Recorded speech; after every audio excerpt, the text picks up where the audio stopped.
Hi, welcome back guys. This is your friend, Parallel Deku, back with another fanfiction. This is the series of What If Deku Activated the Oblivion Protocol. Now before starting, please give this video a like. And subscribe to the channel if you want more videos like this. Now let's get into the fanfic. The miraculous had become the norm in the city where the Yagi family lived, a society in which quirks controlled every facet of existence. People could change the weather with a thought, heal with a touch, and bend fire to their will. Quirks were more than abilities. They were identity, potential, and purpose, the measure of popularity and success. In a world so full of wonder, the silent, the unusual, and the helpless were often forgotten. Even in such a world, one thing remained constant: All Might, the tall, unflinching symbol of peace. His arrival sent shivers of relief through the nation and made him a living legend. He had defeated evil and saved countless lives with a brilliant smile and seemingly limitless vitality. Everyone knew him, even the most eccentric could not deny his reputation. Hope seemed to sizzle in the air whenever All Might entered a room, and being near him made people feel safer. His legacy suggested that anyone could become a hero, not just by strength but by what they stood for. Izuku Yagi, son of All Might and Izuku Yagi, grew up under that legacy. He was different from his father. He had no quirk. He was quirkless. Izuku was a quiet boy who watched his father's heroic deeds on television and listened to the admiration that followed every gesture. Everyone loved and praised All Might. His presence was impossible to escape. People met Izuku with sympathy, curiosity, or derision, often asking if he was All Might's son with eager expectations in their eyes, and Izuku would simply nod. He knew he could never live up to his father's brilliance no matter how hard he tried. The standard set by All Might felt impossible to reach. Izuku's role in the world became a shadow that lurked behind his family's fame. Izuku Yagi, his mother, had once been a notable hero. Her ability to manipulate gravity had given her exceptional power and agility, enabling her to lift, mold, and alter gravity itself. To raise her family, she had long since retired, but the memory of her former strength lingered in the glances of old friends and retired heroes who remembered her. Izuku's younger sister Himari received regular attention. She had been born with a flawless quirk: light manipulation. She could form concentrated beams, produce dazzling flashes, and bend light around herself. Many considered her a prodigy. She helped with meetings, aided training programs for young heroes, and assisted with school activities. Everyone around her saw a bright future, and All Might and Izuku lavished praise on her. One evening Himari burst into the house, radiant with excitement, and announced that she had helped set up the seats for a meeting after school. She described how the professors found it easier to arrange everything thanks to her light and how she had repaired the lights with her quirk. Her hands glowed as she recounted the day, eyes sparkling.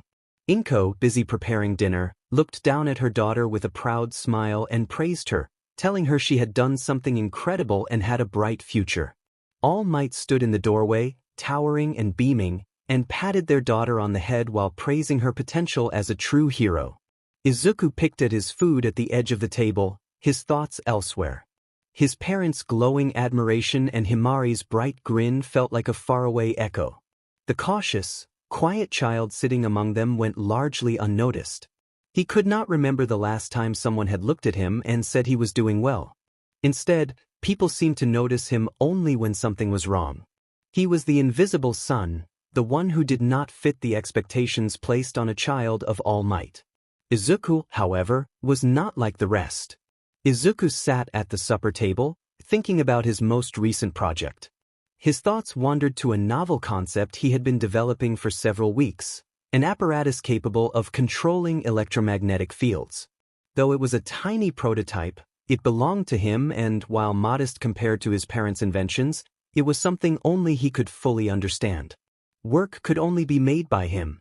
Over the last few days he had been testing magnetic fields, building circuits, and experimenting with various materials.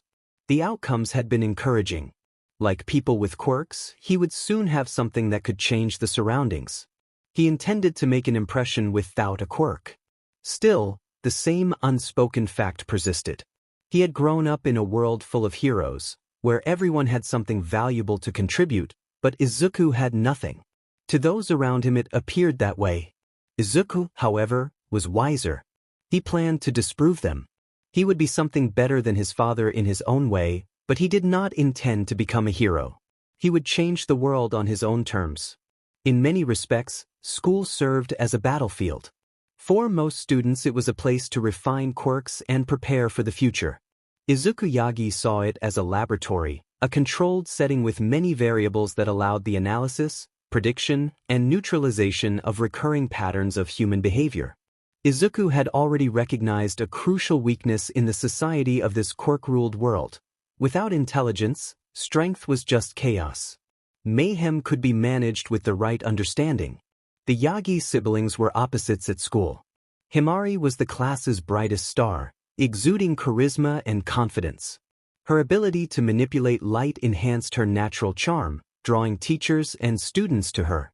She led class projects, performed well in group activities, and was considered the heir apparent to their father's legacy.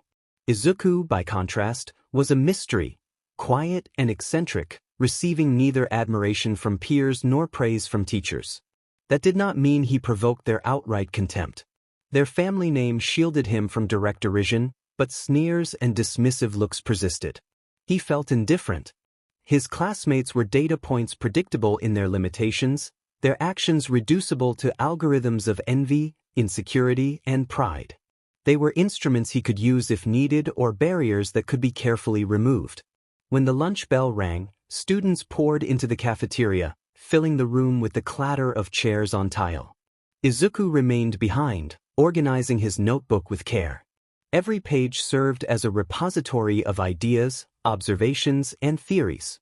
His thoughts were fixed on a recent schematic, a small energy dispersal module. It was not his most ambitious design, but it was effective. The door slammed. Bakugo entered with his usual entourage, his aggressive swagger filling the empty classroom. He called out that Izuku was hiding in there with his toys, the tone sharp and mocking. Bakugo's red eyes carried a challenge. Izuku kept his attention on his notebook. He told Bakugo that he was interrupting, his voice flat. Bakugo's lackeys laughed, interpreting Izuku's calm as SB Emerson. Bakugo's grin widened into something predatory. He suggested he was offering Izuku a chance to prove he was not completely useless. Izuku closed his notebook carefully, the sound echoing in the sudden quiet. When he met Bakugo's gaze, his expression was cold and hard as steel. He told Bakugo to spare the theatrics and called his insecurities boring. The room stiffened. The lackeys exchanged uneasy looks. Bakugo's grin vanished and hardened into a snarl as he demanded to know what Izuku had said. Izuku replied that Bakugo was predictable, a blunt instrument dangerous only to those who could not see his moves. He pointed out that Bakugo relied on strength because he lacked the intelligence to choose otherwise. Bakugo responded by unleashing a sudden explosive strike aimed at Izuku. The burst of energy rattled the air where Izuku had stood a moment before. With precise timing, Izuku activated a device on his wrist, a pulse deterrent that sent a focused sonic wave across the room, throwing Bakugo off balance and making him stagger. Bakugo accused Izuku of thinking he was smart and insisted that power could not be beaten. Izuku did not argue. He produced a small flash emitter and activated it with a flick of his fingers. A blinding light filled the room, forcing Bakugo and his companions to recoil and shield their eyes. Bakugo lunged without thinking, calling Izuku a coward. Izuku easily sidestepped and used Bakugo's momentum against him. Bakugo's punch missed by inches. Izuku placed a hand on Bakugo's shoulder and pushed him further off balance, commenting that relying on instinct made him easy to predict and sloppy in execution. Bakugo spun and launched a series of explosive attacks. Izuku withdrew a magnetic disruptor from his pocket and activated it. The device emitted a focused pulse that interfered with Bakugo's explosions, causing them to fizzle harmlessly into thin trails of smoke. Bakugo's lackeys, still dazed, stumbled in the background. Bakugo spat that Izuku was pathetic and that he hid behind gadgets because he was weak. Izuku tilted his head as if studying an interesting specimen and observed that, despite the insults, Bakugo had failed to land a single hit. Bakugo charged again, driven by rage rather than strategy. Izuku caught his wrist mid-swing and twisted it just enough to unbalance him. He told Bakugo that this encounter was not a fight but a demonstration. He released Bakugo, deactivated his devices, and stepped back. The silence that followed was heavy. Bakugo's companions were unsure whether to intervene. Bakugo warned that this was not over and threatened to crush Izuku, but Izuku remained silent. He picked up his bag and walked toward the door, showing no change in expression. The confrontation had tested his devices and revealed, once again, a flaw in many of his peers: a lack of control. As Izuku left the classroom, he encountered Himari in the hallway, surrounded by friends and laughter. She noticed him but gave no sign of recognition. One of her friends asked if Izuku was okay in a tone of mock concern. Himari interjected that he was fine before he could respond, her voice dismissive. Another friend added that he was used to it. Izuku kept walking, his gaze steady. Words, like quirks, were variables to be managed. Himari's superiority was simply another obstacle. Later that evening, the family gathered for dinner. Himari shared stories about her day with bright enthusiasm, and their parents listened intently. Izuku ate quietly, his thoughts already turning to ways to improve his devices. The family dynamic did not bother him, it was simply another predictable part of his life. After dinner, he went to his room. The small space was neatly organized, each tool and component in its place. On his desk, a prototype for a new project gleamed in the dim light. The world around him felt chaotic and inefficient, but he intended to change it not with brute force or flashy moves, but with logic. Morning sun rays crept through the slits in Izuku's curtains, throwing pale patterns across his workbench. The room was an ordered clutter of blueprints, unfinished devices, and carefully labeled components. A tiny device on his desk hummed softly, its vibrations sending out a pale blue glow. Izuku calibrated the knob so the energy output would be even. This was an improvement on a recent short-range pulse generator, designed to temporarily interfere with electronic signals. What had been faulty due to overheating now worked smoothly after weeks of tinkering. He settled back and breathed softly. His eyes swept to a corner of the workspace where a pile of ambitious blueprints lay: an energy amplifier, a material recycling machine, even a concept for an electromagnetic drive. He groaned, desperate for better equipment and funds he no longer had. His parents considered his projects unimportant distractions, and his own savings were gone. He put the pulse generator in his pocket, slung his bag over his shoulder, and reminded himself to take one step at a time. The day passed in a blur of routine. Lectures about quirks and hero regulations flowed past him while his mind sketched simulations and equations for his next invention. It was only at lunch that other people's presence forced its way into his focus. Bakugo and his followers appeared at the edge of the schoolyard like a brewing storm. Bakugo cracked his knuckles and called out to Izuku, taunting him for relying on his machines. He accused Izuku of hiding behind his gadgets and questioned his courage. Izuku continued taking notes, not bothering to look up immediately. When he finally closed his notebook and faced them, his expression remained calm and unreadable. He pointed out that Bakugo's approach was predictable and that brute force was not the only path to victory. Bakugo's scowl deepened as he insulted Izuku, calling him quirkless and mocking his metal scraps. The henchmen snickered, but their laughter wavered from familiarity. Izuku produced the pulse generator from his pocket. Its streamlined casing flashed in the sunlight as he activated it with a small flick. Izuku observed that Bakugo had seen this tactic before and should have learned from repeated failures.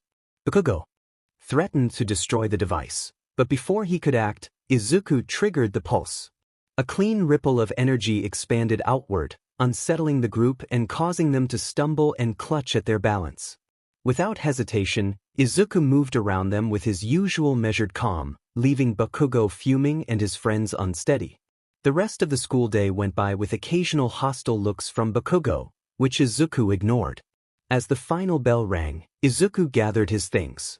Down the corridor he heard Bakugo tell his group they would wait in the alley by the park and ambush him. One of the henchmen agreed, eager to see if Izuku could avoid it. Izuku paused long enough to understand their plan, then adjusted his bag strap and chose a different route.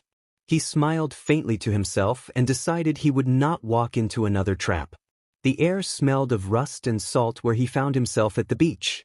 It was not a clean shore but a junkyard of shattered appliances, broken furniture, and twisted metal. To most it would have been an ugly dump.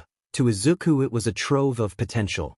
He knelt beside a pile of smashed washing machines, prying open compartments and examining the insides. He muttered that much of it was rusty, fragile, and worthless, but occasionally his fingers found something salvageable, a gear still intact, a working motor, useful wiring. He worked methodically, collecting anything of value. When the sun dipped below the horizon and shadows stretched across the sand, his backpack was full. Satisfied, he brushed his hands and headed home. Back in his room, he emptied his haul onto the desk. The disorganized mound of wires, circuits, and scrap metal lay under the glow of his lamp. He sifted through the pieces, and frustration crept in as he found much of it too damaged to use. He ran a pencil across his chin, then turned that frustration into determination, thinking through solutions and how to make the most of what he had gathered. He seized a blank sheet of paper and began to draw in furious bursts. He muttered that if he could not depend on the material as it stood, he would make it work. Two designs began to emerge beneath his pencil. The first design was a material analyzer, a portable scanner that could swiftly distinguish trash from recoverable components by detecting density, conductivity, and molecular integrity, enabling him to process wreckage with pinpoint accuracy. The second was a more ambitious renewable matter converter, a machine that would disassemble unusable material and recycle it as energy or raw materials. It was far more intricate than anything he had ever constructed, but the possibilities were too vast to ignore. The faint glow of Izuku's room lit his intent face, casting long shadows across the untidy desk. Before him lay a device almost finished, a smooth body of reused metal housing a complex system of circuits and microprocessors. The material analyzer was shaping up to be a tool that would sort useful parts from useless trash. For someone with limited resources, it was a necessity rather than a luxury. Izuku's fingers moved with mechanical efficiency, a soldering iron in one hand and tweezers in the other. He attached a sensor node to the analyzer's main board, and the sweet smell of flux filled the air as he turned off the iron and leaned back to inspect the device. The analyzer was compact, no bigger than a cell phone, with a screen that displayed overlays of data and a scanning lens at its center. He pressed a button and the device came to life with a gentle hum, lines of code scrolling across the screen as systems booted. He picked up a box of repair parts and cradled the analyzer over the collection. When he engaged the scanning function, a soft blue beam passed over the objects and data filled the display. The device reported conductivity at 32%, structural integrity compromised, and material identified as degraded aluminum alloy. Izuku observed that the unit was operational but noted that the algorithm needed refinement because precision was not yet where it should be. He recorded ideas for optimization in his journal. It would suffice for now. Now that the analyzer was online, Izuku shifted his focus to the renewable matter converter. Blueprints littered his desk in a tangled web of schematics and equations. The concept was simple in idea but maddening in execution. Disassemble waste matter and reassemble it into usable energy or raw materials. Days blurred into one another as he labored on the converter. His concentration was relentless, each movement precise as he built prototypes, experimented with energy streams, and fine-tuned power sources. The steady whir of his tools echoed in the room, mingling with the tinkle of spent components. Gradually his workshop fell into a planned chaos, blueprints strewn everywhere, tools piled haphazardly, and a cold cup of tea abandoned on the work surface. By the fourth model, a pattern had emerged. Each test failed the same way. Energy loss during conversion was too great, and molecular breakdown proceeded irregularly. The converter could reduce materials to their most basic constituents but could not generate the energy necessary to continue the process. He grumbled that the system was not computing correctly as he studied the figures on his screens. Every variable had been accounted for, yet the machine still refused to perform as intended. He disassembled the prototype and started again, testing subsystems in isolation. He replaced faulty components, redesigned the energy intake, and adjusted the output stabilizer. Each iteration showed slight improvement, but the underlying issue remained. His fingers cramped from hours of soldering, his eyes bloodshot, posture rigid as he leaned over the workbench. The 11th model finally powered up, its screen glowing with encouraging energy readings. Izuku watched intently as the device processed a tiny scrap of metal. The hum deepened into a low rumble that vibrated through the tools. Energy readings climbed steadily, then suddenly spiked dangerously high.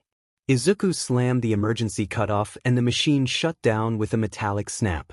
Smoke puffed from the input chamber, and the test material lay charred and ruined. He observed that the problem was not purely mechanical but rooted in the machine's energy dynamics. Driven by reason, he turned to research for insight beyond his current grasp of physics and engineering. He secured his workshop and made his way to the city library. The library was vast and silent, its high shelves filled with books on every topic. Izuku moved purposefully through the aisles, pulling volumes on energy systems and material science. By the time he reached theoretical physics, his stack of books threatened to topple. One title caught his eye: Foundations of Quantum Mechanics. He read passages on wave-particle duality, superposition, and states of energy, and the implications reframed his understanding of energy manipulation.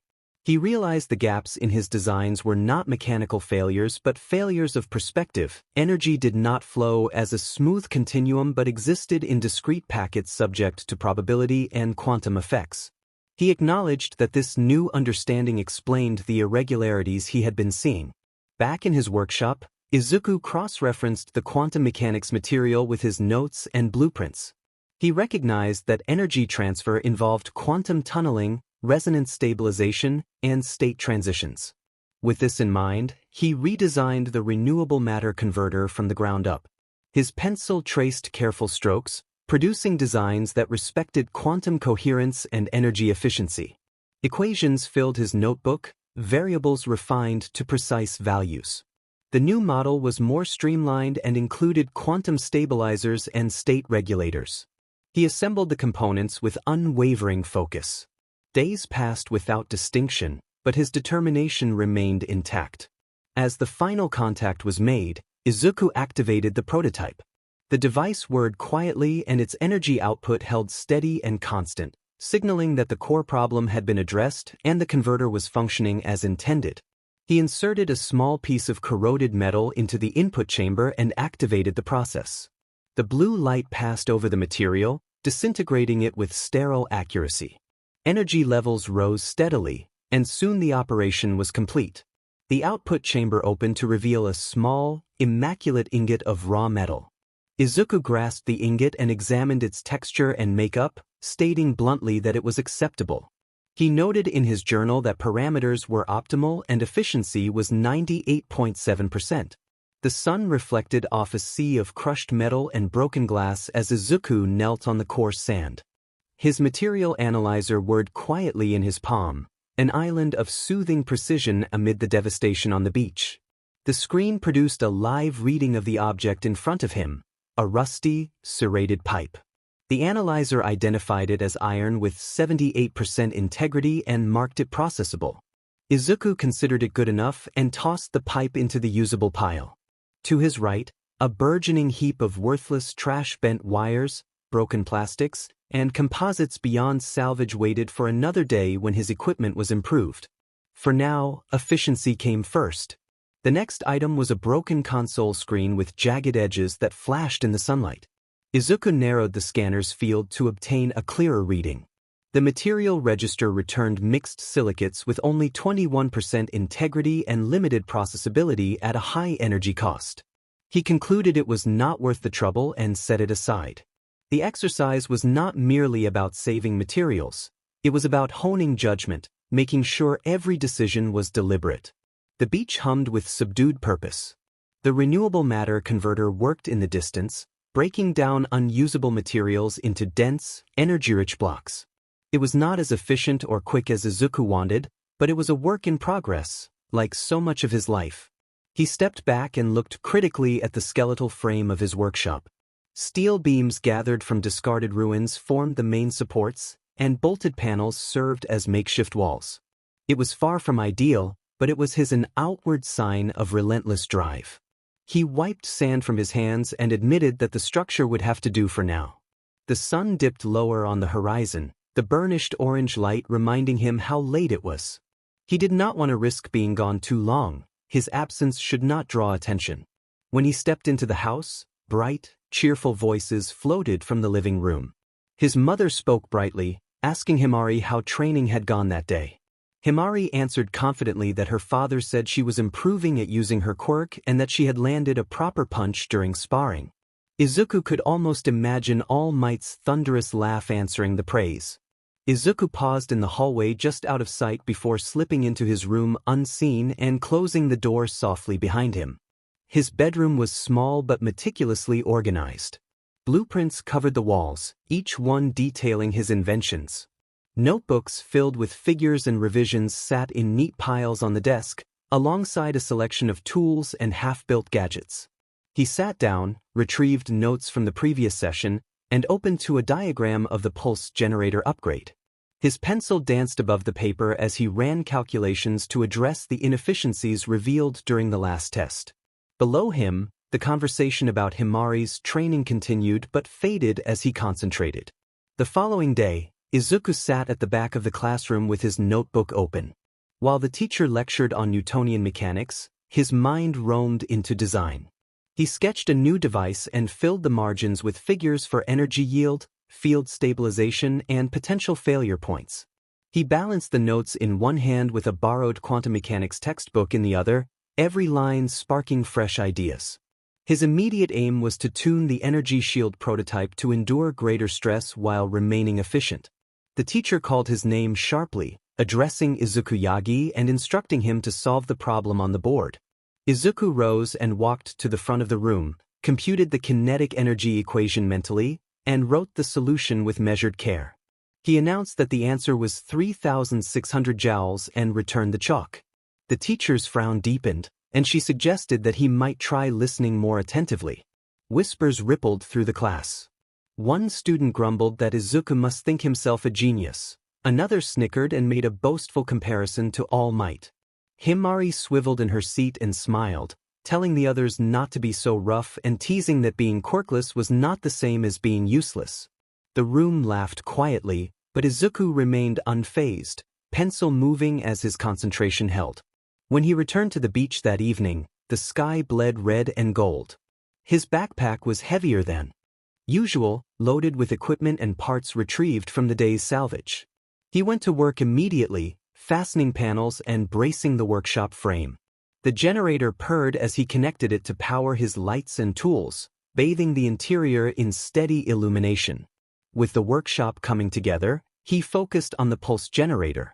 The last test had revealed instability at higher frequencies, a vulnerability he could not accept in the field. He adjusted the modulator, retuned connections, and refined the power output. When the device activated with a faint hum, Izuku felt a rush of controlled excitement. He quietly stated that they would observe and pointed toward a pile of sand.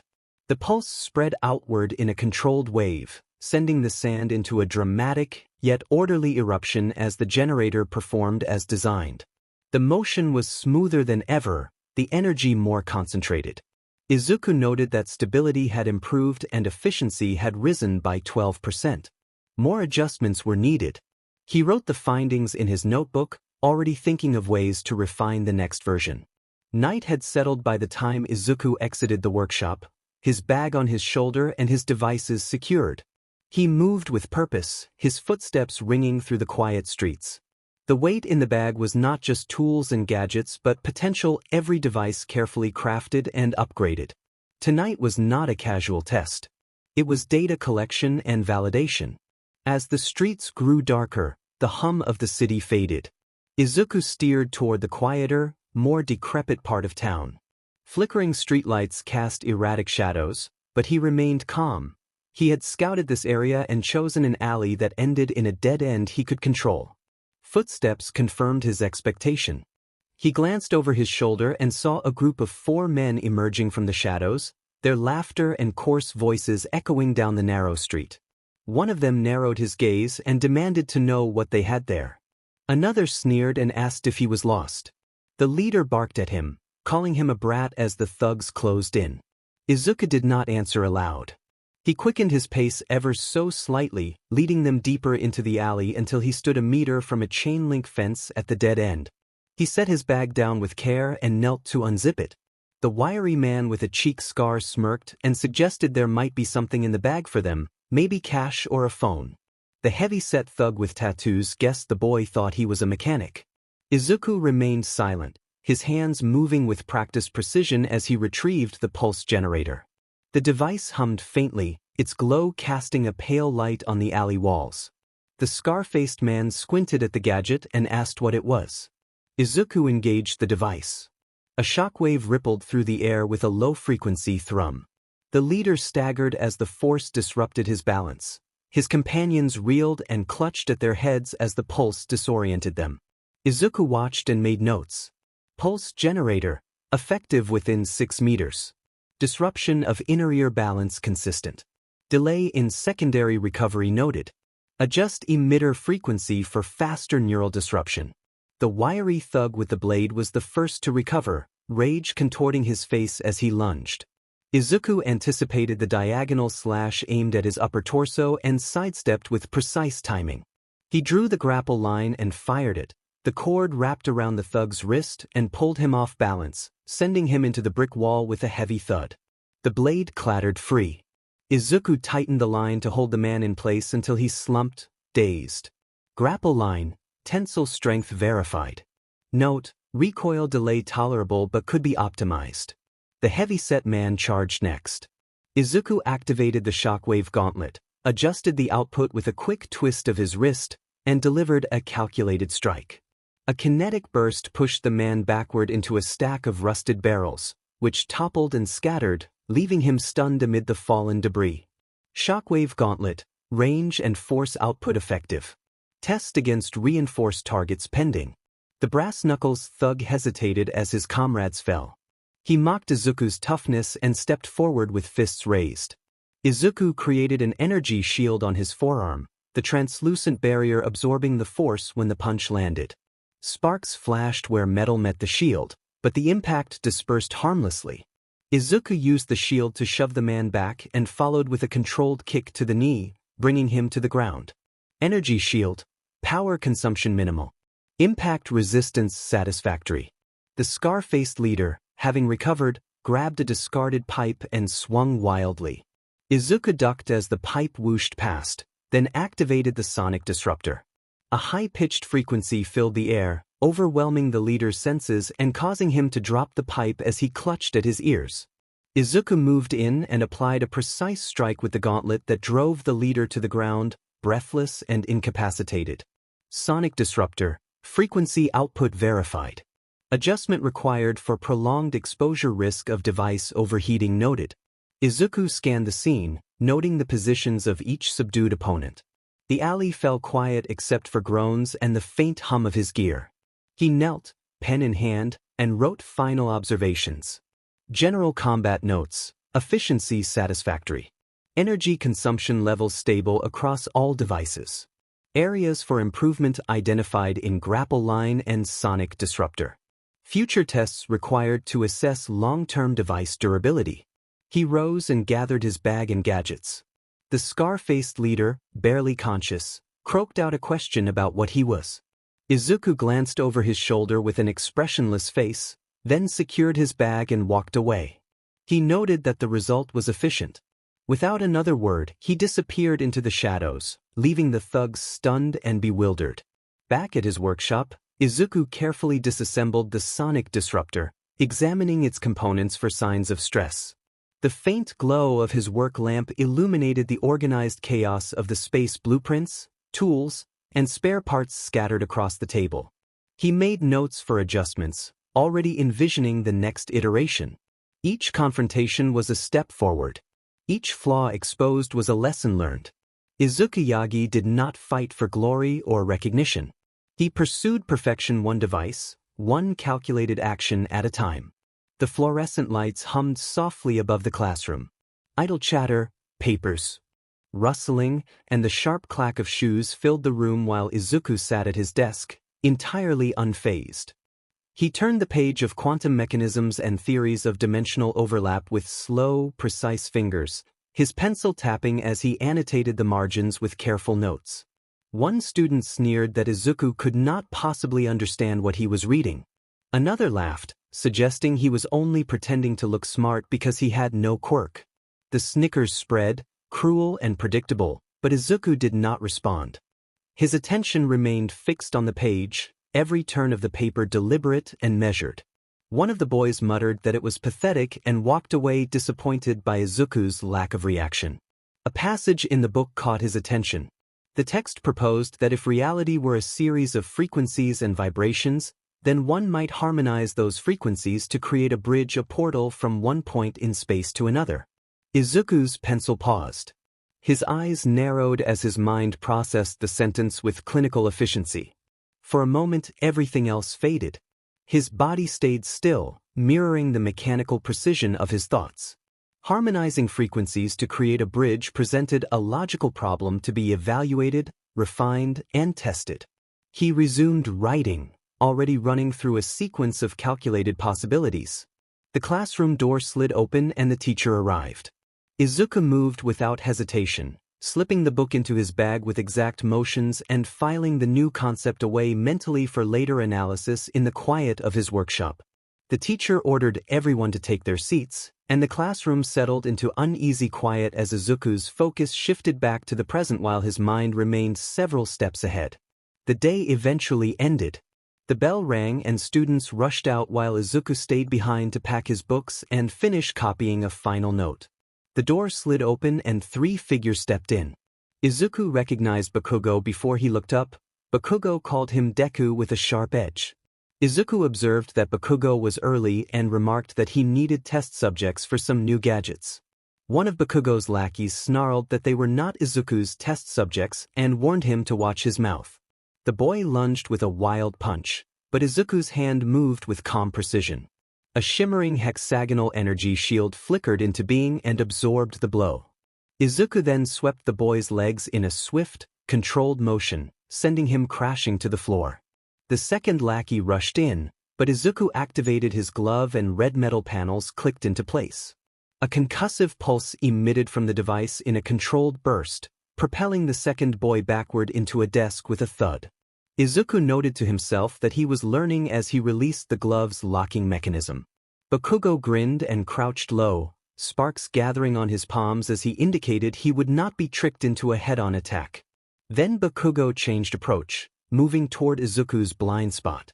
He caught Izuku's kick and, with a sharp hiss of triumph, detonated an explosive burst of power that sent Izuku sliding back into the wall.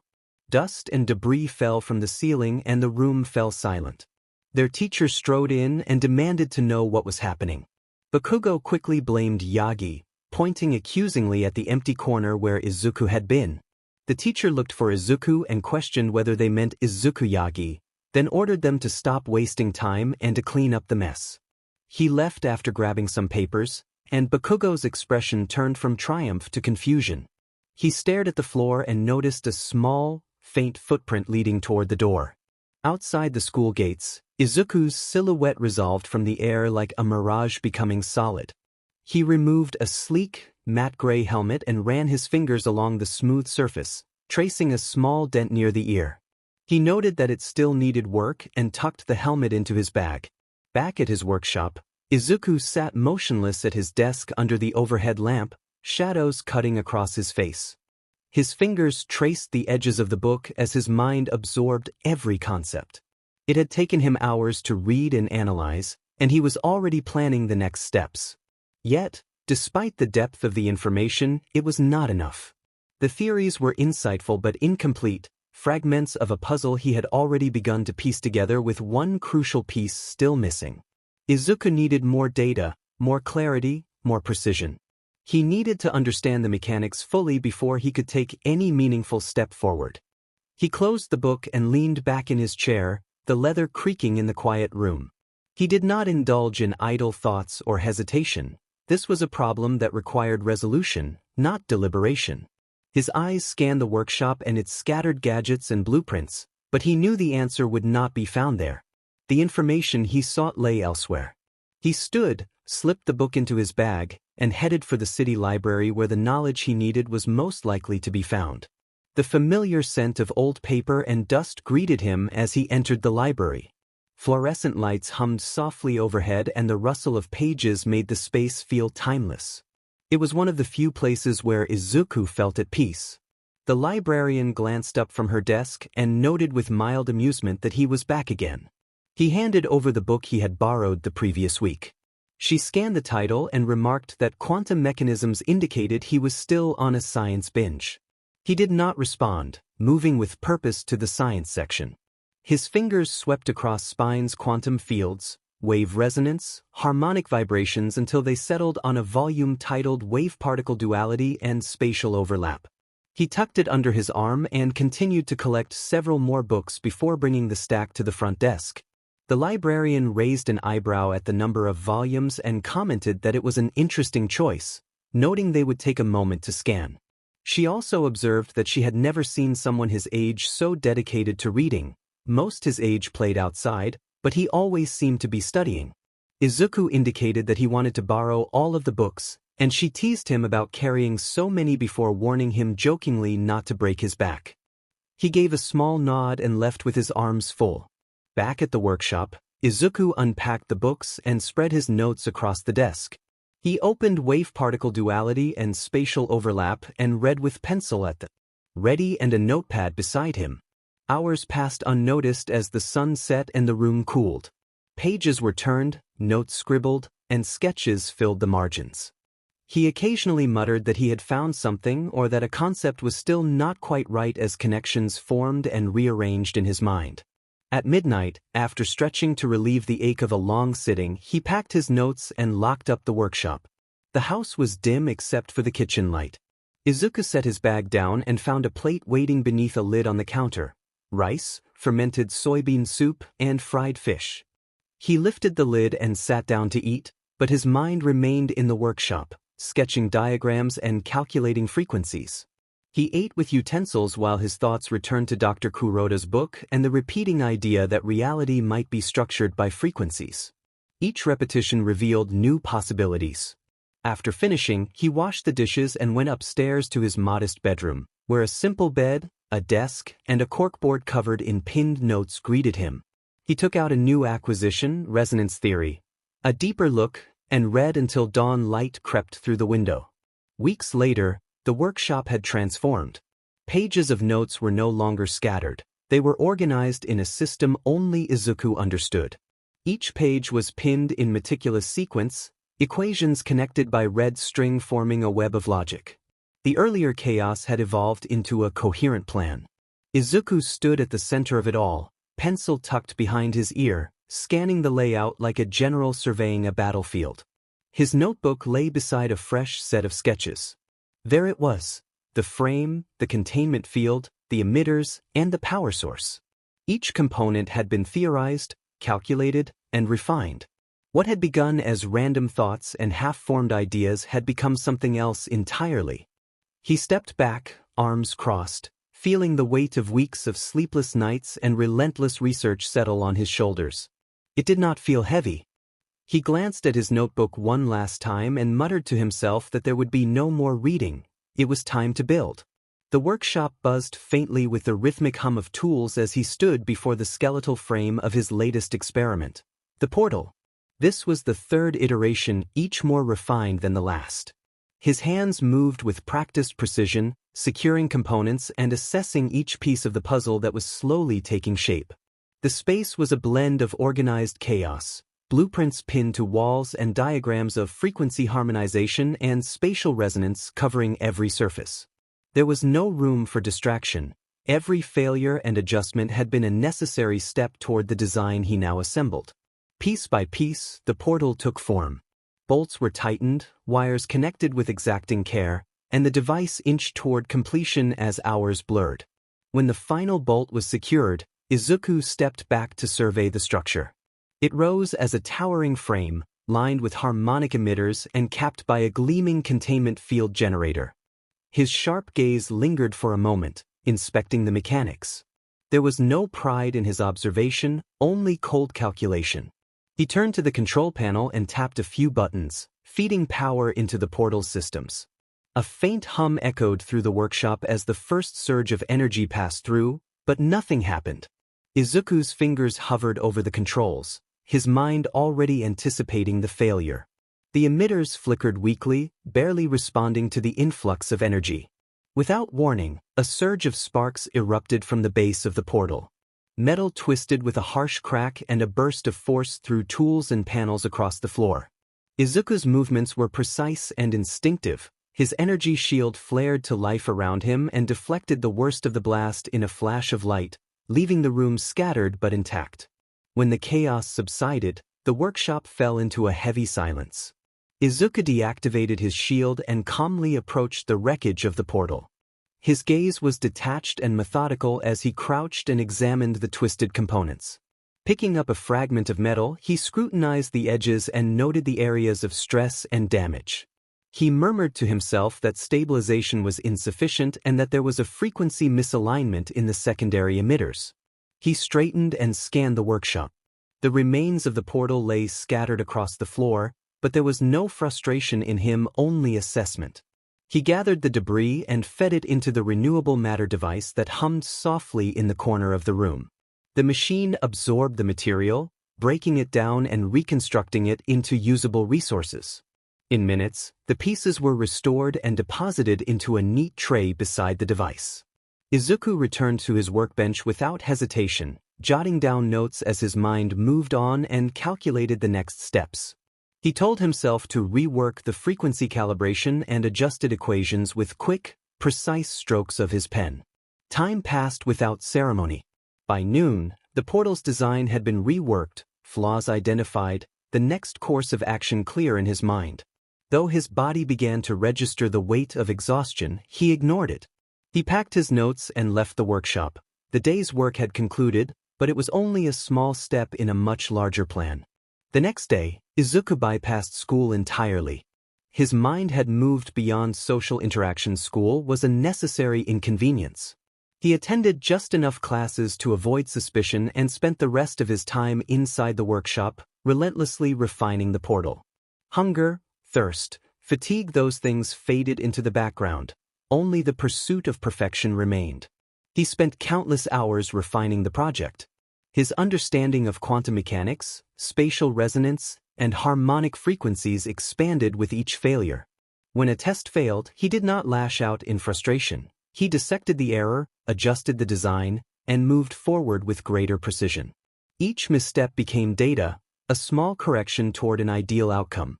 He had no need for validation. Results were the only truth, and the portal was that truth. Every time the device fizzled or destabilized, Izuku rebuilt it precisely, reworking emitter frequencies, recalculating energy output, adjusting the containment field. He tried new materials, experimented with alternative power sources, and constructed tools to measure fluctuations with extraordinary accuracy. His knowledge grew exponentially, as did his obsession. As months passed, the outside world faded further. He stopped keeping track of the calendar. Family events became interruptions in a single-minded pursuit. It was not hatred that kept him distant. Family simply did not factor into the equations that governed his life. Interactions became automatic and mechanical. He existed beside them but was never truly present. It was during one of these stretches of isolation that his routine was disrupted by a rare family gathering, an event that, to him, felt inconsequential in the grand scheme of his work.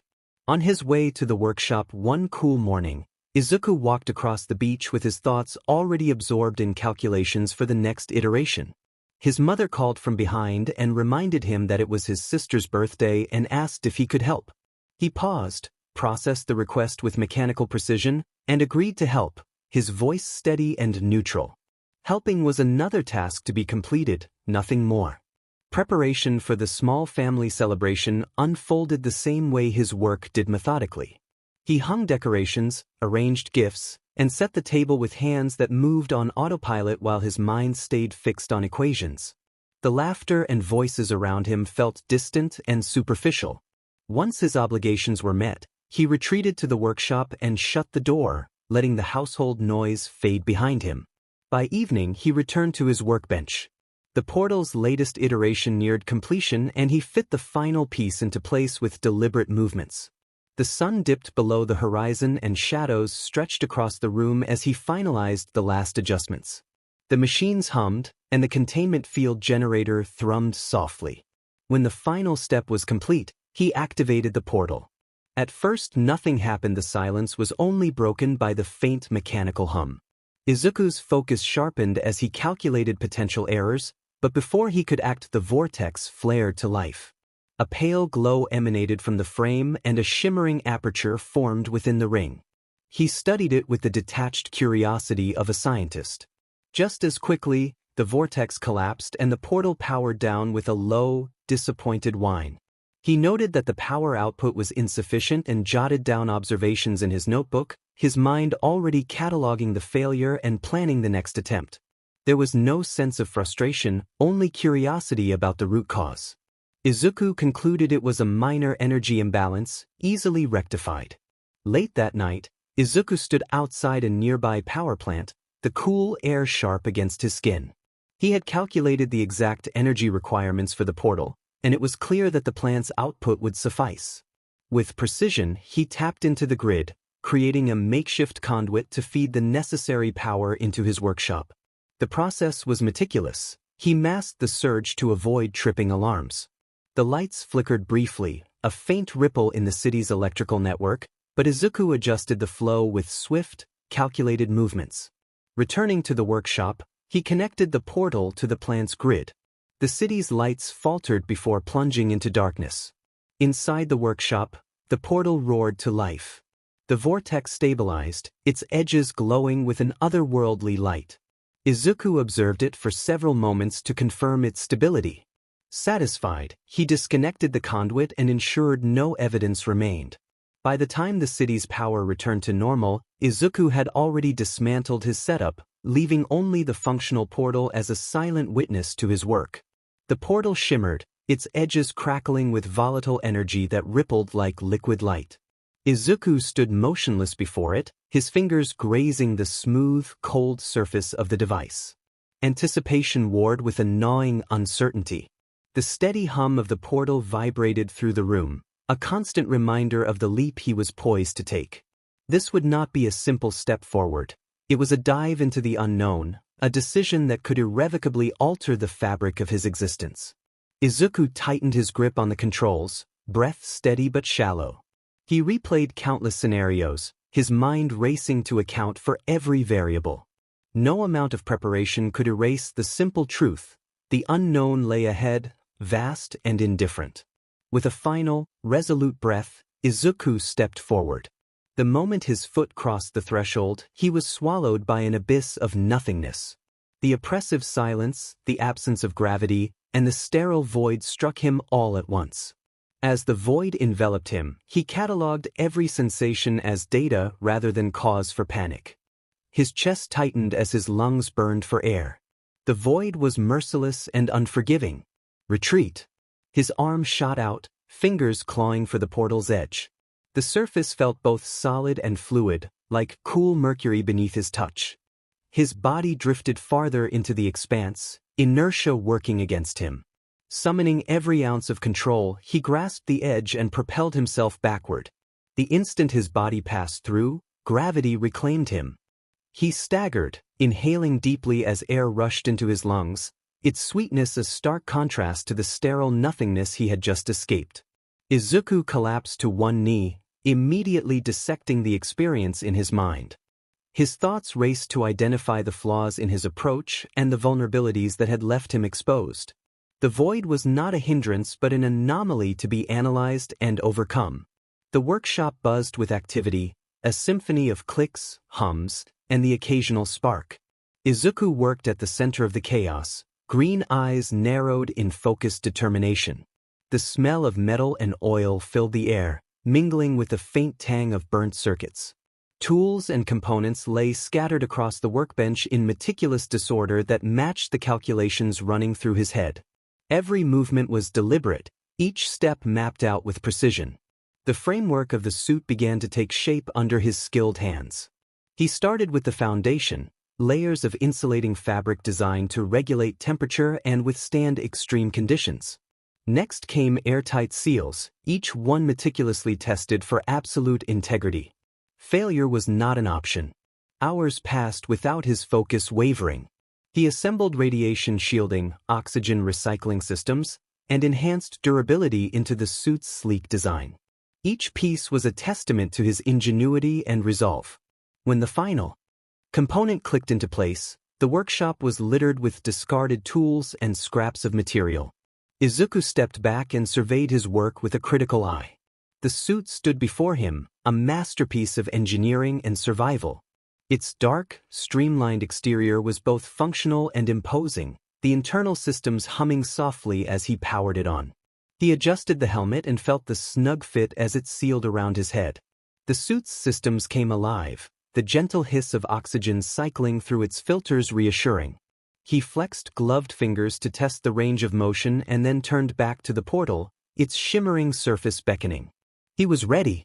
Izuku stepped through the portal again, the edges of the vortex collapsing behind him in a brief shimmer of energy. His boots clicked against an unfamiliar surface as he emerged into a vast, metallic space. The suit's internal systems regulated his oxygen supply and analyzed the atmosphere.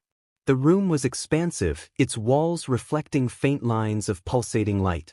Veins of energy ran in precise patterns across the surfaces, lending the space an alien, otherworldly feel.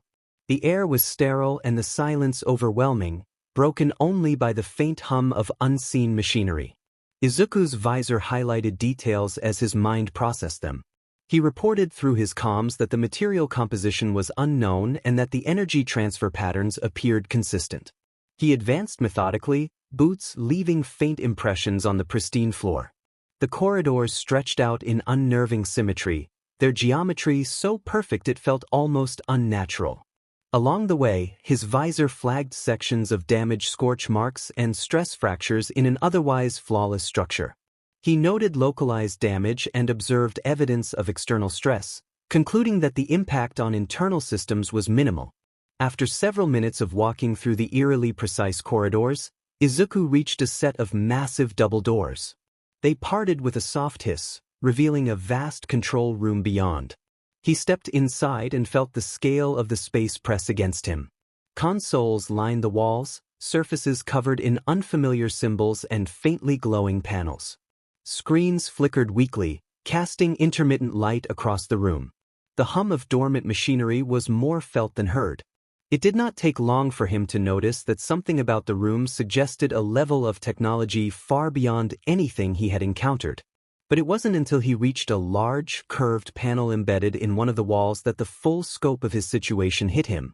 Through the transparent surface of the panel, Izuku saw the vast, infinite expanse of space. Stars glittered like distant diamonds against the endless black, their cold light flickering across the surface of a massive, desolate landscape. Slowly, his gaze shifted, his visor scanning the stars, calculating, comparing.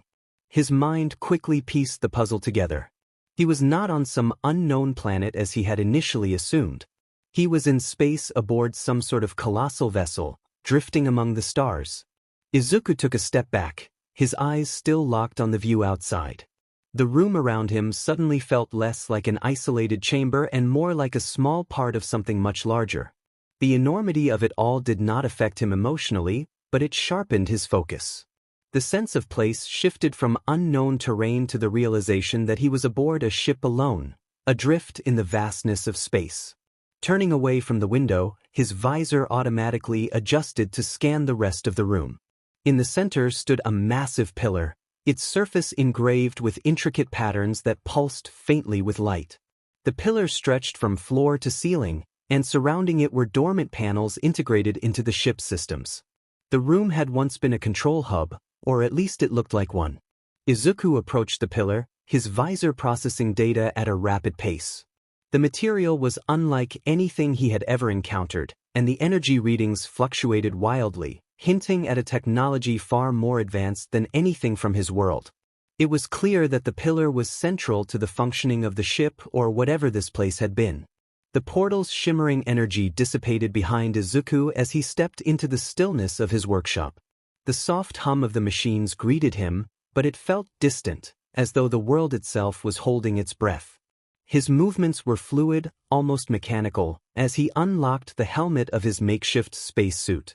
The faint hiss of depressurization broke the silence, and the helmet came off, revealing a sheen of sweat on his focused face. He placed the helmet gently on the workbench, the smooth surface catching the soft light from above. Piece by piece, the suit came off, the components falling to the floor with a muted clatter, their purpose fulfilled. The cool air of the workshop contrasted sharply with the suffocating atmosphere of the void he had just left behind, but his mind was already moving past it. He gathered the discarded parts into a neat pile and tossed them into the renewable matter device. A soft hum and a flicker of light signaled the suit's assimilation, its materials broken down for future use. Izuku's gaze drifted to the small, glowing disc in his hand. He could feel its pulse, the energy of the artifact still vibrating faintly, almost like it was waiting for something. It felt like a mission. It felt like a purpose. His thumb brushed the surface, and the faint glow reflected off his glasses, casting a soft light across his face. He glanced at the clock on the wall, 3:12 a.m. A tired exhale escaped him, but his focus never faltered. Fatigue had little place in a mind always calculating and analyzing. The task ahead was clear. This disk had to be understood, analyzed, slowly and carefully, with precision. His hand moved with practiced efficiency, securing the disk inside a compartment in his bag before slinging it over his shoulder. He paused for a moment, taking one last look around the room. It was a familiar sight, the cluttered workbench, the scattered tools, the piles of materials half-finished. The world around him always felt in motion, like there was something to fix, something to improve. For now, everything was at rest. The streets outside were quiet, the cool night air brushing his skin as he walked home. His boots echoed softly, a rhythmic sound that mirrored the calm in his chest. The world outside seemed distant and muted. His mind was already working through possibilities, processing the new data, wondering where this discovery might lead. There was no urgency, just a task to be done. By the time he reached his house, it felt as if the silence had followed him inside. The front door creaked open, and he stepped into the messy living room. Streamers clung to the ceiling, discarded cups and plates were scattered across every surface, and a sugary smell lingered in the air, remnants of Himari's party. Upstairs, Izuku's room was as he had left it, quiet, still, untouched. He set his bag down on the desk with a soft thud, feeling the weight of the disk inside. Even that was a distant thought. His mind was already elsewhere. With a quiet exhale, Izuku turned toward the bed and sank into the mattress. The familiar creak of the springs barely registered as the chaos of the day of discoveries, risks, and alien technology fell away and his breathing steadied. His mind had done enough for the day, rest could wait until later. In seconds, he was asleep, the world around him growing quiet as his body finally let go. Morning light filtered through his blinds, pulling him from sleep. His emerald eyes blinked open, sharp and focused despite lingering fatigue. Without hesitation, he swung his legs off the bed and stood, moving to the bathroom with deliberate efficiency. Cool tiles greeted him as he ran water over his hands, feeling the sting of cold before adjusting the shower. Warm water soon followed, washing away the residue of yesterday's effort. The shower was brief but necessary, clean, composed, prepared. Dressed in his usual attire, a black hoodie and dark jeans, Izuku left the bathroom with quiet purpose. His footsteps were soft on the floorboards as he walked down the hall, each stride measured and efficient. He glanced toward the empty kitchen and noted the plates from last night's party stacked haphazardly on the counter. His family had left early, no doubt for errands for Himari. They always did, prioritizing her over everything else. Izuku did not need a note to understand. Opening the fridge, he surveyed the sparse contents. A few leftover containers shoved carelessly aside. The absence of fresh food told him everything he needed to know. There was nothing for him here. He selected a sandwich and a half-empty bottle of water and ate in silence, the simple act of nourishment barely registering in his mind. Once finished, he discarded the packaging, washed his hands, and left the house. He closed the door behind him and headed for the workshop. The workshop door slid shut with a faint hiss, and the low hum of machinery filled the air, a familiar sound that signaled the start of another task. The room was dim, lit only by the soft glow of overhead lights that cast long shadows across the cluttered workbench. Tools, components, and half-finished projects lay scattered, but today there was only one focus: the disk. Izuku placed the small, glowing disk on the workbench. Its surface pulsed gently with a faint light. Unassuming in appearance, it carried boundless significance, the culmination of a journey that had begun when he first stepped through the portal into the remnants of a Type 7 civilization. The knowledge contained within it was not merely advanced. It bent conventional understanding of physics and reality. When his fingers grazed the disk, the room shifted imperceptibly. A low hum vibrated through the air, and the atmosphere seemed to ripple as a soft glow spread outward. The disk responded to his presence, and 7 spheres materialized in the air before him. They hovered in perfect alignment, each one glowing with a different hue and pulsing rhythmically. Each sphere represented a level of knowledge from civilizations across the cosmos, a journey through space and time waiting to be unlocked. The first sphere, a muted gray, drew him in with an undeniable, silent pull. Izuku touched its surface, and the sphere expanded, unfolding like a blooming flower. The hologram transformed into a dynamic three-dimensional lattice of energy, equations, systems, and abstract concepts, each part rearranging into an intricate, evolving structure. The other 6 spheres remained suspended in the background, their presence subdued as the gray sphere took center stage and revealed the vast store of Type 0 civilization knowledge. The hologram did not remain static. It shifted, interacted, and adapted, revealing systems of incredible complexity: energy conversions, quantum flows, and the fundamental building blocks of the universe, all accessible with a gesture. For Izuku, the core concepts were familiar: thermodynamics, energy flow, atomic interactions. Yet what had once been theoretical now unfolded as a sensory experience, a multidimensional map of reality. He zoomed in with a swipe of his fingers, and the hologram magnified. Atoms collided and released energy in real time, electrons moved in calculated orbits, and the movement of particles and transfer of energy were laid bare. Layer by layer, the fabric of the universe opened before him. He watched molecules react with precise choreography. Each interaction appeared as part of an interconnected web, everything working in harmony. The complexity did not overwhelm him. It felt intuitive, like a puzzle whose pieces fell into place as he observed them. Izuku manipulated the hologram with deft movements, honing in on specific areas of interest. A complex energy converter came into focus, an efficient system for capturing and transforming energy without loss.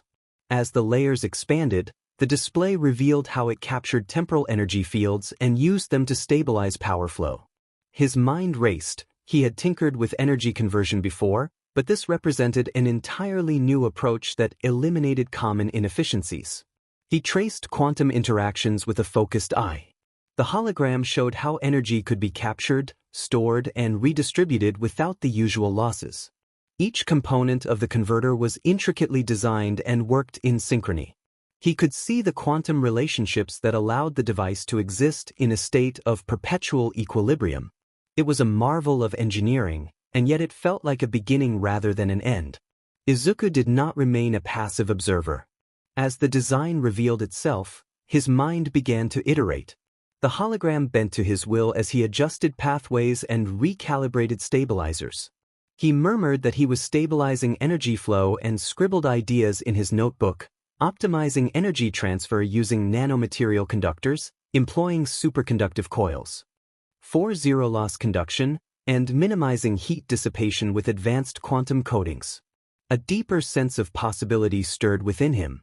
The converter was extraordinary, but what fascinated him more was what lay beneath the hologram: how energy could be manipulated on a quantum scale and how space-time itself might be bent to direct energy flow more efficiently. As if responding, The hologram shifted again to display something even more ambitious, a model of space-time manipulation and portal creation. Izuku had built rudimentary portals before, crude by comparison, but this schematic was on another level. Energy fields bent and warped in precise formations to allow passage between different points in space. The system harnessed fundamental properties of the universe to create stable, reliable portals rather than simple doorways. Intricate schematics unfolded, revealing processes that made such portals possible. Izuku absorbed the details with rapid clarity, quantum field manipulations that stabilized energy flow, directing energy into a singularity that bent space and time, and continuous dimensional calibrations that redistributed energy to prevent collapse. Every interaction and minute detail lay before him in perfect clarity. This was beyond what he had imagined. This wasn't just about creating portals, it was about mastering space-time itself.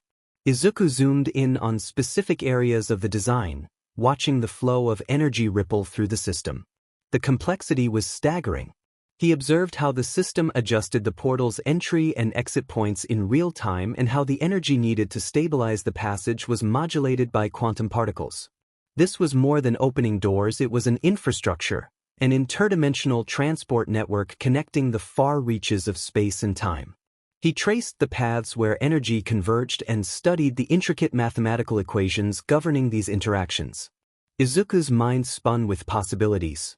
The technology could establish connections across vast distances, build an infrastructure spanning galaxies, and transport materials, people, and knowledge between planets, systems, and universes. The idea of portals as the foundation for a universal network exhilarated him. He focused on a set of equations detailing quantum entanglement and dimensional resonance, concepts he had barely touched upon before.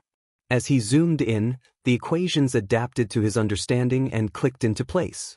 He scribbled notes in his notebook about quantum entanglement for multi-point travel, dimensional resonance for portal stability, and optimizing energy pathways for interdimensional use. He did not flinch at the overwhelming knowledge. He saw a challenge and a puzzle to be solved. For Izuku, challenges were opportunities to build, create, and innovate. The portal system continued to evolve on his display, expanding in scope. Izuku knew he had reached a point where he could take the next step. The knowledge he had gained was vast and practical, a foundation he could build on, refine, and perfect. With a final swipe, he dismissed the hologram and let the model fade. His mind already shifted to the next sphere, the Type 1 civilization. Mastery over planetary systems awaited, and Izuku was ready. 2 years later, the vastness of space stretched endlessly, an inky void punctuated by distant stars, swirling galaxies, and faintly glowing nebulae. The cold silence of the cosmos was broken only by the faint hum of unseen forces, the dance of gravity, the ebb and flow of interstellar energy, and the slow drift of forgotten relics. In this expanse, remnants of ancient civilizations floated in disarray, their once great creations now shadows scattered across the void. Amid the debris, a ship hovered in the depths of space, its sleek surface scarred by time. Once majestic and a symbol of advanced engineering, it now stood still waiting. It had become something beyond its creator's capabilities, its story lost to history. Alone and abandoned, it had drifted through the ages, untouched and undisturbed. But now something had changed. The ship was awakening. A soft, almost imperceptible hum of nanobots filled the space around the vessel, their activity invisible to the naked eye. These microscopic workers moved in unison, repairing, rebuilding, and refining the ship with an efficiency far beyond human creation. The dark matter collected by the lone figure at the center of the hull had been transformed into a catalyst for restoration. The nanobots, powered by this energy, worked with precision, guided by an ever-evolving blueprint as they brought the ship closer to its intended form. Inside the ship, the work neared completion. Izuku's gloved hands moved with practiced precision as he inserted the final nanotech component into the ship's intricate control system. Each movement was deliberate, honed through countless hours of study and practice. The ship's surface shimmered as the nanobots affixed themselves and sealed the component into place. The web of repairs was complete. Izuku stepped back to observe the vessel. The ship's dormant systems hummed to life, awakening slowly and deliberately. Lights flickered across the hull, casting shifting shadows through the interior. The vessel had expanded 10 times its original size, a fusion of advanced design and functional engineering. The scale of the transformation was breathtaking, and Izuku's gaze remained fixed, absorbing the complex systems and infrastructure now filling the ship. He checked the oxygen levels and atmosphere, then removed his spacesuit as the cooling system powered down. The air inside the ship was crisp and clean, breathable and free of the sterile smell common to most vessels. He passed the newly upgraded control center, guided by the hum of internal systems and the pulse of the ship's rejuvenated power source. The ship was fully operational. Izuku moved toward the lab, a vast room cluttered with unfinished projects, some in development, others complete but not yet fully realized. It was a place where raw ideas were given form. Perfection had not been achieved. There was always more to do and more to understand. Among the inventions scattered across the lab were two of Izuku's most ambitious creations, completed months earlier but still foundational to his progress. The first was the zero-point energy generator, a compact but powerful device capable of harnessing the vacuum energy of space. Its core hummed softly, vibrating with the immense energy it drew from the emptiness. By tapping directly into the zero-point field, the quantum energy present even in deep vacuum, it produced virtually limitless power without drawing fuel from the outside. Beside the generator stood the zero-point fabricator, dormant and waiting for activation. Equally powerful, the fabricator could create matter and energy by manipulating quantum fluctuations. With it, raw energy could be converted into solid matter at will. Simple tools, complex structures, and entire systems could be created instantaneously. Izuku had developed both devices months earlier, at a time when his understanding of Type 7 technology was still in its early stages. He had unlocked the critical knowledge that allowed him to build these creations, but he had not yet fully mastered the intricacies of the advanced technology. The knowledge existed, but its application required much more time and study. He kept learning, refining his understanding, and discovering new aspects of the technology with each experiment. Through ongoing trial and error, he learned to use the near-infinite energy produced by the zero-point energy generator to power the nanobots that restructured the ship. That energy fueled the nanobots' efforts, allowing them to perform complex repairs and upgrades. The generator's power enabled the ship's growth, its transformation from a once-abandoned vessel into something far greater. The ship expanded tenfold in size, and as it did, its internal systems grew more sophisticated, adapting to the increasing scale of the vessel. Amid the scattered experiments and devices filling the lab, Izuku's gaze settled on a small pedestal near the far wall. Resting on it was a test tube filled with a dark, liquid-like substance that seemed almost alive. The black fluid swirled slowly, faint ripples spreading across its surface as though reacting to his presence. Tiny, almost imperceptible flecks of light shimmered within the liquid, resembling stars suspended in a miniature cosmos. This was one of his most daring creations, the biomorphs. He approached the pedestal. The test tube was contained within a translucent shell of reinforced alloy, designed to isolate and protect its volatile contents. He deactivated the field and retrieved the test tube to examine its contents. The biomorphs represented a turning point in his research. They were the culmination of his studies into Type 5 technology, a blend of dark matter, energy, and nanotechnology. These nanobots, or biomorphs, were designed to integrate seamlessly with organic life, enhancing and evolving it in ways that traditional augmentation could not achieve. Izuku had first discovered references to such constructs in the archives of a Type 5 civilization. Their capabilities were described in tantalizing fragments, yet as those civilizations advanced to Type 6 and beyond, the biomorphs were conspicuously absent. Whether they were abandoned or deemed obsolete remained unclear, but their potential had drawn his attention. He murmured that they had stopped working on it even with its promise, and reflected that those civilizations could not have reached its full capabilities. The biomorphs he created were far beyond the original designs. Powered by the zero-point energy generator and fabricator, he refined their structure at the molecular level. These new biomorphs were not merely tools, they were symbiotic, capable of merging with organic life to enhance physiology on an unprecedented scale. They could restructure cells, rewrite genetic patterns, and adapt a host's body to any environment, all while drawing energy from the boundless reserves of dark matter. He prepared the injector with precision, his focus unwavering. 4 months he had studied the biomorphs in isolation, simulating their integration into organic systems and analyzing their behavior under countless conditions. Now it was time to move beyond theory. True understanding required direct experience. He rolled up his sleeve and applied the injector to his forearm without hesitation, his actions deliberate and measured. He had accounted for every variable. With a sharp hiss, the biomorphs surged into his bloodstream. The effect was immediate. A cold, electrifying sensation spread from the injection site, coursing through his body like a tidal wave. Muscles tensed, vision blurred, and a searing heat ignited deep within his core. Pain followed a sharp, all-encompassing ache as the biomorphs began their work. Izuku staggered, gripping the edge of the workstation as his body underwent its transformation. His cells surged with energy, his bones ached as though being reforged, and genetic patterns shifted and reassembled in a process that was both agonizing and methodical. He fell to his knees, gasping for breath as his vision flickered.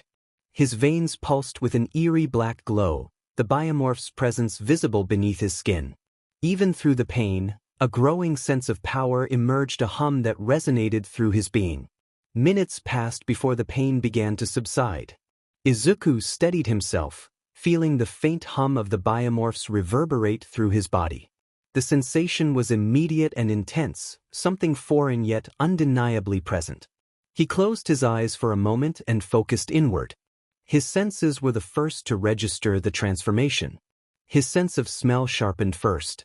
He inhaled deeply, and the world around him flooded with a myriad of sense chemicals from the lab, the faint musk of the room's air, the trace of sweat on his own skin. Every scent was crisp and defined, the minute details of his environment suddenly as apparent as if they were inches away. He opened his eyes and found his vision almost blinding in its clarity. He could see every detail of the room with perfect precision, even the smallest dust particles hanging in the air. The light seemed brighter, sharper, and every shadow was cut cleanly. He could see the veins running through his hands and the faintest movements in the farthest corners of the lab. His hearing shifted next. The room, which had been silent before, was now alive with sound. The distant mechanical whir of machines, the rhythmic beat of his own pulse, the soft hum of the ventilation system, even faint movements outside the room. Every sound was distinct, every vibration clear. With his voice flat and precise, he catalogued the new information and noted that his senses were acute, olfactory, auditory, and visual perception heightened, tactile sensitivity elevated beyond baseline. He returned his attention to the physical test. Now that his enhanced senses had settled, he evaluated his muscles and strength. He raised his hands and examined them with cold, methodical focus. His fingers flexed as he tested fine motor control, smooth and effortless. Every movement felt precise and deliberate. He rolled his shoulders and twisted his torso, testing each joint. There was no resistance, only fluidity. He crouched low and then sprang upward. His legs propelled him with startling force, lifting him several feet into the air. He landed with perfect balance, every muscle engaged and responsive. The power he felt was beyond anything his previous body had known. He noted that joint integrity was stable, muscle responsiveness heightened, and reflexes instantaneous as he observed his own movements with clinical detachment. He approached a reinforced metal panel mounted on the wall, a remnant of an old experiment. With deliberate focus, he curled his fingers into a fist and struck the panel with calculated force. The impact was immediate. The metal buckled and crumpled inward, cracks radiating outward. Izuku stared at his hand as the panel, designed to withstand extreme pressure, folded as though it were paper. He registered the result, strength significantly enhanced. He concluded that the impact force was at least 5 times baseline, possibly more. He flexed his fist slowly, examining the results. There was no discomfort, No strain, just the raw power of his new form. Izuku then activated a diagnostic system at a nearby workstation. The holographic interface flared to life, presenting a full suite of tests: agility, speed, endurance, precision, and cognitive capacity. He selected the full assessments, intending to measure every facet of his transformation and determine the full extent of these capabilities. For as long as I could remember, Izuku had been nothing. He existed in the background, a shadow in the corners of our house. I could not recall a time when he had been anything more than that: silent, distant, practically invisible. It was almost as if he were not even trying. I wondered if he even wanted to be noticed, or if he simply accepted being overshadowed by people who mattered. He was weak, quirkless, a relic of the past in a society where strength and power ruled everything. The idea of a hero without a quirk was laughable, and Izuku fit that mold perfectly. There was always an emptiness about him, like he did not belong anywhere. He was there but never really there. He was a faint, annoying presence, something you could not quite get rid of, but also did not want to acknowledge. He was a non-entity, a side note, a footnote in the book of life. Me, on the other hand, was different. I mattered. I always had. My power was not just a gift, it was a legacy. Light manipulation, something only a few could dream of. My parents made it clear from the start that I would be their pride, their success. They bragged about me to anyone who would listen, always pushing me to do more, be more. I was going to surpass expectations and become something no one could ignore. There was pressure, sure, but it was not a burden, it was a privilege. I was meant for greatness. I was their shining star. Izuku was just irrelevant. He did not even deserve a place in the picture. No one cared about him, and honestly, I was not sure why anyone ever had. What had he ever done to deserve attention? He was a ghost, a presence without substance. I received all the praise, all the admiration. I did not think he cared, and that annoyed me most. He never looked at me with anything but that vacant stare, like he could not even be bothered. It was like he did not want to be seen. Maybe that was why no one cared. He did not care. Not about the attention I got, the praise, the love. He lived in his own little world where he did not need validation. It was infuriating. I would kill to have that kind of indifference, but there was no way I could ever not care like he did. He had all the space in the world to do whatever he wanted without a single expectation on him. And me? I had to carry the weight of everything: my family's expectations, the pressure to succeed. All eyes were on me, and there was Izuku fading into the background. I could not even look at him without feeling disgust. How could someone live in the same world as everyone else and just not care? How could you be so indifferent? It did not seem like he was trying to be different. It was like he had no desire to be anything. He did not want to be part of anyone's life, especially not mine. But then, everything changed. I remembered my entire body throbbing with pain, each breath feeling sharp and difficult. A haze clouded my vision, and everything around me felt wrong. Colors blurred and mixed, folding into each other like wet paint left to drip. The air was thick and acrid, stinging my lungs with smoke and dust, making each breath a struggle. Distant screams reached me, muffled and distorted, like echoes from somewhere I could not follow. Above that noise rose a laugh, cold and confident, the kind that belonged to someone who believed they had already won. It cut through the fog and dragged me deeper into confusion. I tried to move, to do something, anything, but my body would not respond. It felt heavy, reluctant. My light manipulation had failed me, leaving me empty and helpless. My vision blurred as the edges of reality frayed. Exhaustion pressed down like a weight, and I fought to stay awake. Then a figure appeared, moving toward us with a slow, composed stride as if the chaos did not matter. I recognized him immediately. The narrator whispered Izuku's name, voice cracked and barely audible. Panic flared, distant and detached. My heart raced but felt remote. Why did Izuku come here? What was he doing? The thought about wanting him to leave escaped me, weak and ineffective. Then the darkness pulled me in, and I surrendered to it. When I woke up, everything was wrong. The light above me was blinding, an unnatural brightness that felt like the sun had been turned directly toward me. I squinted, my eyes fighting to adjust, but nothing felt right. The gnawing pain was gone, replaced by a strange numbness. My body felt alien, as if I no longer had full control. It was not mine. The ground beneath me shifted with each slight movement, and the air around me remained heavy and stifling in a way that felt fundamentally off. It was as though reality itself had forgotten its rules. Himari could make out the faint silhouette of Izuku a few feet away, his figure still and distant. Above him, strange drones floated, their dark metallic bodies pulsing. With an eerie, steady light. They drifted in slow, deliberate arcs, casting long, twisting shadows that stretched and warped, as if they were bending the fabric of time itself.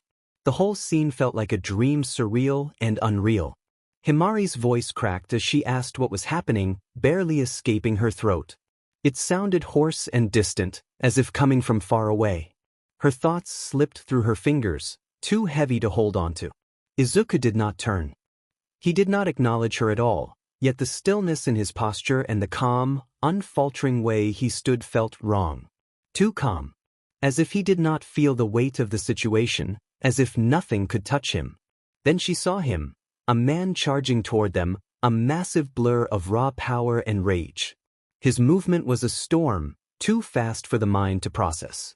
His face twisted into a dark, animalistic snarl. His fist was pulled back, coiled and ready to strike. Himari screamed a warning for Izuku to look out, a raw cry of desperation that felt almost unreal, drifting away from her. The man was already upon them. His fist flew toward Izuku with terrifying speed, so fast it was difficult to follow. The force behind it rattled the air and distorted everything around it, like the world was bending under the impact. Wind howled in its wake, sharp and stinging, as if the strike could tear everything apart. Then it stopped. Time seemed to freeze.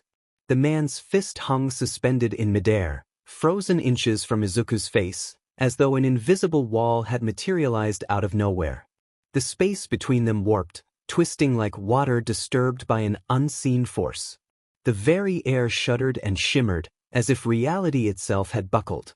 The villain's fist trembled, unable to move farther, as though something far stronger than him held it locked. Confusion replaced the rage on his face. His muscles bulged, his body straining against the invisible resistance, but he could not break through.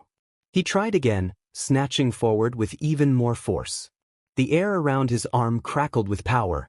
Once more, the strike was arrested mid-motion, held back by the same unseen barrier. It hovered inches from Izuku's face while the world held its breath. The man's growl turned to a frustrated roar. He swung again and again, each attempt more desperate and furious. The ground trembled with the force of his blows, and the air screamed with his effort, but each strike slammed into the invisible barrier and failed to connect. The attacks grew frantic and savage, but no matter how much strength he poured into them, nothing broke through. The villain was locked out. Himari watched, rooted to the spot, her mind spinning as she tried to process what she saw. The fight and the impossible force felt wrong, slipping through her understanding like smoke. A cold wave of disbelief washed over her, seeping into every part of her and pulling her further into confusion. She could not make sense of any of it. Something shifted in the atmosphere, and the moment moved on. It had been an ordinary day at school, so ordinary that time seemed to pass unnoticed. Lessons unfolded with their usual predictability, the hum of the classroom barely registering in Himari's mind as teachers offered familiar praise. A smile, a nod, a reassuring pat on the back for a job well done. It was all part of the rhythm.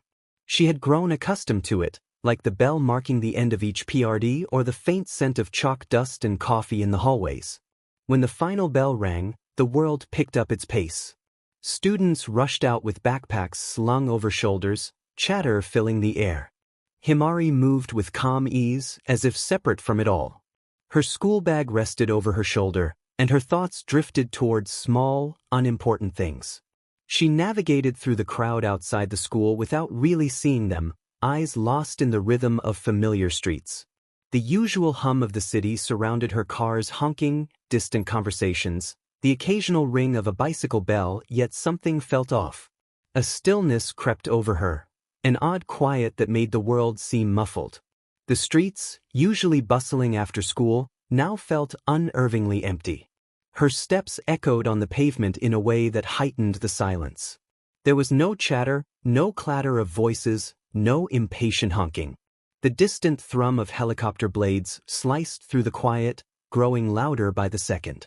At first it seemed like another city noise, but the sound was out of place for this time and neighborhood. Himari's senses sharpened. Her wandering mind snapped to attention. She could not immediately pinpoint the direction, but the blades were unmistakable and closing in. The hairs on the back of her neck rose. Something was wrong. Himari quickened her pace, scanning the sky for the source. The sound seemed to come from above and beyond, not far from where she stood. Then she saw a pair of helicopters, dark silhouettes cutting through the overcast sky in tight formation. The hum of the engines vibrated in her chest as they moved low and fast across the city with alarming urgency. Her eyes tracked them as they passed overhead. Her heart sped up and an uneasy tension settled in her chest. They were headed somewhere nearby. Without thinking, Himari hurried, determined to follow. The blade's noise faded, but her unease only intensified. She turned the corner and the thick, acrid scent of smoke hit her. The smell of burning was immediate and overwhelming. She pressed forward, resolved to reach whatever the helicopters were responding to. The city, moments ago familiar, felt foreign. Rounding another corner changed everything. Shattered windows glittered under dim, flickering streetlights. Pavement was littered with debris-torn metal, chunks of brick, vehicles crushed and unrecognizable. The air was thick with smoke, a hazy fog that clung to everything. Flames licked at the wreckage, casting a flickering light that distorted the shadows. The street that should have been bustling had become a battlefield. Only the crackle of fire and distant sirens filled the silence, punctuated by the groan of weakening structures and the crash of falling debris. Among the wreckage, the water hose heroes lay motionless. Himari's breath caught at the sight. The heroes who had once seemed larger-than-life beacons of strength were scattered across the destruction, their costumes torn, some slumped and badly wounded, others unresponsive. Splash was the first she saw, her blue suit ripped and muddied, her form collapsed among the rubble. Himari's stomach dropped. Her gaze shifted to Jetstream. His suit was battered and torn. He lay crumpled in the wreckage, breathing shallowly. The confident, steady figure she remembered now seemed fragile after a fierce fight. The sight of them, symbols of hope reduced to this, shattered Himari. Her hands trembled and the ground felt unsteady beneath her. What had happened? Who had done this? The questions echoed with no answers. From the heart of the wreckage, a figure emerged, the source of the devastation. He was a hulking presence towering over the rubble, eyes wild with a twisted satisfaction as he surveyed the scene. His grin was unnerving. His clothes hung in tatters and his fists bore the marks of recent fighting. He radiated an oppressive energy, as if an unseen storm followed him. Himari's legs felt like lead. Her instinct urged her to run, but she was rooted to the spot, unable to look away. The villain's gaze locked onto her and, for a frozen moment, the world narrowed to his stare. He advanced slowly, seeming to savor every second. Each step felt like the ground trembled. The villain spoke in a low, rasping voice, taunting that a little light in the middle of all this darkness was quaint. Himari's stomach twisted with dread, yet she held her ground, straightening her back and lifting her chin in defiance. Himari demanded to know what he had done, her voice steady though trembling beneath the surface. She already suspected the answer: the ruined city and the fallen heroes were the consequence of his attack. The villain chuckled, a low rumble that crawled under her skin, and mocked her, gesturing to the devastation as if the answer were obvious. Himari did not flinch. She drew on her inner strength and a familiar spark of energy ignited in her palms. Light swirled into being and she shaped it into a barrier that materialized before her, its radiance cutting through the smoke-filled air. The villain's grin widened, amusement flickering in his eyes as he regarded the barrier. The villain taunted that the little trick would not stop him. His massive fist clenched, muscles rippling, and with terrifying speed he lunged forward. It was like a predator closing in on its prey, the distance between them vanished in an instant. His arm came down with such force the air seemed to bend around the blow. The sheer impact was like a thunderclap. Himari barely had time to react as the shockwave slammed into her shield. The force rattled through her, sending a reverberation through her body. The world spun as if she were caught at the center of a storm. The light from her barrier flickered under the pressure. Himari gasped that she would not let him, pressing her hands together to call on more power. The light around her wavered as the villain raised his fist again, his shadow falling like a looming storm cloud. Splash urged Himari to run, her voice weak and urgent. Himari's heart skipped as she turned toward her friend. Splash looked ghostly pale, breaths ragged and shallow, every inhale a struggle, but her gaze remained steady. She warned Himari to run again, desperation underlying each word. Himari's breath caught. Her mentors and friends told her to run, and their words weighed on her, but she could not leave. Himari shouted that she would not leave them, her voice trembling with raw emotion. She surged forward, the light in her hands flaring brighter. She would not run, not now. She unleashed a barrage of light beams, radiant arrows essing through the air. The beams struck the villain with precise hits that made him stagger back, but his smirk did not waver. The villain mocked that it was not bad but not good enough. He lunged again before Himari could gather herself, fists moving with frightening speed. She managed to raise a second shield, the light flared as it tried to block the blow. The impact cracked her barrier and sent vibrations through her, nearly knocking her down. He was on her again, fists like thunder, each faster and more powerful than the last. She tried to block and retaliate, but every attempt only seemed to provoke him more. He was toying with her. The pain was overwhelming. Every blow knocked the breath out of her. Her strength faded and the light in her hands dimmed with each impact. Time ran out. The final strike landed heavily and sent her crashing to the ground, the wind driven from her. She could barely move, her vision blurred and the edges of her world darkened. She thought she could not give up, but her body refused to obey. She managed to raise a trembling hand, gathering a thin, fading beam of light. She tried to aim it at the villain, but the light sputtered and dimmed before it left her palm. The villain laughed cruelly and loomed over her, casting a long, menacing shadow. He taunted that she was done already, saying she had been entertaining for a moment but was just another defeated hero now. Himari gritted her teeth and refused to surrender. She forced herself to her knees, whispering that not yet as she gathered the last of her strength. Her hands trembled, but the fragile light she summoned still shone. The villain sneered and swatted the faint flicker of light aside as though it were a bothersome insect.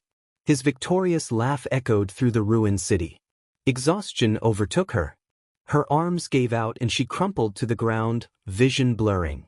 The world around her twisted and blurred, colors blending into a chaotic swirl. Smoke and dust filled the air, making each breath difficult. Her whole body felt heavy and unresponsive, and every attempt to move felt like struggling through quicksand. The villain's laugh continued, but it sounded distant now. Himari tried to focus, to hold on, but darkness pressed in from all sides.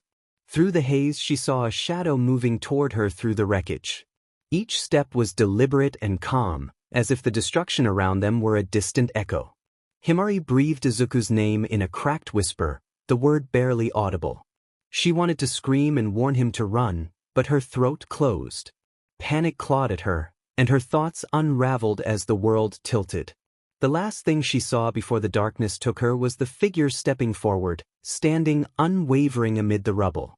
Then everything went black. Izuku's gaze remained unfocused as the teacher's voice became background noise, indistinguishable from the hum of the classroom. The lesson, trivial and irrelevant, held no sway over him. He did not need to pay attention to the details. His mind was elsewhere, immersed in the streams of data that flickered before him, data that held real value and meaning.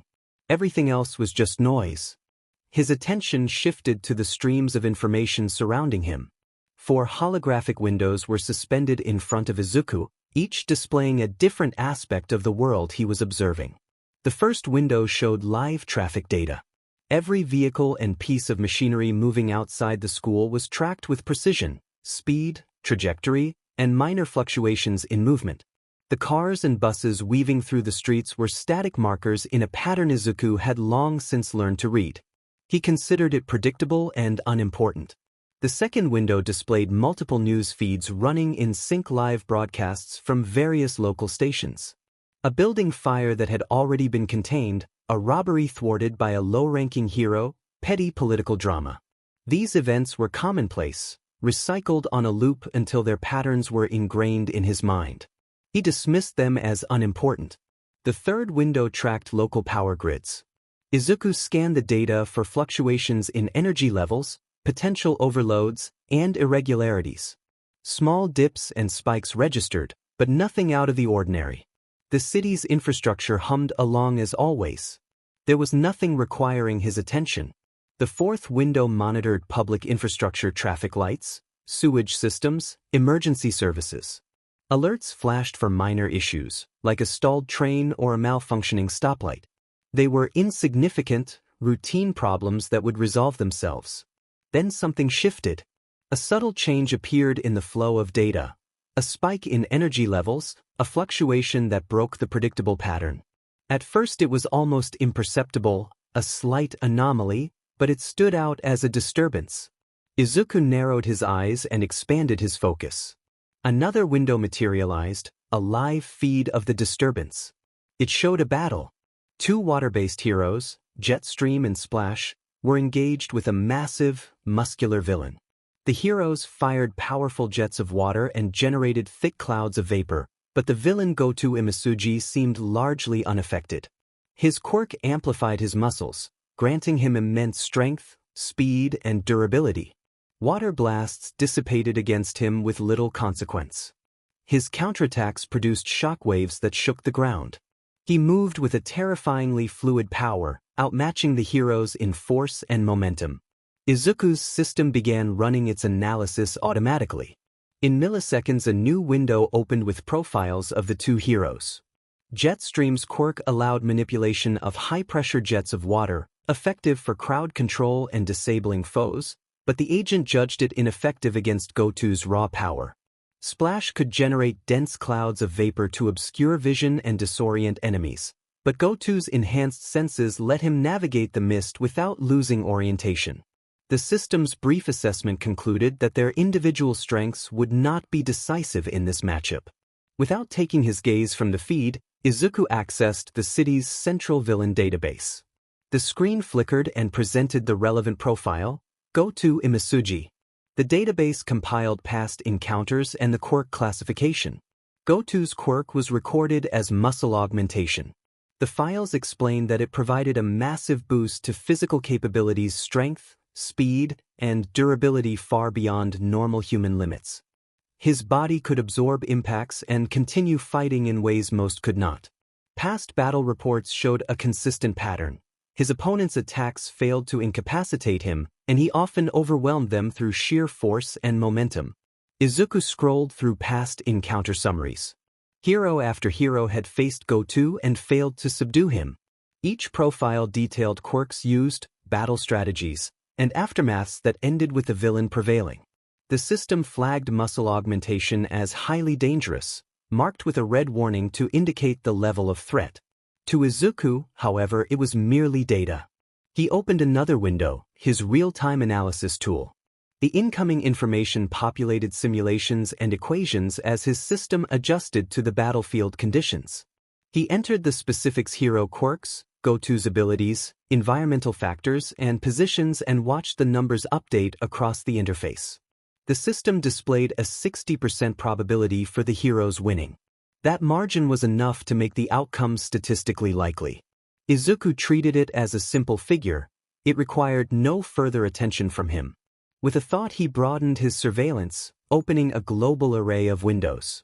Energy flows, ongoing conflicts, disturbances, and activities from around the world populated the screen, categorized and cross-referenced by the system. Every piece of information unspoled before him like an interconnected web. The school day finally ended. The streets around Izuku felt like background props to his plans, insignificant against the mental architecture of his next project. Each step he took was measured as he refined design ideas in his head. Calculations and simulations played out internally, shaping the device before it existed on paper. He tapped the surface of his watch. It responded with a quiet hum, and a series of translucent blue windows appeared in his peripheral vision, aligned with his line of sight. Each window showed complex blueprints, algorithms, and data streams, updating in real time to match the adjustments his mind initiated. He barely needed to speak.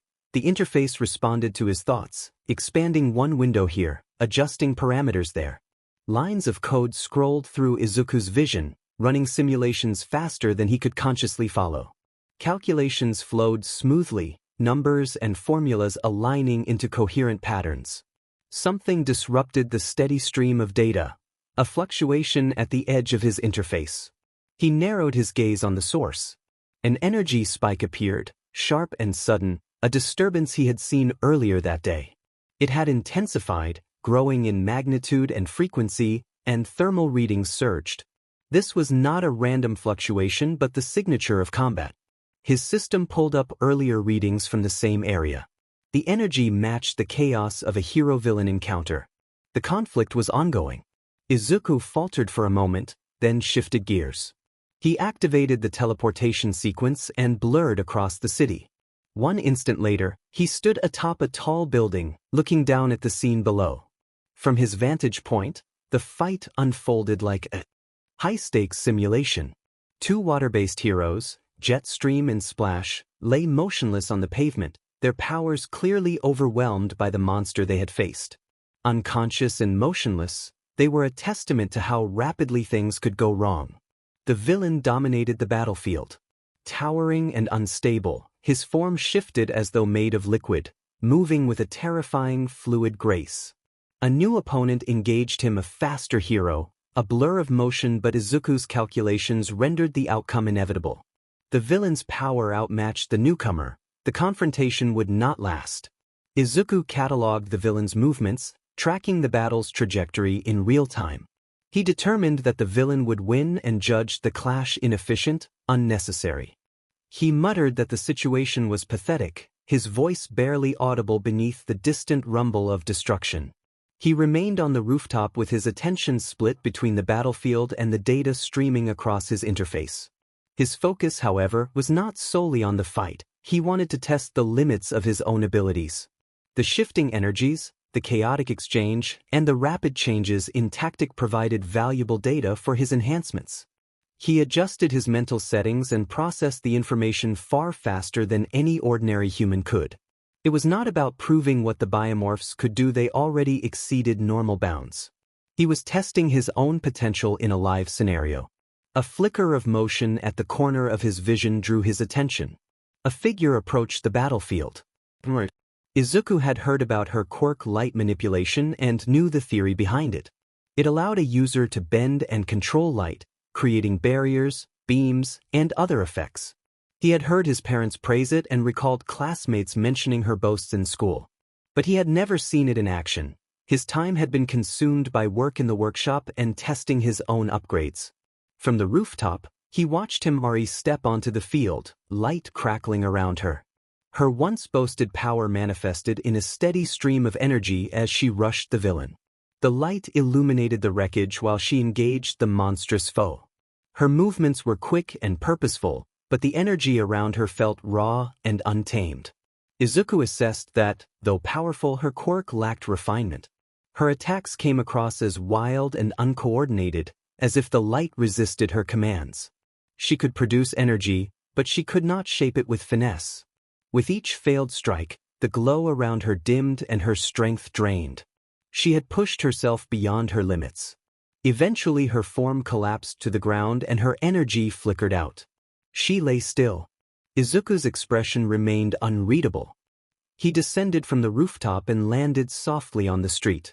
He opened multiple holographic windows of data, each filled with lines of code and systems tracking the battlefield. Goto, the villain across the field, caught sight of him. Goto's mocking grin widened as he studied the newcomer.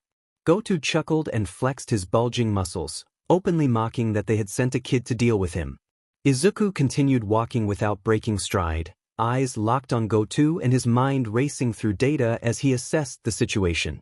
Goto narrowed his eyes and warned the boy, offering a single chance to turn and leave, but Izuku's pace did not change.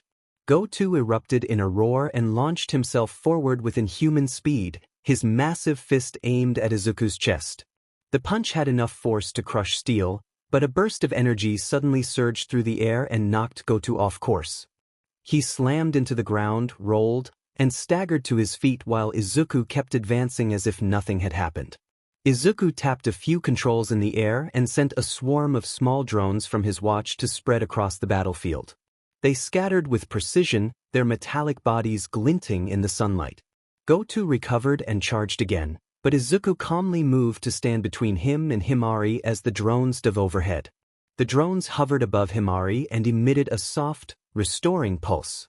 Her breathing steadied and color returned to her face. The drones then swept across the field, stabilizing and gathering the scattered heroes so they were no longer in immediate danger. Goto closed the distance with fists raised, his rage palpable. As he swung, each punch froze inches from its target, halting in midair as if blocked by some invisible restraint. The inability to connect only made him more frantic. He began throwing blows in rapid succession. His movements grew wild and desperate, and he started to injure himself from his own reckless force, leaving his hands raw and his breathing ragged. Izuku observed the spectacle with cold detachment and noted that Goto had reached his limit. He raised a hand, flexed his fingers, and snapped. A controlled shockwave burst outward, striking Goto and sending him tumbling violently across the ground. The villain landed in a crumpled heap, heavily broken and completely incapacitated, his body motionless. Izuku glanced down at his hand with mild curiosity and remarked that he had overestimated the durability of a quirk user. He activated a drone that floated toward the fallen antagonist.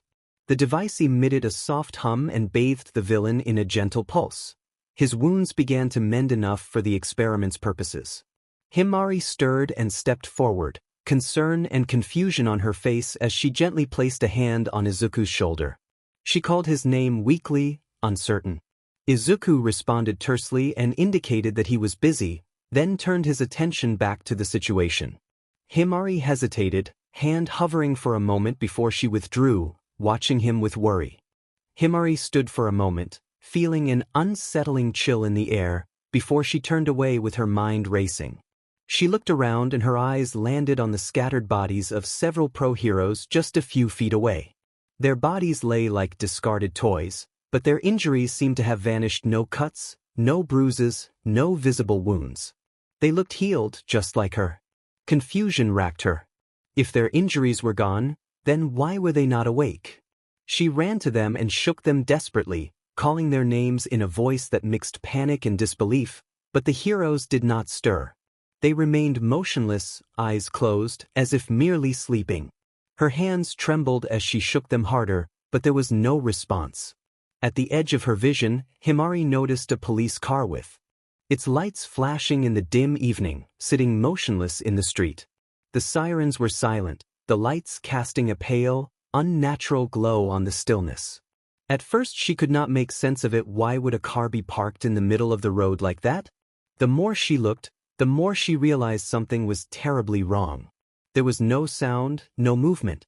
The entire scene felt frozen, as if the world itself had pressed pause. Himari's heart skipped and a cold shiver ran down her spine as she walked toward the car, her footsteps hesitant as though the ground resisted her. The closer she came, the more unsettling it became. The car was not simply parked, it was completely still, locked in time in a way that defied logic. The air felt thick and silent, as if the whole world were holding its breath. Through the tinted windows she could make out the faint outlines of the officers inside. At first she thought they were simply waiting, but as she got closer it became impossible to ignore that they were frozen. Their faces were locked in expressions of shock, eyes wide and mouths slightly open, hands still on the wheel as though time had stopped for them alone. Her legs moved almost involuntarily as she rounded the corner of the car and looked down the road. More vehicles stretched out behind the first, each as motionless as the last. It was not just one car that had stopped. It was everything. She could not believe what she was seeing. Time itself had stopped. Her own body, once in motion, suddenly came to a complete standstill. Her heartbeat did not race and her thoughts did not spiral in panic. Everything simply halted. She tried to turn toward Izuku but froze before she could move, locked in place like everything around her. She took a step, then another, neither feeling natural. By the time she reached the next step, she was motionless, limbs stiff, body completely still. There was no struggle or sensation of being held. She was simply frozen. Her movements stopped in time. With him already frozen, Izuku turned back toward the villain and watched as Goto, now recovered, pushed himself up from the ground. Izuku's expression remained emotionless. He told Goto that now that all the distractions were gone, they would begin the real experiment.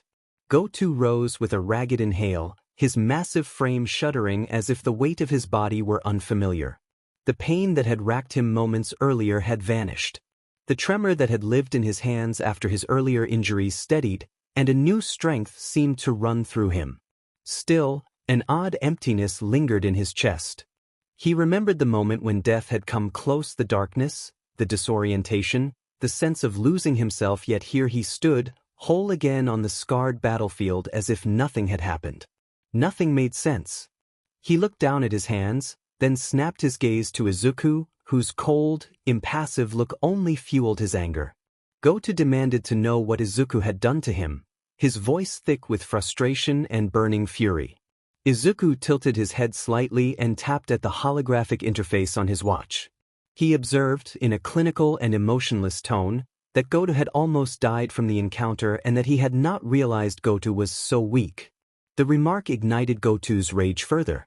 He narrowed his eyes, growled low in his throat, and charged. The earth seemed to crack under his weight as his enormous body rushed forward, his fist swinging with a force that made the air ripple. Izuku did not flinch. He stood and watched the charge as if it played in slow motion. He lifted his right hand and formed the shape of a gun with his fingers, aiming at Goto. The air around him began to crackle as a small blue sphere formed at his fingertips, its surface pulsing with concentrated energy. With a casual flick of his wrist, Izuku sent the sphere forward at such speed that it appeared to vanish before Goto could react. The sphere struck Goto before he could close the distance. The impact echoed like a thunderclap, and the sound filled the silent scene. The shockwave from the impact was so intense that it rippled through the air, creating a gust that swept the battlefield. The blast seemed to obliterate Goto, sending debris, vehicles, and structures flying. Buildings collapsed into rubble and roads cracked. A wide swath of destruction stretched for miles, the horizon hazed with dust and smoke. Izuku stood unmoving amid the chaos. He glanced at his watch, made a few adjustments, and did not look at the wreckage. A small drone buzzed to life nearby and hovered over the remains of what had once been Goto.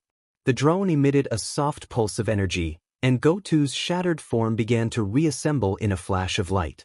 The process was clinical and efficient. Within seconds Goto was standing again, shaken but whole. Izuku watched him with a cold, steady gaze. He asked in a monotone how it felt to die and come back. Goto's chest heaved. He should have been dead. The sensation of being restored after such destruction was unnatural and terrifying, but it only sharpened his fury. He roared and charged, massive limbs driving him forward. His fist came down toward Izuku's head. Izuku did not move. He raised a hand, fingers poised, and the attack froze in midair as if gripped by an invisible force. Goto strained against it, every muscle tensed, but he could not break free. Izuku sighed with impatience and reminded him that a question had been asked. He tapped Goto's outstretched fist with a fingertip. A low humming vibration spread through the ground. Goto's frame inflated with force and tension as energy surged through him. Then, in a burst of power, an explosion rocked the field and Goto was thrown apart in a brilliant, disorienting display of light and force. The scene was dramatic but not graphic.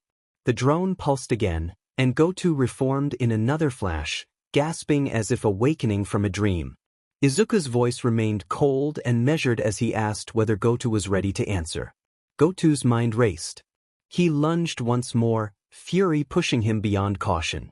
He seized Izuku with crushing strength and applied overwhelming force to the boy's head. Izuku's body went limp and collapsed, appearing utterly defeated. For a moment Goto held what seemed to be the final proof of his victory, and a hard satisfaction washed through him. That satisfaction shattered when a detached, mechanical voice praised the outcome as flawless. Goto spun around in disbelief, heart pounding. There, behind him and completely unharmed, Izuku stood with an unreadable expression and arms folded, not a mark on him. There was no trace of the brutal destruction Goto had just wrought. Goto's mind reeled as he looked back to where Izuku's body should have been.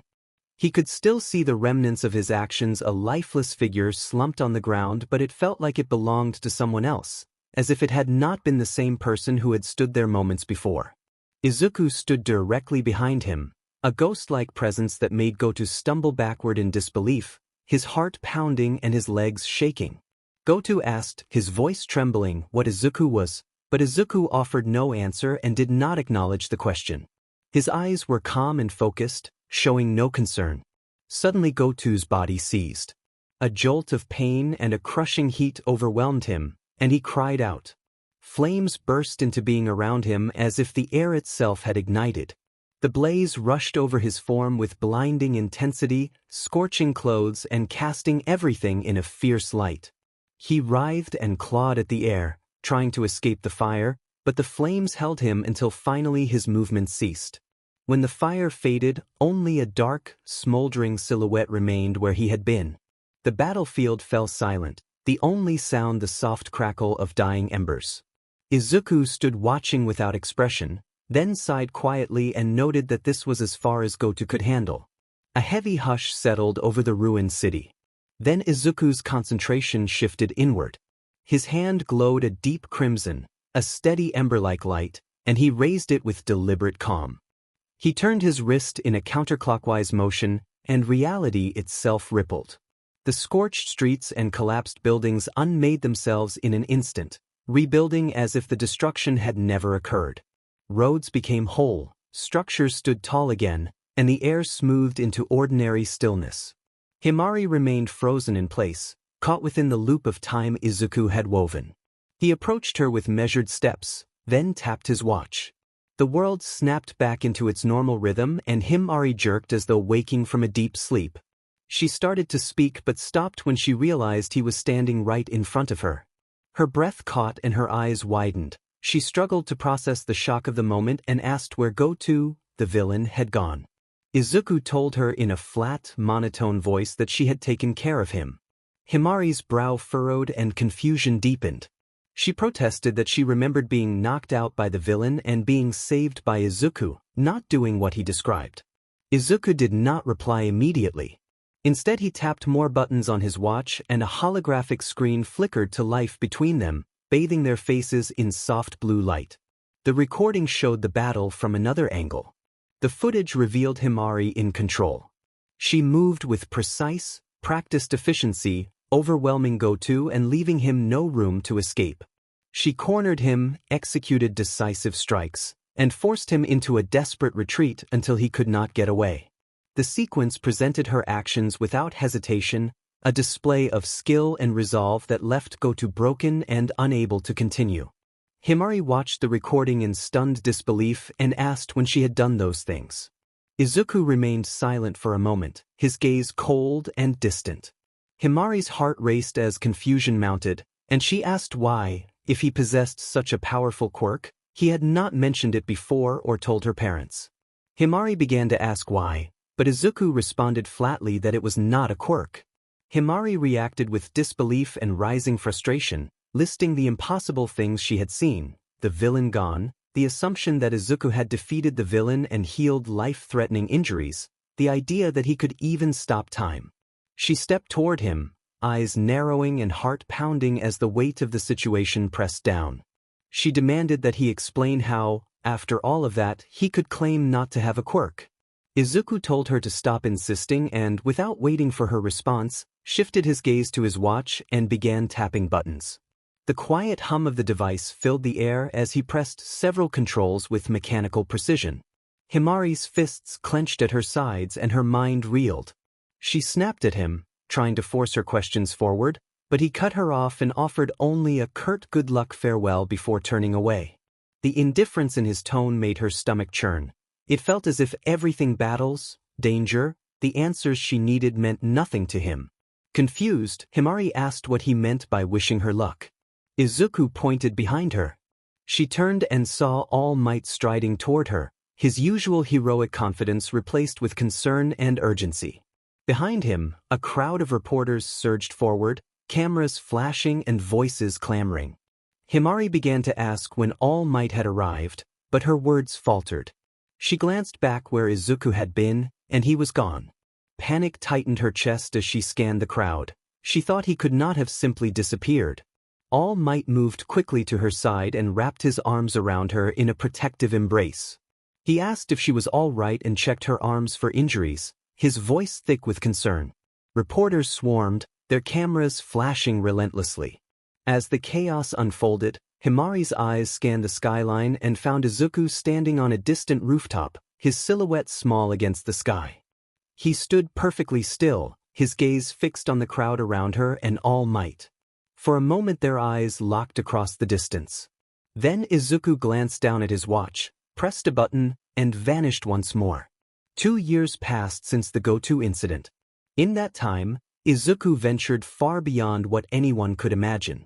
His research and journeys carried him into the deepest, most profound corners of existence, uncovering truths that surpassed the grasp of beings within his former reality. What had started as a search for power and knowledge evolved into the unraveling of higher dimensions. At first, his work on higher dimensions had been purely theoretical. The concepts of fourth and fifth dimensions fascinated him. Their implications were vast and mind-bending. Observing them was one thing, but traversing them was another. He spent months constructing and refining technology capable of breaching the limitations of conventional reality, driven by a single goal: to transcend the boundaries of what he had believed to be the final frontier. When he succeeded, the experience was nothing like he had expected.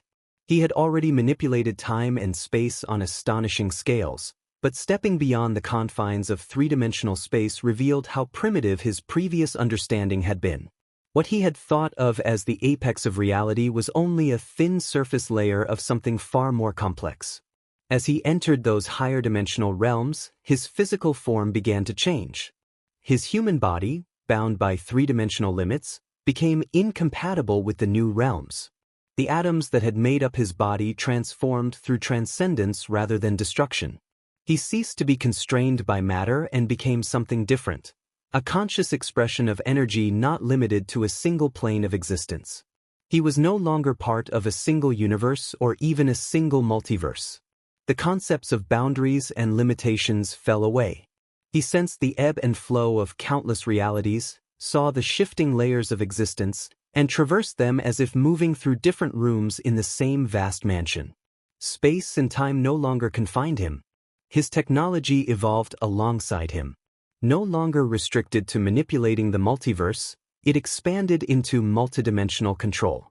His devices, constructs, and tools matched the scale of his new reality. They became instruments capable of reshaping the fabric of higher dimensional space. With thought, he could alter the structure of existence across infinite layers. Time itself bent to his will, and the laws of physics could be rewritten with a flash of intention. He attained a level of power that made his former abilities seem small. As he delved deeper into this understanding, he began to grasp the full scope of his transformation. The more he explored, the more he understood why the owners of the custodians of knowledge, the ancient beings who had once controlled the greatest knowledge of the multiverse, were powerless against higher civilization. The owners had been a formidable force. They had existed for millennia, bending space and time with unparalleled mastery, their understanding of reality nearly limitless. They could fold time to manipulate its flow, reshape space with ease, and control the elements of the multiverse as if they were tools in their hands. Yet even with their immense power, they could not transcend the third dimension itself. Their abilities, as vast as they were, remained constrained by the boundaries of space and time. They could warp space and time, but they were still bound by the structure that made the multiverse function. He, however, was no longer confined by such limitations. His ascension to Type 12 had granted him the ability to move beyond the fabric of the multiverse. He was no longer bound by time, space, or the usual structure of reality. He moved through dimensions as though they were stepping stones, bending not just space or time, but the very existence of alternate realms. Against a being capable of such manipulation, the owner's power felt limited. Their mastery of space and time could not match a civilization that commanded entire dimensions. They remained tethered to the multiverse and its rules, while he had become something far beyond them, a force that altered the essence of realities themselves. Himari had changed too over the past 2 years, and the way she viewed her brother had changed even more dramatically. What she thought she knew about Izuku had been a comforting lie she had allowed herself to believe for far too long. She had always seen Izuku as the quiet one, the fragile, quirkless boy who could never do anything right and who needed protection. She had watched him with pity and a sense of superiority as he fumbled through life in a world that celebrated power above all else. It was an easy role to assign him, and she could almost convince herself it was true. After all, who in their family had shown the strength he supposedly lacked? Who else had endured ridicule from their parents and peers for such a fundamental flaw? But that image had shattered. At first Himari could not understand how she had been so blind. How had she failed to see the strength that had always been within him, the quiet resilience and endurance that bore years of pain without complaint? He had never been the fragile child she had assumed. He had been far stronger than anyone had given him credit for. The question that nagged at her was why he had never revealed it, why he had allowed everyone, including her, to walk over him for so long. She imagined that if she had been in his position she would have fought back, demanded respect, or told their parents the truth. But Izuku had done none of those things. He had endured in silence. She considered whether he might have come to hate them for the neglect and mockery he had suffered, and she would not have blamed him if he did. The way their parents and others treated him could not be dismissed with an apology. Perhaps he had simply been biding his time, waiting for the right moment to leave them all behind. The thought lingered and began to make sense. She had never seen the weight he carried because he had stayed in the background and taken the abuse without a word. He had been almost invisible to her and to everyone else. Now that she understood and had seen what he was truly capable of, she needed answers. She needed to understand him and to know why he had kept his true self hidden. She tried to get closer, to peel back the layers of the brother she thought she knew. She apologized repeatedly for all the years she had ignored him, for standing by while Katsuki and the others tormented him, and for dismissing him as weak and useless. She wanted him to know how deeply she regretted it and that she wanted to make things right. When Izuku finally spoke, he told her that he had never hated her and that he had never hated their parents either, that he had no reason to. Himari froze. She had expected resentment, anger, or bitterness, but she found none of those emotions on his face. Instead, he stood composed and distant, his expression unreadable. She searched him for signs of the pain she believed he must have felt, the scars from years of neglect and hurt, but there was nothing to reveal them. It was as if those things had not mattered to him in the way she imagined. Himari asked if he did not care about what had happened, about how she had treated him and how their parents had treated him. Izuku gave a brief shrug, as though the conversation were irrelevant to him. Izuku told her that the actions and opinions of others and their parents had never affected him and that he did not operate on external validation or judgment. His words landed on Himari like a physical blow, knocking the breath from her chest. All the years of agonizing over the past, wondering if he resented her, if he hated her, suddenly felt irrelevant. To him, none of it had mattered. He had never been affected by others' actions or her apologies. Himari had believed that apologizing and trying to make amends could bridge the distance between them. She thought that if she opened up and showed how much she regretted everything, they could begin to heal. Instead, she realized the gap had never existed for Izuku in the first place. For him, the bullying, the neglect, the isolation, none of it had consumed him. He had always seemed to live in a world of his own, where their treatment had no bearing, where their opinions, including her own, had never touched him. The classroom buzzed with life, a constant murmur of voices woven together beneath the warm, slanting light of the afternoon. Tall windows let golden sunlight spill across worn desks and long shadows that made the room feel both inviting and slightly timeless. Outside the sky was a clear blue. Inside, the air held the restless energy that belonged to a room full of high school students planning their futures. Groups clustered in corners, voices rising with excitement over graduation plans and the merits of various hero schools. They debated entrance requirements, speculated about pro-heroes scouting for talent, and traded stories about quirks and training regimens. Some students stared at the ceiling in thoughtful reverie, others were absorbed in their phones. Laughter, agreement, and the occasional scraping chair created a familiar, lively rhythm that felt comforting rather than urgent. Near the windows, a small circle of students discussed hero schools with bright enthusiasm, their faces lit by possibility. At the back of the room, another group argued over the best way to train their quirks over the next 10 months. The teacher had not yet arrived, but no one seemed bothered. It was just another day of routines and hopes building toward an uncertain future. At his desk, Izuku sat still amid the whirl of energy. His green eyes scanned the room slowly, taking everything in but in a way that set him apart. To anyone else, the classroom might have seemed ordinary, unchanged over the years. To Izuku, it felt different. His perception had shifted and expanded, making the familiar seem both known and subtly altered. After traveling through realms beyond ordinary comprehension and experiencing dimensions that defied simple understanding, the everyday third dimension felt fragile to him, like looking at a flat image after having inhabited a richer world. The desks, the walls, the people were all present, but they felt insubstantial by comparison. He noticed faint echoes of energy left behind by movement, subtle tensions between particles, and invisible forces that bound the classroom together. Time too carried small variations he alone seemed to detect. Sound waves moved through the air in complex dances of frequency and vibration rather than simple noise. The air itself seemed denser, a field of potential rather than empty space. Izuku had crossed into higher planes and, in a way, left his former human existence when his body dissolved into pure energy. His consciousness wandered through dimensions beyond the human experience, and when he returned it was in a human form that now felt optional. The body he inhabited was a tool convenient for interaction but not essential to who he had become. He had learned to shift between states at will, slipping into formless energy or stepping back into solidity, though he kept that ability hidden.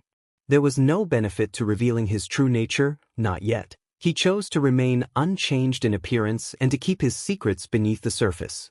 As his thoughts settled into that strange peace, the classroom door creaked and the teacher entered with a stack of papers. The teacher placed the papers on the desk, adjusted his glasses, and signaled for attention, asking the students to settle down. The teacher announced that they would talk about career paths. A few students groaned at the mention of future plans, but the teacher grinned and waved off their complaints with a casual flick of his hand. He added that it did not really matter because he already knew every single one of them wanted to be a hero. The classroom erupted into excited chatter. Students cheered, some leaping from their seats to demonstrate their quirks. Sparks flew from one student's fingertips, another levitated a book into the air, and someone else hardened their arms into solid stone. The room's energy shifted, charged with the enthusiasm of youth, each student eager to show off their abilities. The teacher clapped his hands together, trying to regain control, and reminded them that quirks were not to be used in school and that they all knew the rules. Reluctantly, the students ceased their displays and the room returned to its usual hum. The teacher, smiling knowingly, handed out papers and discussed various high schools and specialized programs for budding heroes. When the final bell rang, signaling the end of the school day, the atmosphere settled into routine. Students gathered their things and made plans. Some talked about training regimens, others strategized about applications to UA and other prestigious institutions. Izuku moved quietly through the motions. He slid his notebook into his bag with deliberate, unhurried movements. Then Bakugo called out to him from the doorway. Izuku turned toward the sound and saw Bakugo leaning against the frame with his arms crossed, his sharp gaze meeting Izuku's with familiar intensity. Bakugo bluntly asked if Izuku was coming to UA. Izuku replied that maybe he would not, his voice calm with an undercurrent of uncertainty that neither of them could name. Bakugo did not press him further. He stared for a few seconds, scoffed, and turned away, his footsteps fading until the room returned to its usual buzz. Himari approached with a puzzled expression and said that it was strange, admitting she had expected Bakugo to react differently. She mentioned that she thought Izuku going to UA and becoming a hero would be dramatic, and then asked directly whether he was going to UA. Izuku answered that he had already answered that question and then left before she could finish. Himari frowned and muttered that he could have at least answered her before leaving. With a resigned sigh, she gathered her things and left the classroom. 10 months later, a rupture in the cosmos loomed, ancient and unfathomable, a supermassive black hole hanging in the void like an altar at the edge of reality. It did not spin or roar. It simply existed, vast, mute, absolute. Around it, light faltered and bent into threads before vanishing beyond the event horizon. The silence was not peaceful but the absence of all things: light, matter, time, meaning. It devoured everything. The space around it rippled, distorted by gravity so profound that the usual rules of physics seemed to kneel. Strange colors shimmered at the edge of perception, ghostly halos and gravitational echoes that hummed like a distant song beneath the bones of the universe. 1,000 dead stars spiraled lazily around it, caught in eternal descent. At the outer rim of that gravitational abyss, just beyond the threshold where existence surrendered to oblivion, a figure sat: Izuku. He was motionless, suspended in quiet defiance of the surrounding physics. His legs were folded beneath him, elbows on his knees, hands relaxed, palms up in a posture that suggested meditation or waiting. His back was straight and unyielding, like a blade forged in solitude. If he breathed at all, it matched the slow tidal pulse of dying stars behind him. His eyes were open, but they were not watching the black hole or the dying suns. He looked forward through the void, through silence and shadow, not in search of light but for something further, something deeper. He raised his wrist with slow precision. A faint glow emanated from the device wrapped there, a timepiece that seemed out of place in the eternal night. It glowed gently, a quiet defiance against entropy, ticking on in a place where time had almost unraveled. 10 months had passed. It had been almost a year since he began the search, a year spent drifting through galaxies, an entire cycle adrift in the endless dark, slipping silently between star systems, each one glowing like a distant promise in the cold vacuum. He had journeyed through cosmic expanses where time stretched thin, tracing the luminous lifelines of collapsing stars and the slow, solemn dances of planets in orbit. He wandered through stellar nurseries dense with potential and through black hole-riddled sectors that whispered secrets in gravitational murmurs. He navigated the tangled lattice of multiversal threads, slipping across dimensions like a phantom, brushing translucent veils that shimmered with the hum of higher-order realities. He had immersed himself in the deeper strata of existence, where laws bent and space seemed to breathe. And yet nothing. No signal. No sign. No trace of advanced life or civilizations capable of scratching beyond the cosmic surface. What he found were primitive, crude Type 0 societies still tethered to their cradles, or the earliest stirrings of Type 1 constructs struggling to wield stellar power. Nothing had what he was searching for. No grand intellects. No force of will etched into spacetime. No creations that bent existence into awe. There was no power worthy of reverence. No knowledge that commanded attention. Nothing that justified more than a passing glance. There were traces, subtle and elusive. Echoes of greatness. Proof that others had come and gone long before the species he now overlooked had even sparked fire. He found signatures and fragments embedded in the curvature of space-time, like graffiti left by gods. Residual structures hung in the void, flickering at the edge of perception, half-phased and eroding under entropy, their geometry unreadable to lesser minds. He uncovered timelines bearing deep distortions, not formed by ordinary collapse but by deliberate, precise manipulations. These were purposeful acts by ancient architects who once sculpted reality as though it were malleable, folding its layers into constructs of impossible grace. But they were absent now. Always absent. Never present. Never watching. Never speaking. He found only remnants. No creators remained to explain them. They were gone, or hiding, or never there to begin with. And Izuku did not presume. He did not build cathedrals from theories, nor chase ghosts conjured from wishful logic. He followed evidence. He moved with precision, guided only by what the universe revealed. And what it had revealed, again and again, was absence. He sat unmoving for a long while, letting the raw enormity of the void wash over him. At last he stood. The movement was quiet and fluid, a single uninterrupted thought brought into motion. Around him, the gravitational light show warped in his wake, his silhouette a smudge against contorted reality. For a brief moment he stood as a solitary figure before the abyss, framed by the universe's oldest hunger. He teleported not through motion but through redefinition. One instant he was poised on the edge of the void, the next he occupied a completely different corner of reality. In the very next breath of the cosmos, he was home. His room was exactly as he had left it, still, dim, and clean. The air held the familiar scent of filtered light and worn fabric, the ghost of warmth long since cooled. The hum of Earth's atmosphere returned in full, the soft, constant pressure of life pressing gently against the walls, through the floor, into his bones. He moved toward the window, barefoot on the cool floor. The glass was faintly fogged at the edges where morning brightness clashed with the stillness within. Outside, the street was quiet. A car was parked in front of the house, engine idling with a low, steady purr. His father stepped out first, rounding the vehicle to open the passenger side door. His mother followed, guiding Himari with a light hand on her shoulder. She was dressed sharply, composed, her expression deliberately calm, determined, maybe a little nervous, perhaps excited. They all climbed in, one after the other, doors clicking shut like the end of a chapter. The car eased away from the curb, tires whispering over the pavement and trailing into the soft gold of the morning. Izuku watched them go, his reflection faint in the window glass as a quiet echo layered against the world beyond. He observed that they were probably heading to UA. The car turned the corner and vanished behind neighboring buildings.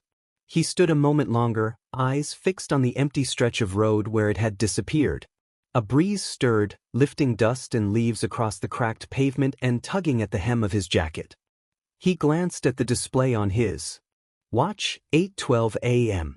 The city had not fully woken in this part of town.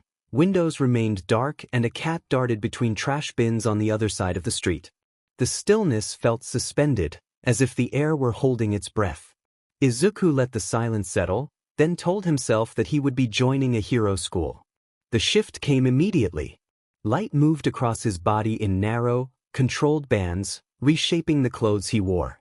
Dust faded, fabric vanished, and was replaced by the clean lines of his middle school uniform.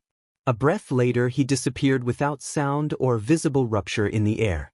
The transition was seamless. He arrived at the edge of the UA High School campus, standing just beyond the main plaza. The crowd had already formed. Hundreds of students filled the open space, some in tight groups while others lingered alone. Conversations overlapped into noise, punctuated by short bursts of quirk activity despite the posted warnings. A few students seemed to be testing their limits. Most were just managing tension. Izuku remained still and watched. He did not step forward. His eyes tracked motion and body language, the way students shifted their weight, the frequency of nervous gestures, the expressions that flickered across faces and vanished. Every small detail contributed to a larger picture, not something he needed to act on now, but worth recording. He had no previous data on the school beyond surface impressions. He had not explored other campuses or compared programs. At this stage, that was unnecessary. He had noticed over time that UA came up often in conversation.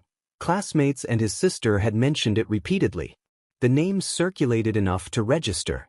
Popularity was not reason enough to trust a system, but frequency was a useful marker of the school's presence in the broader landscape. He recognized it, and now he was here to evaluate it himself. Around him, the environment was more chaotic than he had expected for an official exam setting. Students' behavior lacked uniformity.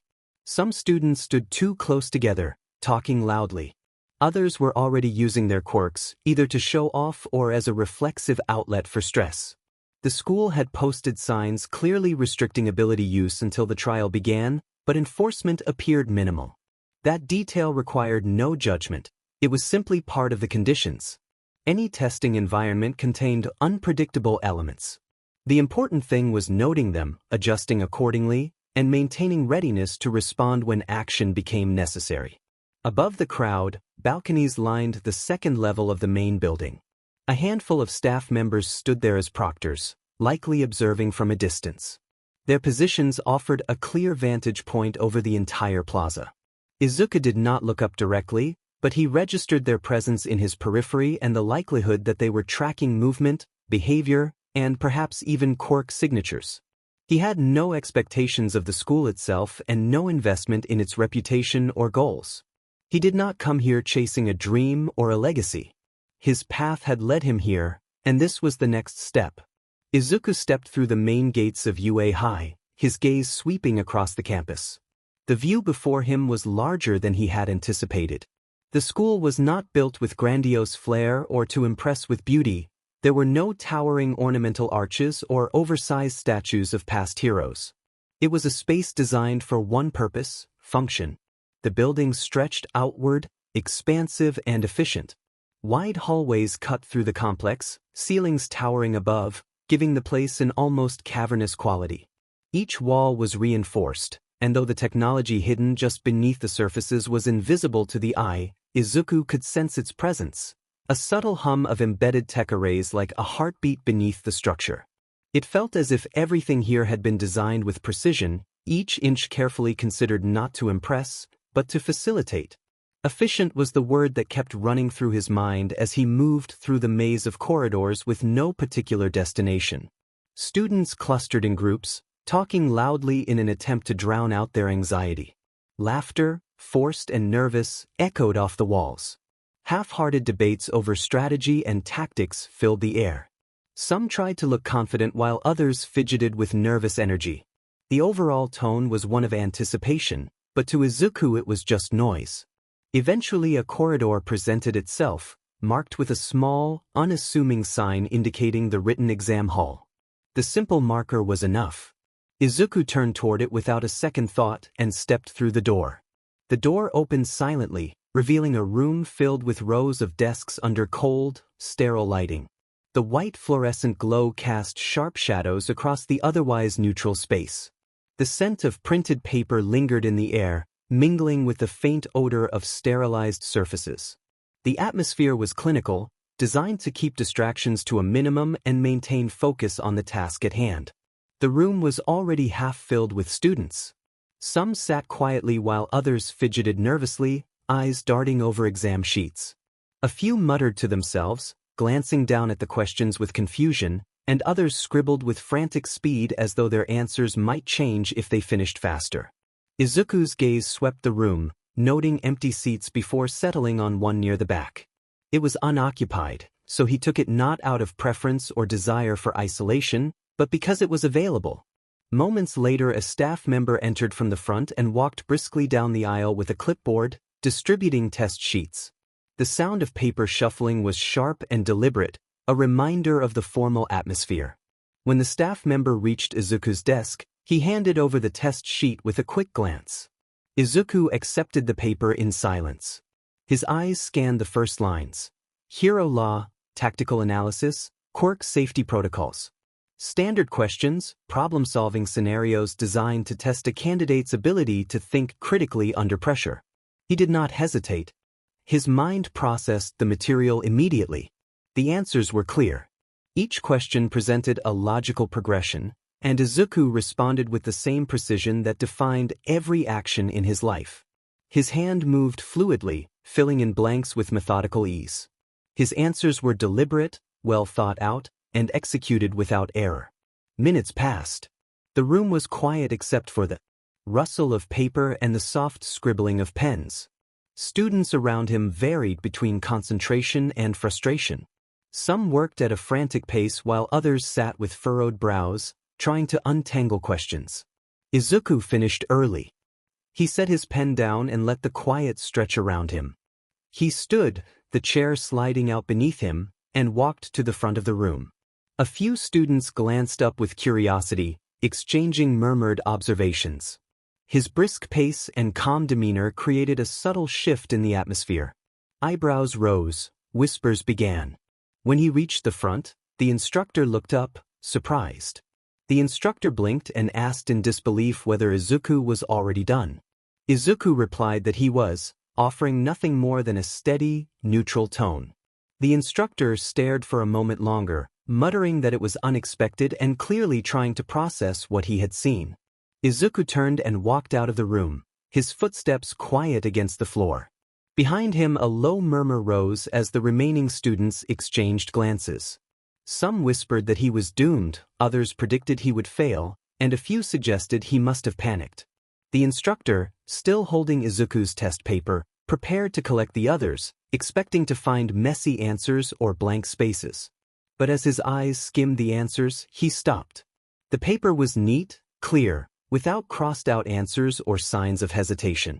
Every question had been answered with precision, the handwriting clean and legible.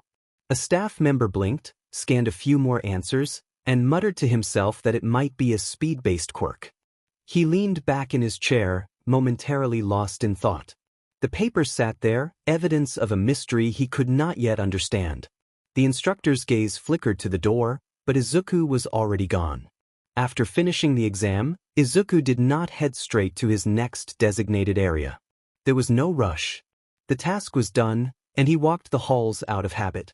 His eyes catalogued every detail, processing the data without conscious effort, the hum of fluorescent lights, the echoes of footsteps on clean white walls, faint sounds drifting through the air.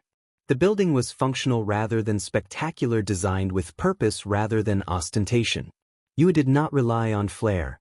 It focused on the pursuit of power and potential, the cultivation of strength through simplicity. Still, there was an edge to it, a sense of something larger beneath the surface that he filed away for later. Turning a corner, the gentle murmur of students and staff faded as a burst of sharp metallic clangs, the hiss of compressed air, and the crackle of electric sparks stitched through the quiet. The noise felt mechanical and deliberate, purposeful enough to draw his attention. Izuku followed it until he reached a set of heavy double doors propped open beneath a plaque that read Support Course Development Exam Closed Session. He paused, eyes lingering on the sign, then stepped inside. The room was vast and purposefully chaotic. Large workbenches lined the space, surfaces crowded with tools, parts, and unfinished projects. Wires dangled from overhead, twisting into snaking cables that hung like vines. Some benches were cluttered with scraps of metal, soldering irons, and blueprints scattered as if a storm had passed through. Others were almost obsessively neat, tools arranged precisely with digital pads displaying designs in progress. Students hunched over their stations, welding goggles in place, hands moving with practiced speed. The air smelled of melted metal, electric heat, and hard work. At first his presence went mostly unnoticed, drowned by the hum of machinery and the buzz of concentration. Soon, though, an instructor approached, wearing a bulky helmet that left the face nearly invisible behind a clear visor. The instructor informed him, voice muffled by the helmet's filter, that he was not on the current rotation and that the group had 5 minutes left, so he would have to wait. Izuku glanced at the large digital timer on the far wall, noted the countdown, and decided that 5 minutes would be enough. The instructor tilted their head in mild disbelief. A few nearby students paused and lifted their heads, exchanging skeptical looks and whispering that he must be cocky or treating the task as a warm-up challenge. The instructor sighed through the filter, a sound that held both irritation and reluctant amusement. After a moment of observation, the instructor conceded, gestured to an unoccupied bench at the far side of the room, and indicated that Izuku's time began then. Izuku moved to the bench without explanation. He ran his hands over the surface, eyes scanning the tools, basic saws, soldering equipment, alloy strips, capacitors, and wires. The assortment was modest but sufficient. Some students snorted and muttered under their breath, assuming he would waste the time, not knowing that to him this was simply another problem to solve. He took a moment to survey the tools and mentally calculated the steps he would need. He raised his wrist slightly to activate the watch there. A soft blue light blinked once, and a translucent interface materialized above the watch, visible only to him. Schematics began to appear in sequence, designs for a poltergeist, a pulse deterrent, a localized EMP burst, a shockwave gauntlet models he had created and tested before. He skimmed through the files, assessing which design fit the materials available and the time allowed. The room's controlled chaos continued around him, machinery humming and sparks flickering in harmless, energetic bursts as students focused on their own challenges. Each of them served a different purpose, each with its own strengths and weaknesses. But none of them were what he needed right now. He passed over them, quickly moving to the next design. Pulse generator. A simple yet effective device he had built long ago, its design proven in countless scenarios. It was not the most complex of his creations, but it was reliable and quick to assemble, making it the perfect choice for the limited materials available to him. Izuku tapped the file to open it and a 3D projection of the device appeared, hovering in the air in front of him. The hologram displayed the original configuration, a small, compact design capable of emitting a powerful sonic burst that cleared space directly in front of the user. For a more versatile countermeasure, he decided to make adjustments. He studied the projection for a brief moment and made the necessary changes in his mind. The emitter plates rotated, the frequency range was adjusted to cover a wider area, and the modulation system was altered from linear to radial so the pulse could be released in all directions. The device would be far more effective now that it was omnidirectional, able to clear threats from any angle. If surrounded or cornered, the pulse generator would clear space and provide the user with time to escape. Once satisfied with the changes, Izuku dismissed the projection. The digital window vanished, and he turned his attention to the workbench before him. His hands moved with practiced precision. The familiar tools fell into place as he assembled the pulse generator. Each piece clicked together seamlessly, his motions fluid and efficient. In less than 4 minutes, he stepped back and observed the now complete device. A soft hum filled the air, the low vibration indicating that it was functioning. The energy core inside flickered faintly, stable and ready. The room around him had grown quieter. Students paused in their tasks, noticing the finished device on the workbench. The instructor, who had been keeping track of the time, glanced up in surprise, his expression showing that he had not expected Izuku to finish the gadget so quickly. The instructor voiced disbelief and astonishment, asking if Izuku had actually managed to build something. Izuku gave a small nod, his focus already moving elsewhere. He did not elaborate. The device was done and its function was self-evident. The instructor stepped forward, curiosity replacing some of his initial shock, and asked what the device's purpose was. At the sound of that question, Izuku pressed a small button on the device. The pulse generator sprang to life with a low hum, and in the next instant a concussive pulse expanded outward. The shockwave created a loud, rushing gust that knocked students off their feet and sent equipment skidding across the floor in a dramatic, animated flurry. The instructor was propelled into a nearby stack of equipment and landed amid the pile, stunned and shaken but clearly uninjured. Students cried out and scrambled, some tumbling and sliding as they tried to regain their balance. The scene had the chaotic energy of an action sequence, intense but without lasting harm. When the dust settled, Izuku stood perfectly still, watching the aftermath with impassive eyes.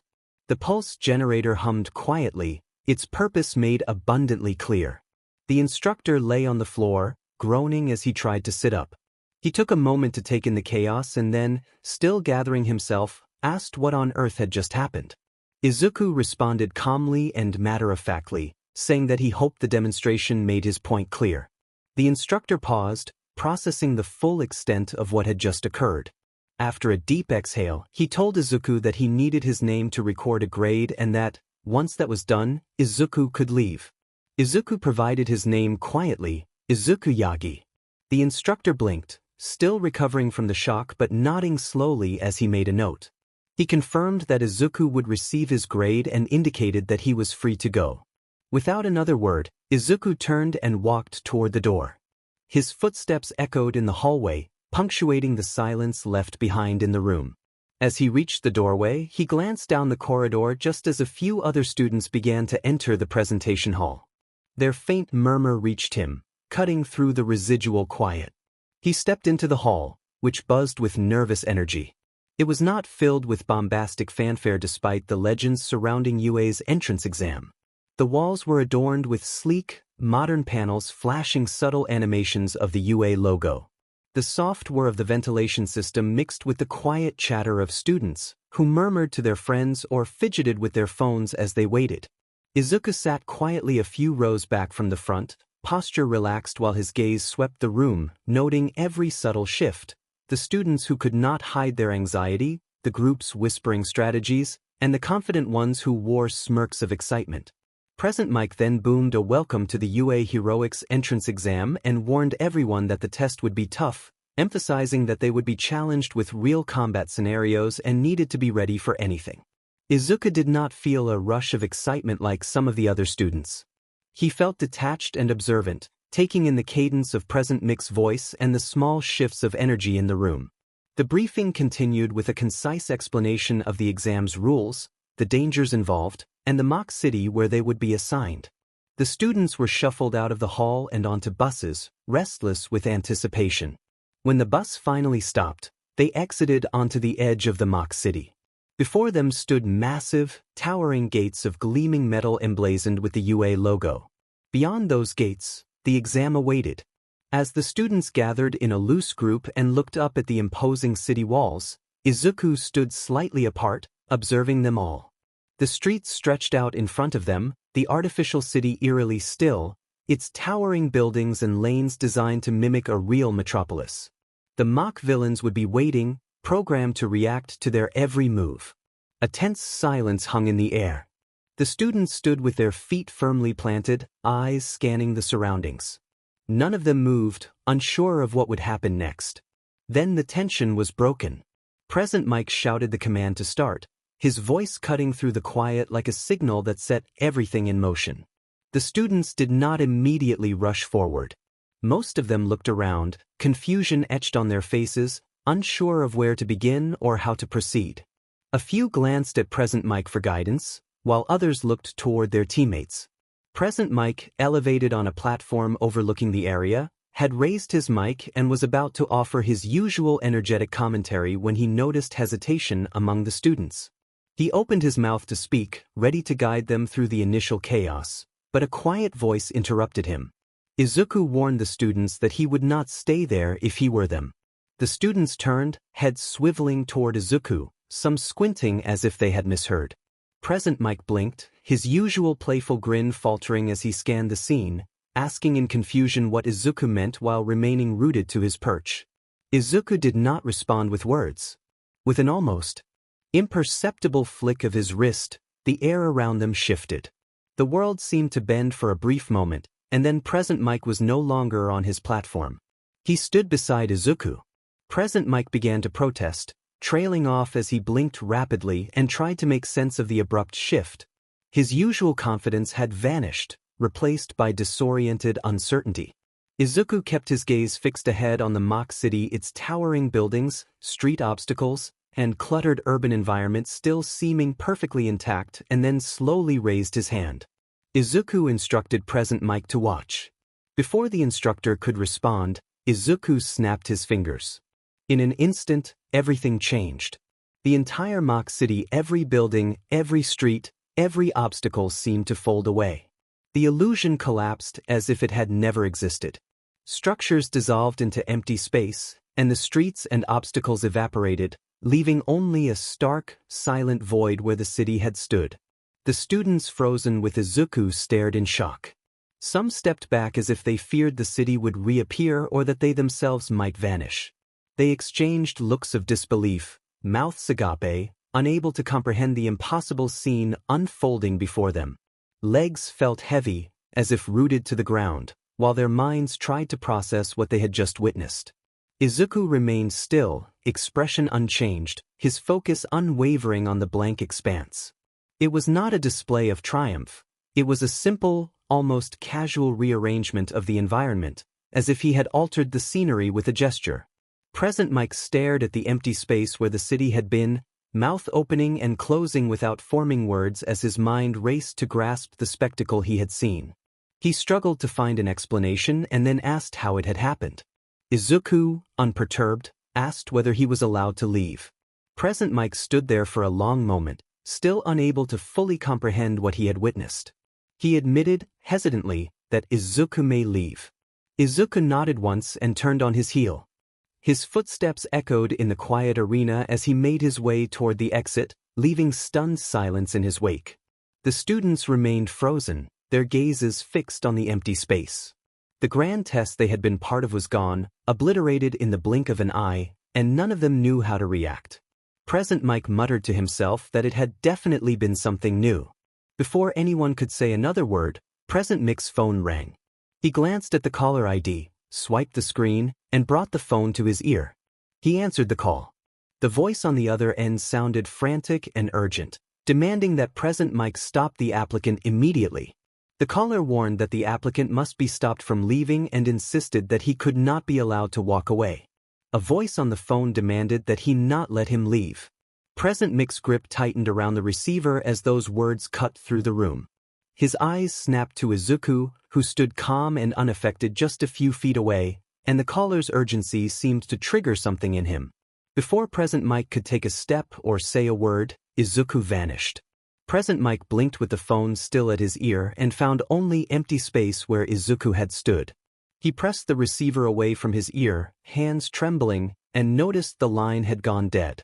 Miles away, Izuku stood at the gates of Shiketsu High School, staring up at the imposing building known for producing powerful heroes. He told himself he wanted to test how that school compared to UA, his voice flat and emotionless as he examined the gate. Night wrapped itself around him like an old coat.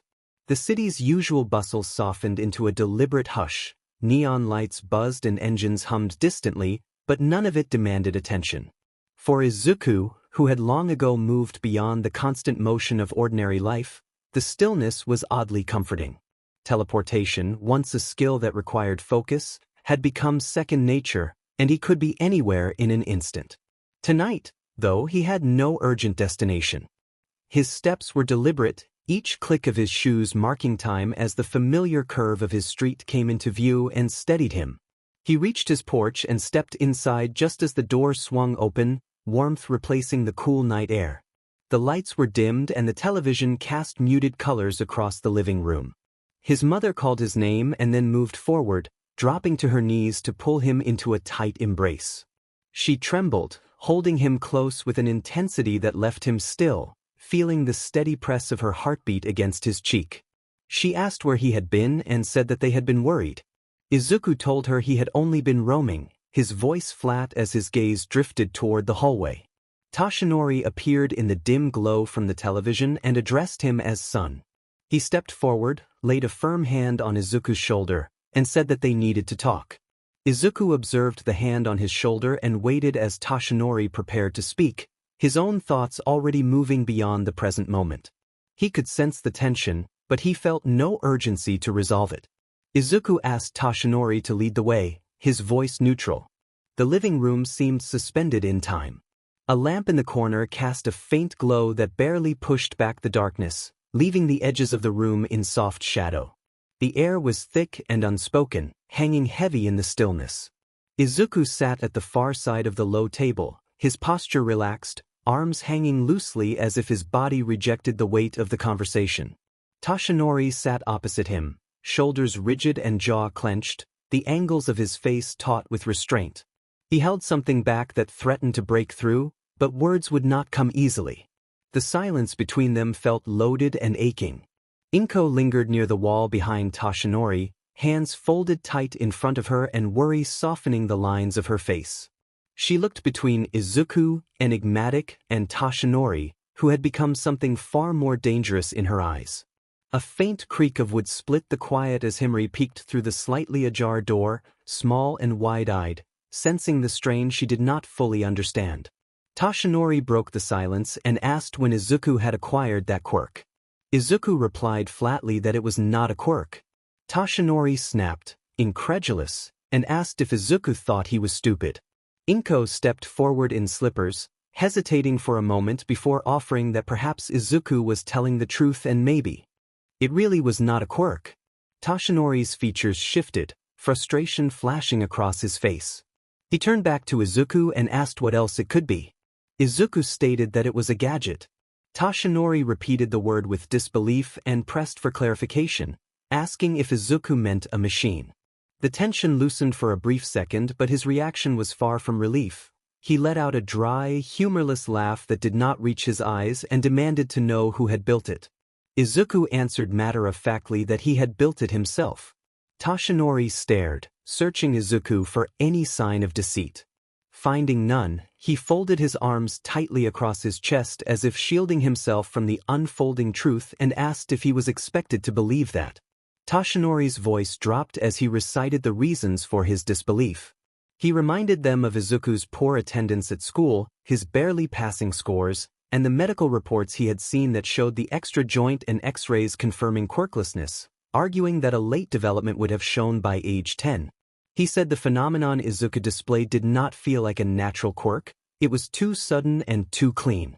The control over it seemed suspicious to him, and the idea that Izuku could erase an entire city so quickly strained credulity. His tone was sharp and bitter as he challenged the explanation. Izuku countered by asking, calmly, that if they insisted it was a quirk, what was the real problem? Toshinori fell silent for a long moment, then leaned forward with his hands clasped between his knees. He said he believed the quirk was not truly Izuku's, that it had not come from him in the way other quirks did, and that it felt alien and planted rather than born inside the boy. Izuku cut in, flat and unbothered, asking where Toshinori thought he had gotten it and who might have given him such a quirk. Toshinori's eyes did not move from Izuku's face, the room waiting on the answer that would not immediately come.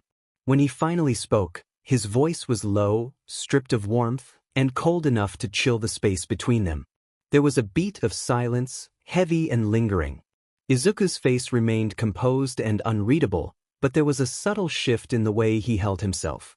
He parted his lips as if to speak, but Toshinori interrupted with a casual flick of his hand, trying to dispel the tension and saying he was only joking and not that clueless. Inko exhaled sharply, fingers curling against the fabric of her shirt in silent relief. Toshinori turned to her with a crooked grin and said he had gotten her. Inko's expression hardened. She narrowed her eyes and told him that was not something to joke about. Toshinori faltered, his grin slipping into an awkward half-smile as he rubbed the back of his neck and admitted it had not been his best idea. He then apologized for what he had said earlier. Izuku rose slowly and spoke in a quiet, measured voice, making his intent clear. He said that if they were preparing an apology, they need not bother. It was unnecessary and he was not holding a grudge, neither then nor now. He stepped away from the table with calm, deliberate steps as if he had already emotionally left the room. Inko opened her mouth as if to respond, but Izuku was faster. He asked not to be invited to the family gatherings they held, saying he had better things to do than attend events that had no relevance to him. Without waiting for a reply, he left the room. A few days passed since that evening of more silence than words. Nothing had gone back to normal. Perhaps there had never truly been a normal to begin with. What existed now was fragile, a tentative effort like the breath before an apology. Toshinori and Inko took his words to heart. They did not argue or try to smooth things over with forced smiles. Instead, they offered sincere, halting apologies. Inko cried quietly while keeping her voice steady.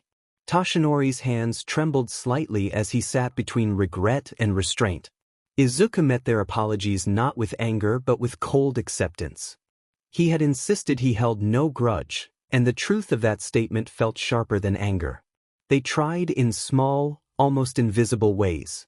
Toshinori lingered in shared rooms a little longer, pretending to read the news while sneaking glances at his son. Inko would place a second teacup on the table without direct words, letting it sit warm and waiting. Their tone softened. They spoke with hope rather than walking on eggshells, quietly wishing their care might reach him. Izuku did not meet them halfway. He was not exactly cold, he was efficient and reserved. When addressed, he answered. When offered something, he accepted or declined without hesitation. There was no bitterness and no warmth. His voice did not rise for pleasantries, his eyes did not linger, and he made no room for idle moments or connection. Conversations did not stretch or wander. When they went on too long, he would quietly excuse himself and retreat to his room or his work. They never pushed and he never gave. Yet they did not stop trying. Not out of obligation or guilt, but because they were family and the words still mattered enough to wait in silence for a glance, a flicker, or a stray word that might hint at rebuilding. Izuku did not understand why they kept trying, why they invested energy in something he considered intangible and inefficient. To him, family was structure, people under one roof sharing routines and the same last name on paperwork.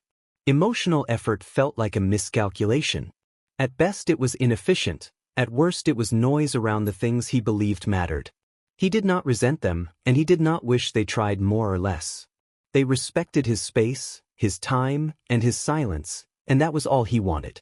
Now Izuku sat cross-legged in the center of his dimly lit room, the quiet hum of technology pulsing like a second heartbeat. Holographic projections shimmered in the air, suspended and silent as he focused on his work. Streams of data flowed like luminous waterfalls. Galaxies rotated in slow, hypnotic spirals, folding in on themselves before unfolding again, as if the universe were breathing. Multiversal zones flickered in and out of focus, their outlines unstable and ghost-like. His expression remained unreadable. His green eyes moved with unwavering focus, scanning through clusters of information, decoding patterns, searching for meaning.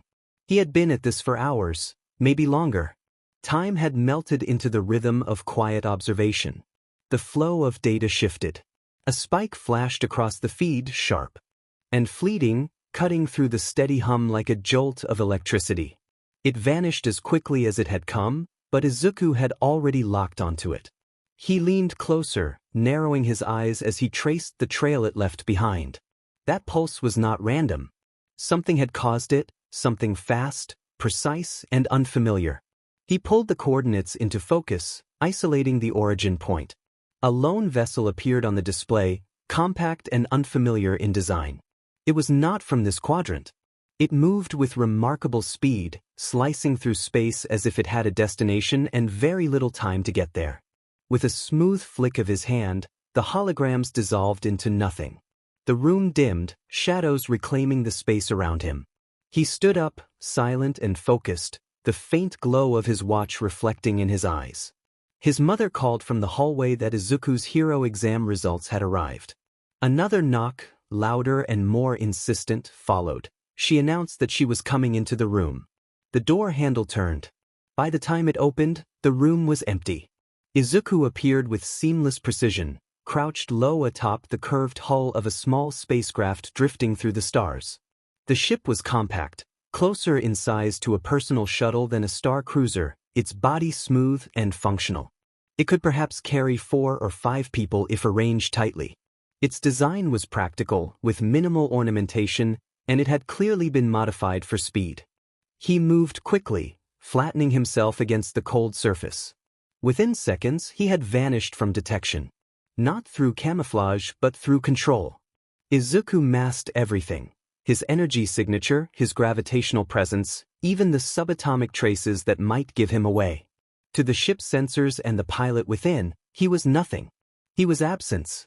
The stars glided by slowly around them, brilliant and indifferent. But Izuku paid them no mind.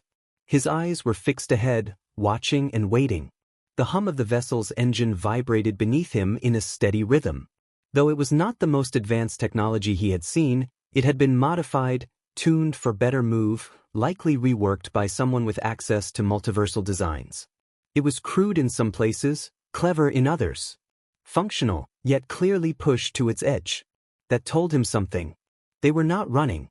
That mattered. Izuku could tell almost immediately. The pilot was not panicking, not trying to shake a pursuer. The ship moved in a direct line, consistent and deliberate. Its course was unwavering. Yet beneath that steadiness, there was a kind of urgency.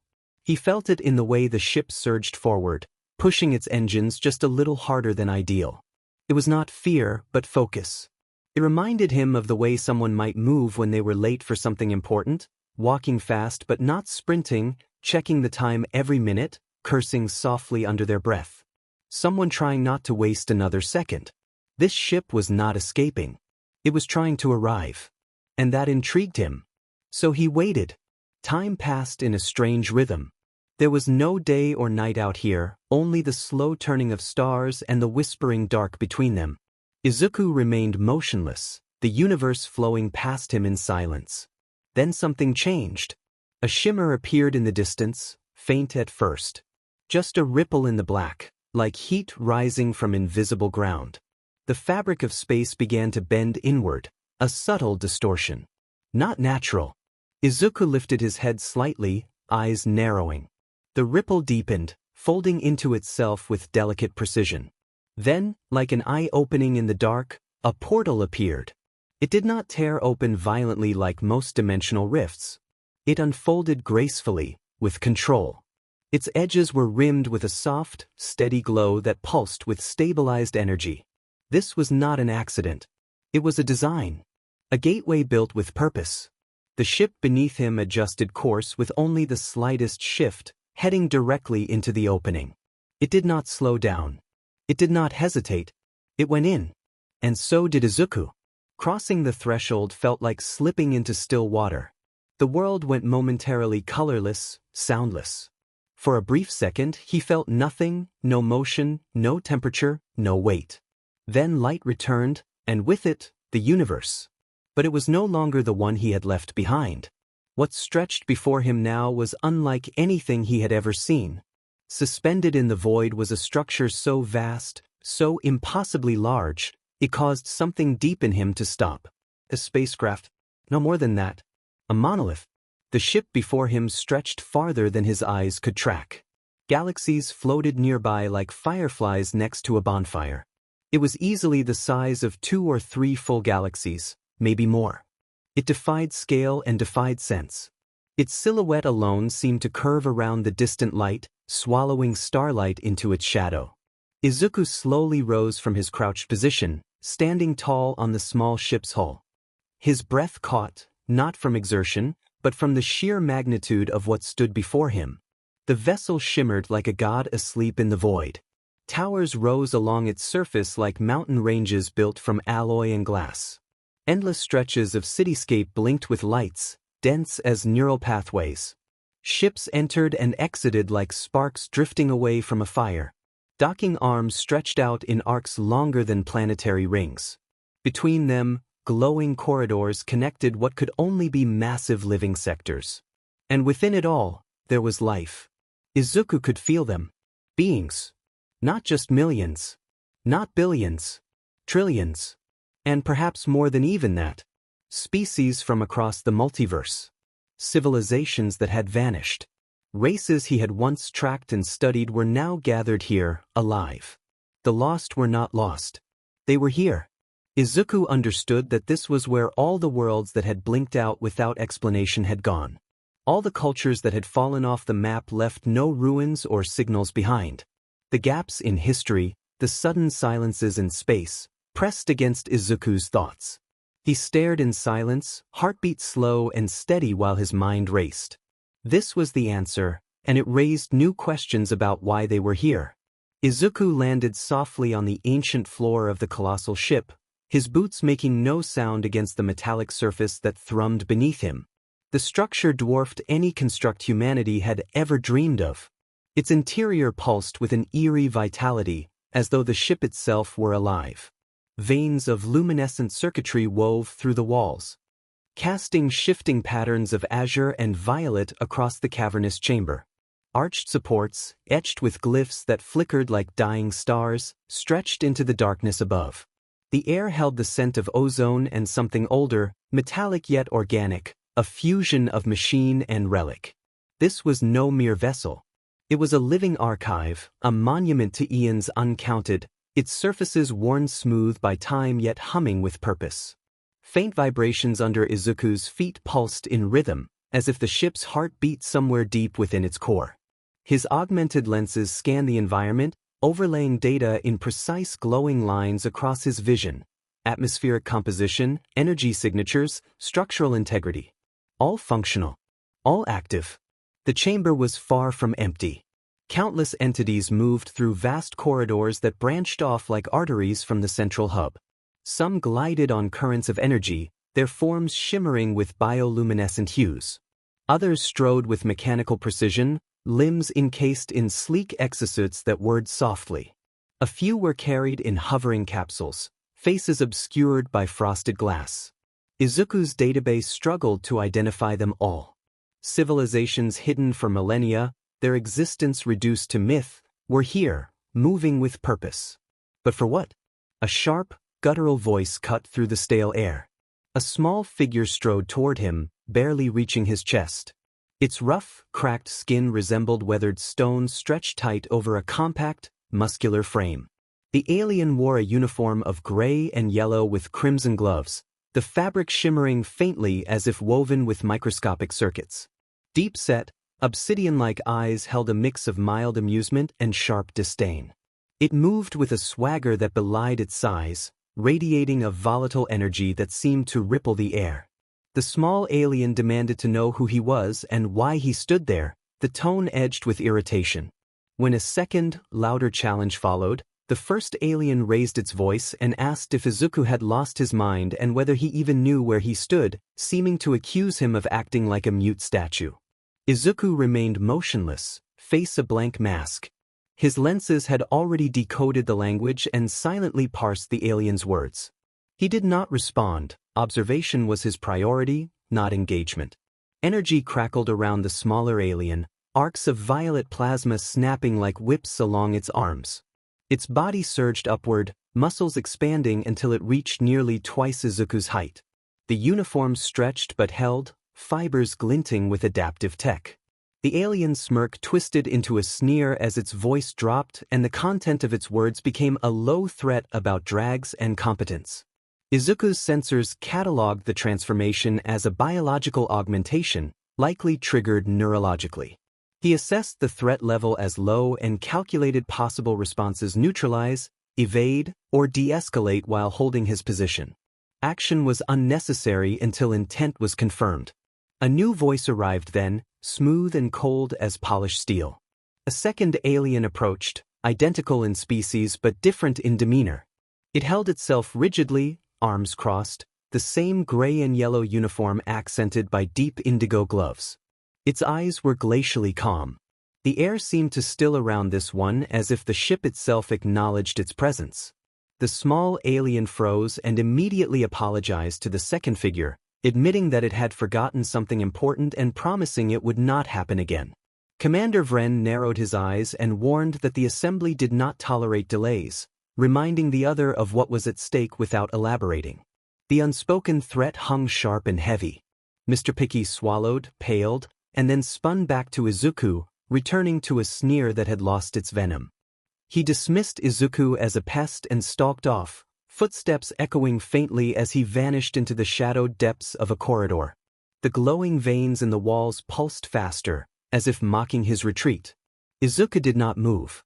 His sensors tracked Mr. Picky's departure, but his mind was already elsewhere, processing the encounter with relentless precision.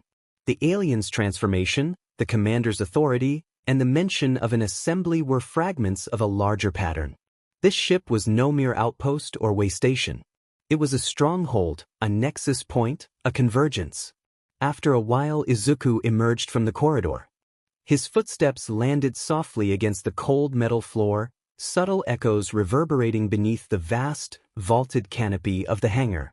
Starships of every conceivable design surrounded the space, some long and razor-sharp with hulls gleaming under dim lights, others shaped organically with surfaces pulsing in eerie internal glow. One vessel hovered just above the floor, shaped like a curled leaf of black glass that reflected ambient light in strange patterns. Many ships bore the scars of past conflicts. Heat scarring mottled their exteriors, plates were missing in places, and bundles of exposed cabling dangled like synthetic vines. The air itself seemed to vibrate faintly, system hums and magnetic resonance creating a subtle, omnipresent drone. Translucent holograms rotated slowly above him, casting flickering glyphs and abstract symbols across the space like fragments of digital code caught in a silent draft. He crossed the threshold of the bay and stepped into the city proper. The urban landscape stretched upward and outward, towers soaring into the sky as if floating on invisible supports. Some structures glowed softly along their edges, emitting a steady pulsating light that gave the city an ethereal feel. Others fractured the light into shifting patterns of color, refracting rays as if the buildings were prisms in constant motion. Suspended walkways extended in every direction, delicate bridges connecting distant spires, narrow transparent tubes threading through the air, and thin beams that appeared to defy gravity with no visible means of support. Vehicles slid smoothly along invisible rails. Their movements were silent and seamless. Drones hovered in fixed positions, scanning, transmitting data, or simply observing the bustling city below. The density of the crowd steadily increased. Around him, beings of many physiologies moved in fluid motion, some tall and insectal, their segmented limbs clicking softly, others gelatinous and amorphous, flowing and shifting their shapes and moving across surfaces instead of walking conventionally. Many wore protective gear or elaborate uniforms, while others were draped in layered robes and fabrics that shimmered subtly in the ambient light. A group passed on his left whose bodies seemed composed of magnetic segments, sliding and shifting with a strange, tile-like movement. Above him, another figure glided effortlessly, their lower half dissolving into vapor that trailed behind them in a faint scent reminiscent of copper and citrus. Despite their diverse appearances, they all spoke the same language. The phonetic patterns matched those used by Mr. Picky. The language was structured and smooth, clearly optimized for universal comprehension through embedded translation overlays. Its consistent use across species indicated systemic integration or a long-term effort at standardization. He paid close attention to its cadence and rhythm, filing the details away for later analysis. He moved with the flow of the crowd, adjusting his speed and trajectory as necessary. The walkways expanded and contracted, becoming wider in some places and narrowing sharply in others. Signals blinked along the edges of intersections, guiding the movement of both pedestrians and vehicles.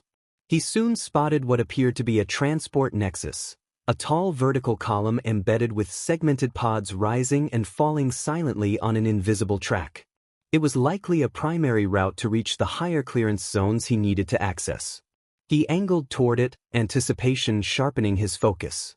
Suddenly, a voice cut sharply through the ambient noise. A tall alien figure in the center of a widening circle of cleared space announced in a tone full of scorn that they could not believe these inferior species were out of their minds and demanded to know why everyone was trying to make them angry. The tall being's skin was a deep shade of blue, crowned with ridged extensions that gave them a regal but intimidating silhouette. Their uniform, patterned in bold black, white, and red, was tight-fitting and marked with insignia that hinted at military rank. Muscle tension showed in their arms, and their sharp, angled facial features were set in a scowl, jaw locked in frustration. The nearby crowd instinctively adjusted their paths, keeping a cautious distance. A second voice answered, calm and unhurried. The smaller figure wrapped in layered cloth that shimmered with shifting bands of light responded that even if the taller one became angry, there was little they could realistically do and dismissed them as a loser. Their movements were fluid and graceful, almost serpentine. Their eyes were a striking amber, glowing faintly beneath a row of reddish tendrils that drifted gently from their scalp like soft flames. A gem embedded in the center of their forehead pulsed faintly with an inner light. Izuku immediately cross-referenced this individual. The distinctive morphology matched his archived reference data for the Panin civilization. The biogem signature, cranial structure, and limb proportions all confirmed an authentic member of the Panin people. The Panin civilization was thought to have been wiped out in a devastating internal conflict that escalated into a full-scale war against multiple civilizations. The war was believed to have driven the Panin to extinction. Yet here was this individual, alive and unmistakably Panin, standing before him. If the Panin civilization was extinct, then who exactly was this person? Izuku made a mental note to investigate further, but for now he reminded himself that his mission lay elsewhere and there was no time to be distracted. Whatever secrets this encounter might hold, they would have to wait. Izuku moved deeper into the vessel's core, his footsteps inaudible against the alloy floor. Around him, the corridors teemed with alien life, each species moving with its own rhythm, clicking, gliding, slithering, or stepping in rigid formations.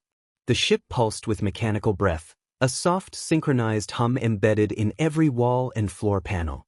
Overhead lights shifted in careful gradients, too sterile to be comforting, too precise to be random. He blended into the stream of traffic effortlessly, posture relaxed, pace unremarkable. Every detail around him was processed: gait patterns, vocal tones, spatial layouts, blind corners, security intervals. Each element was filed away, each unknown measured for potential value. There was no sense of urgency, but no wasted movement either. The deeper he moved, the more apparent the design of the ship became. This place wasn't built for chaos or comfort. It was a machine made to function cleanly and perfectly. It obeyed its own rules, and he had already begun to understand them. After several lifts and a sequence of narrowing corridors, he arrived at what instinct marked as the ship's center, not because of increased security or obvious markers of importance, but because of the deliberate absence of both. No guard stood watch. No turrets tracked his movement. There was no signage, no alarms, nothing to suggest danger. The chamber beyond was wide, circular, and strangely quiet. Its walls rose into a dome washed in soft cyan light, the floor smooth and unmarked. The silence wasn't oppressive, it was calculated. At its center sat a single desk, sleek, minimal, almost ceremonial in design. No clutter, no wires, just a floating interface suspended above it in slow rotation. A workstation meant not for utility, but symbolism. It didn't need to look important. It was important. Seated behind the desk was a humanoid. Pale skin was interrupted only by the faint glow of geometric patterns that traced along her neck and arms like embedded circuitry. Cyan blue hair framed her face with an engineered elegance, each strand lying perfectly still, untouched by the faint hum of circulating air. Her fingers moved across the interface, steady and unbroken, as if responding to data that flowed faster than any spoken language. She did not acknowledge him. Either she had not noticed, or she had chosen not to respond. The second option seemed more likely. Izuku studied her silently. She did not wear armor, did not carry weapons, did not show fear. But her presence, the room itself, and the complete lack of visible defense all pointed to someone who did not need any. This wasn't a command post.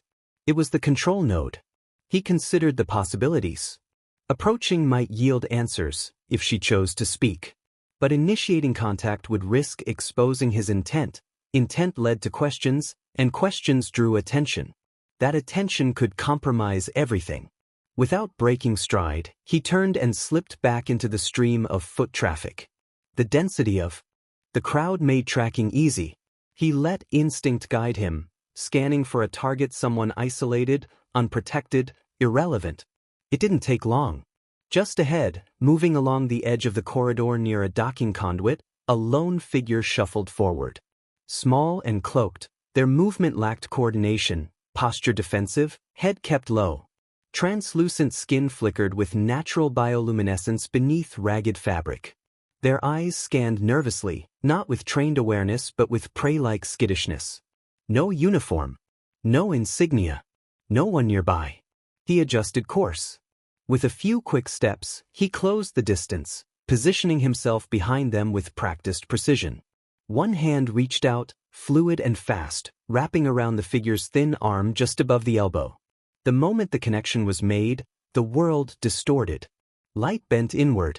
The corridor twisted into itself, vanishing into a ripple of spatial collapse and silence. They teleported.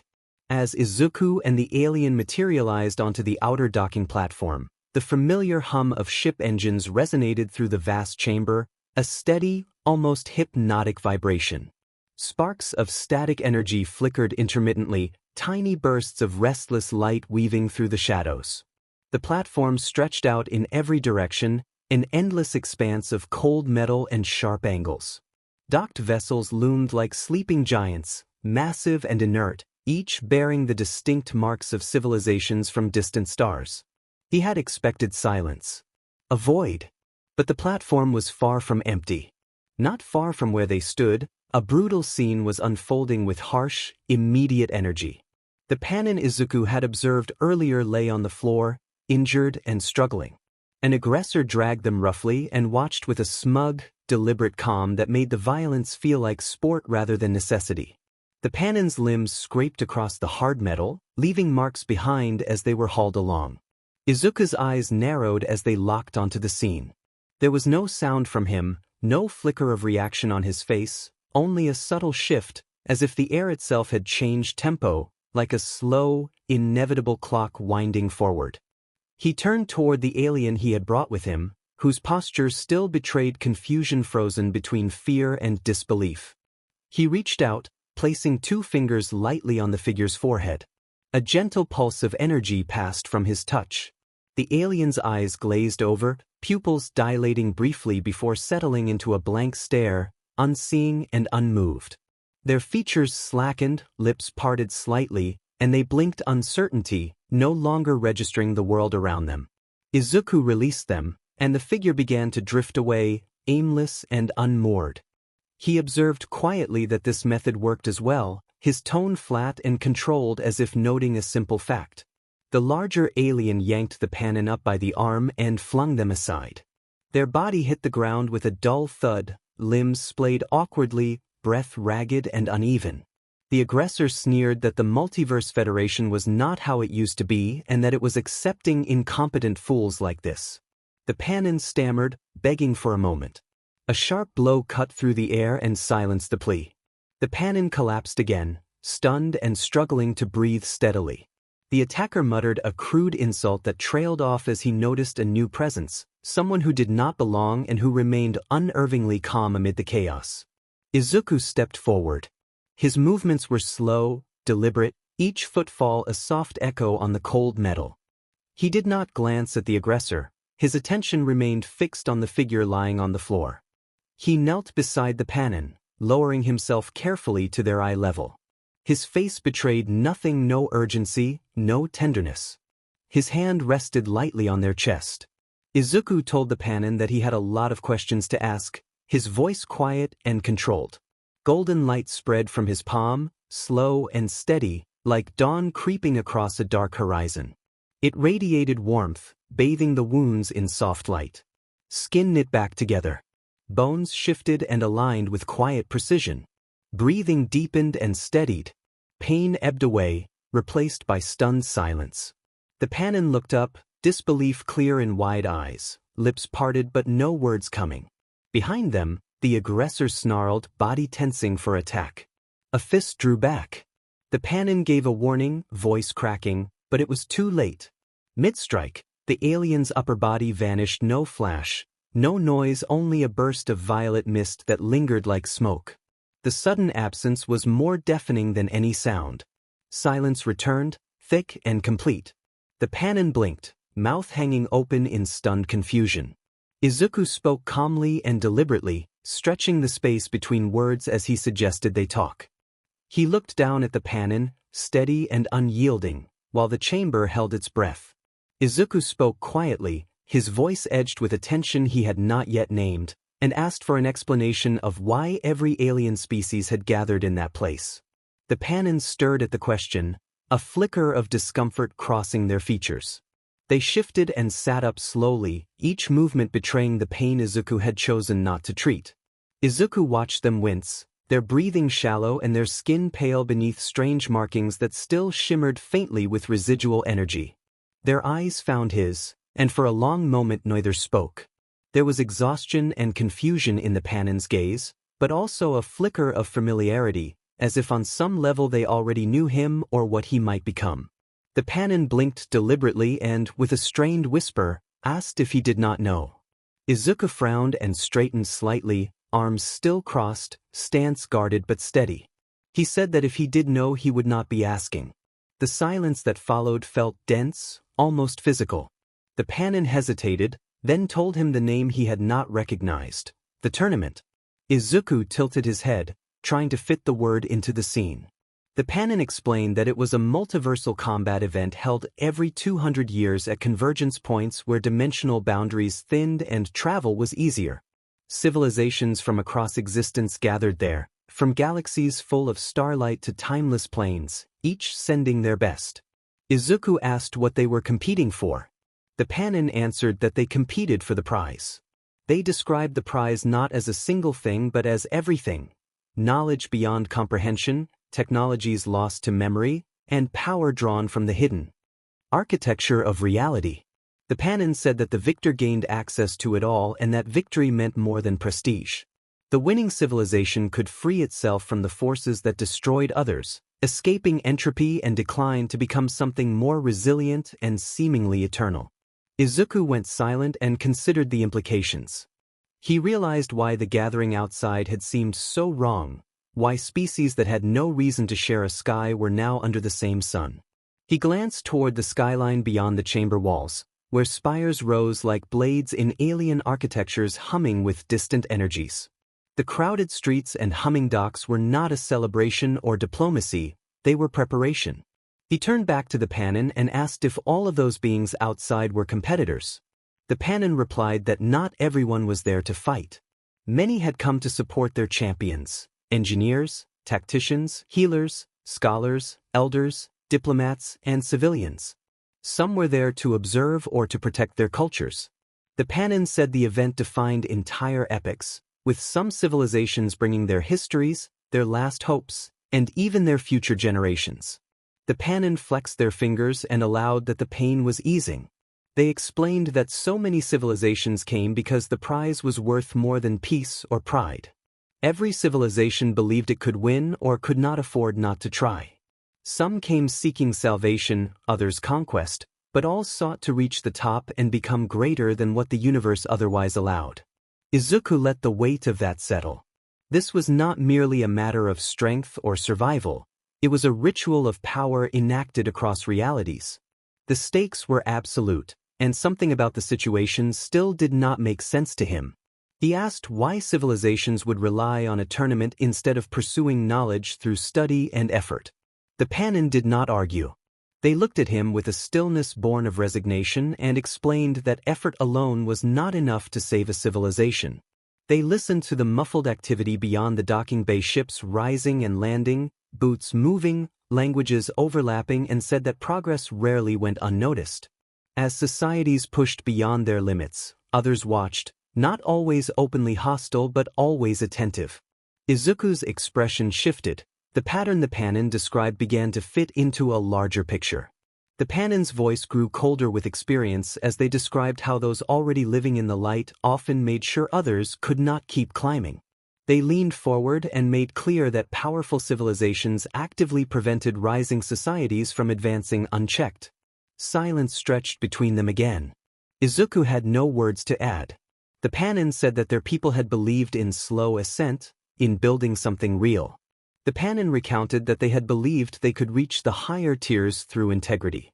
They said they had studied, innovated, and forged alliances, and that when they began to glimpse the edge of what the top civilizations possessed, everything changed. Their voice tightened and their next breath trembled slightly as they described being labeled a potential threat. It did not happen openly or all at once. It began with sabotage, accidents that were not accidents, data that disappeared, and partners who turned cold. Then came quiet, precise, untraceable attacks. They did not fall in a day, they unraveled over decades. They looked down at their hands, now mostly steady, surprised at their ability to move, and then they declared that, in the end, they were gone. Silence settled after that. Different from ordinary silence, the kind left after truth arrives and nothing in the world feels the same. The Panin added flatly and with certainty that this outcome would not happen if one won the tournament. Izuku furrowed his brow as their story pressed into his thoughts. He realized then that winning was not only about advancement but also about protection. The Panin nodded once and explained that victory placed a shield around the winner. The knowledge was only part of the prize. What mattered most was the leverage. Winning made a civilization into something constant and consequential, a force that others did not interfere with. Reach the top, and one remained there. Izuku exhaled slowly and glanced toward the open bay beyond the Panin, his mind mapping risks, outcomes, and intent. Every assumption he had brought to this place began to shift. He asked quietly what happened to those who did not win. The Panin would not meet his gaze. Their eyes fell to the floor and the dust and the remnants of past conflict that had not yet been cleaned. They said that those who did not win waited perhaps for another 200 years or, they added softly, they might disappear before then. Izuku remained frozen, the quiet around him as complete as the silence within his own thoughts. The Panin's words echoed in his head, looping like a faulty subroutine. The air between them felt heavy with unspoken meaning. Carefully, Izuku raised his hand. A thin shimmer danced across his palm like heat from metal, and from the air above his skin a sphere formed, smooth, glassy, and radiating a muted inner light that pulsed softly. The Panin's body responded before their face did, shoulders braced, weight shifted back, and the eyes narrowed in instinctual wariness. Izuku asked whether the Panin recognized what he held.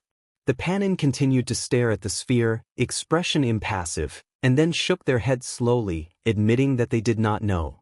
Izuku breathed quietly, then extended the sphere toward them with both hands.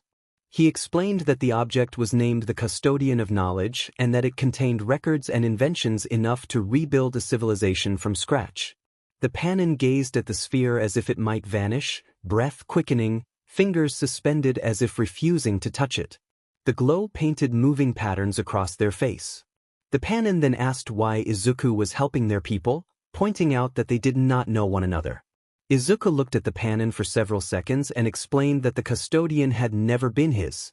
It belonged to their people and he had simply stumbled upon it while searching. No further explanation followed.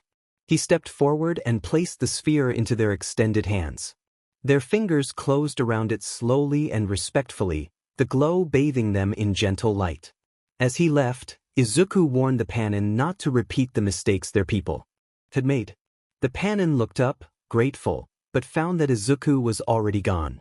Izuku pushed through the thick crowd of aliens again, his steps deliberate as he navigated the ocean of foreign bodies and impossible forms. Flesh, metal, scales, and unfamiliar shapes parted before him. The otherworldly chorus of whispers, clicks, growls, and melodies receded into the distance. At the hall's center it was quieter, not still but hushed, with a steady omnipresent thrum vibrating beneath the soaring alien spires. The registration desk remained where he had last seen it, a flawless circle of metal and stone with a burnished surface that glowed softly. Iridescent threads ran through it like veins of living light, shifting color with the angle of view. Gazing at it too long made the patterns change in ways that teased understanding. Behind the desk, the same humanoid girl sat with unchanged posture, fingers flicking across an alien terminal whose keys pulsed softly with each press. The machine moved smoothly beneath her hands, lights flashing and fading in silent response. This time, Izuku walked forward with purpose and declared his intention to sign up for the tournament. The girl's hands froze over the keys and her gaze lifted to assess him from head to toe. Her expression shifted from interest to amused disbelief. A small, ironic smile spread over her face. She asked whether he had a representative, her tone silky and incredulous. Izuku, taken aback, blinked and repeated the phrase as if testing its ridiculousness. She laughed, a rich, bell-like sound laced with sarcasm, and issued the implied challenge that every civilization needed someone who wielded strong cosmic force. Izuku met her gaze, mind working through the implications of the words. She scanned him as if sizing up prey and predator, amusement and skepticism playing across her features like a cat watching a mouse that had not yet realized it was trapped. She settled back slightly into her chair, tilting her head as if he were a whimsical puzzle she had no real interest in solving. She laughed, brushing an imaginary tear from the corner of one eye, and mocked that he must be from one of those lower-level civilizations, still Jirbanji in the dark and still imagining power as something measured by muscle or primitive implements. Her tone dripped with superiority, amusement sharpening each word. She reached under the desk and produced 2 items. The first was a piece of parchment so thin it was almost translucent, covered in looping glyphs that shimmered with a faint, otherworldly light and shifted like smoke whenever one tried to focus on them. The second was a small container holding a bluish fluid. She pointed to the parchment and indicated that he should fill it out so she could record his registration, then pushed the small vessel toward him and suggested that drinking it would help awaken his cosmic force, presenting it as a goodwill offering. Izuku stared at the parchment, eyes narrowing. At first the symbol seemed nonsensical, dancing and twisting like a flame or a river in perpetual motion.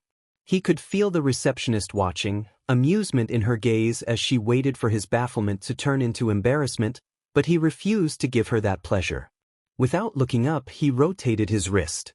His watch reacted with a gentle flash, a wave of light sweeping across the screen as it read the shapes. In seconds the device synchronized with the paper and began to decipher. The glyphs reorganized themselves slowly and deliberately, unrolling into readable text until everything settled into place. He picked up the stylus beside the form. It was lighter and more delicate than he had expected, cold against his skin and humming faintly as if something inside it were alive. He began to write, every slide neat and deliberate, filling each box with the quiet confidence of someone who had already made up his mind. When he finally glanced up, the receptionist's smirk had vanished. She retrieved the form and scanned it quickly, then more slowly. Surprise flickered across her eyes, then something harder, disbelief or alarm. She cursed under her breath in a harsh, clipped mutter, and then pressed the heel of her hand to the desk. The console sprang to life, spilling a pale light across the surface. She informed him curtly that he was signed up and added that the tournament would begin in 1.5 months, leaving him free to explore the area beforehand. Her humor had been replaced by a guarded, watchful expression. After registration, Izuku did not leave. He stood stock still, immovable and silent, his gaze fixed on hers. The silence stretched, making the room feel smaller.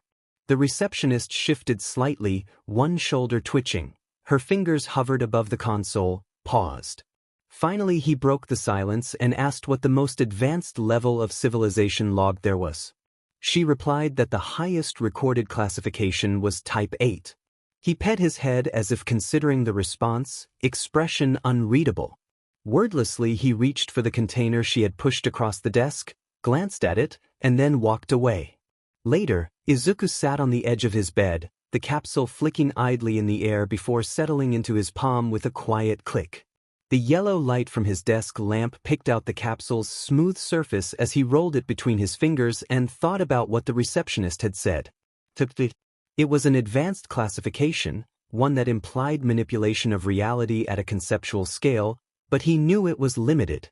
His mind turned to the higher levels he had read about in ancient texts Type 9, 10, 11, 12 and to the Panan civilization, once celebrated for its brilliance and later destroyed by a Type 10 entity.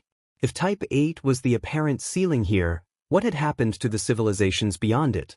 He considered the tournament's prize, knowledge capped at a Type 8 understanding, a neatly packaged illusion enforced by omission. His eyes narrowed as he wondered where the beings who had transcended dimensions and surpassed ordinary existence had gone, and whether anything beyond the established classifications remained within reach. If they were not here, if they were not part of this system, then only two possibilities remained. Either they had no reason to compete, no desire to be part of something so trivial, or they were somewhere else, somewhere far beyond the reach of anyone below their level, competing on a plane inaccessible to lower tiers.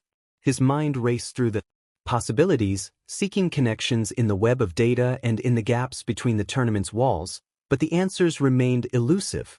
His fingers tightened around the capsule as he snapped it open, the faint hiss of the seal breaking echoing in the quiet room. He angled the container beneath his watch and activated a narrow scanning beam. The display confirmed no toxins, no hidden threats. The liquid was stable, perfectly safe. He paused and studied the transparent vial, then raised it to his lips and drank. The liquid slid down without taste or burn and, after a long suspended moment, a searing surge overwhelmed him. It hit like lightning, locking his body in an unbearable tension. His muscles coiled as if every cell were being stretched to its limit. His fingers dug into the sheets, tearing the fabric slightly as the world tilted. The pain intensified, sharp and insistent, spiraling inward and pressing at him from all sides. He drew ragged, shallow breaths that failed to fill his lungs. His heart hammered, racing to match the searing pulse through his veins. He looked down at his hands and felt the biomorphs underneath the skin stirring. He could almost feel them responding to the foreign substance now coursing through him, luminous currents shifting beneath his flesh, writhing in intricate, erratic patterns. They were not rejecting the intrusion. They were adapting. They were changing. Vision blurred, edges bleeding into smears of color. The room tilted and spun as if gravity had loosened. His breath came faster and shallower. His heart hammered in a wild, irregular rhythm. His fingers slipped from the sheets as his grip failed. The floor rose to meet him and everything went black. The last thing he heard was the synchronized rhythm of his biomorphs pulsing in time with his failing heartbeat. Then silence. Izuku woke up on the cold wooden floor of his bedroom. Morning light bled through the curtains, soft rays brushing at the edges of his consciousness. He lay still for a few seconds, orienting himself in the quiet. A faint throb in his head reminded him of the previous night's ordeal, but it had faded to a distant echo. A slow breath in, then out. The world felt stable again. He stared at the ceiling for a moment, then pushed himself up slowly. He flicked his wrist and the familiar hum of his watch activated. The holographic display popped to life and streamed neat rows of data detailing his vitals. Everything was stable. His heartbeat was steady, slightly elevated but nothing alarming. His biomorphs responded more smoothly now, their synchronization improved. He moved stiffly at first, then with increasing fluidity as morning warmth seeped through the open window. In the bathroom he filled the bathtub and sank into warm water, letting the steam curl up and ease the remaining tension. After drying off, Izuku opened his closet to change and froze when he saw a UA uniform hanging neatly inside. He had never accepted an offer from UA, and he did not remember buying the uniform. Confusion tightened his chest as his fingers brushed the fabric. He muttered an expletive under his breath and reached into the jacket pocket, finding a small folded note. He unfolded it and read that because he had not chosen a hero school to apply for, his parents had done it for him. The note was signed Mom and Dad. He crumpled the note and dropped it into the dustbin by his desk. He decided then that it could work in his favor. He had little to occupy him for the next 6 weeks. After putting on the uniform, Izuku opened the door and stepped into the hallway. As he walked down, his sister Himari came up the stairs. Her face immediately shifted into concern and she stopped mid-step, about to ask where he had been. Izuku snapped at her to be quiet and kept walking. Himari froze, stunned into silence, her mouth open as if she had not expected the response. Izuku passed her and went downstairs. On the first floor, Toshinori stepped out of the bathroom with a towel slung over his shoulder. His expression tightened when he saw Izuku. He asked where his son had been, his voice full of concern and interrupted by his wife calling from the hallway to ask if Izuku was present. Inko moved beside Toshinori and started to speak, but Izuku cut them off. He told them they were too loud and that it annoyed him. Inko and Toshinori exchanged surprised glances and fell silent for a few seconds. Izuku then told them he would go to UA now, and without waiting for a reply he turned on his heel and left the house, the cool morning air greeting him as the door clicked shut behind him. The house remained still for a long moment. Himari slowly descended the stairs, lingering at the doorway and processing the brief, tense exchange. She muttered under her breath that it had been quite a scene. Izuku stepped out onto the street and began toward UA, the thoughts of the morning's strange events and the changes in his body turning over in his mind as he walked. The morning air was cool, a refreshing bite that made his collar feel tighter around his neck. The street was quiet, save for the faint hum of distant traffic and the soft rustling of leaves. He adjusted the collar of the UA uniform and started walking. His footsteps echoed off the pavement. He felt the weight of everything pressing down on him. The conversation with his family, his sharp words toward Himari, his unfamiliar tone. He had never acted like this before. He wondered if he had just shown emotions. He stopped in the middle of the sidewalk and stared down at the concrete beneath his feet. Normally he would have answered their question and been done with it, But this time his response had come out of pure annoyance. He had never felt this before. Although he had no baseline for emotions, he understood how they worked. Now he wondered whether this had happened because of the strange liquid he had drunk to awaken his cosmic force. He told himself there was only one way to find out. A ripple of light split the air around him, and in an instant he was gone, reappearing aboard his ship. The sterile coldness of the ship greeted him immediately. The familiar hum of the systems and the flicker of overhead lights formed a sharp contrast with the quiet of the outside world. Izuku did not pause. His steps were determined as he moved down the corridor toward the lab. Inside, the lab felt colder, as if it recognized the shift in his mood. The analyzer stood in the center, its sleek metallic surface gleaming. He did not waste time. Instead of drawing blood, activated the analyzer with a single touch, allowing it to take a quick biological reading. Almost instantly, 3 holographic readouts appeared in front of him, like ghosts materializing from the air. The first displayed his biological condition, the second focused on the biomorphs integrated into his system, the third was something else entirely. The third readout labeled itself cosmic force. He scanned the first 2 fields and saw everything in order. His body was stable and the biomorphs were functioning more efficiently than before. The cosmic force, however, had not been something he had anticipated. The data described it as an energy source designed to align itself with the host's primal emotions. The greater the emotional alignment, the stronger the synchronization and the more the host could draw from it. It sounded simple, almost like any other power source. Then the anomaly appeared. Without a clear emotional spectrum to link to, the energy had begun creating its own reference system, constructing neural pathways and biochemical routes in real time to establish resonance with him. The energy was not just responding to him, it was shaping itself, adapting in ways he had not expected. In short, the energy was no longer merely passive, it was actively syncing with his very being. Izuku leaned closer to the display, his gaze hardening as he scanned the data again. His own emotional state, or lack of one, had become part of the equation. The cosmic force had no baseline and was creating one as it went, reacting to his core. Izuku walked through the quiet morning streets until the UA gates came into view, tall, clean, and impossibly ordinary for what they represented. Sunlight filtered between buildings and cast long, pale shadows across the pavement. His footsteps echoed faintly as the world around him had not yet fully woken. A man in a bright yellow jacket stood by the entrance, wearing tinted shades and checking his phone. His blonde hair caught the light.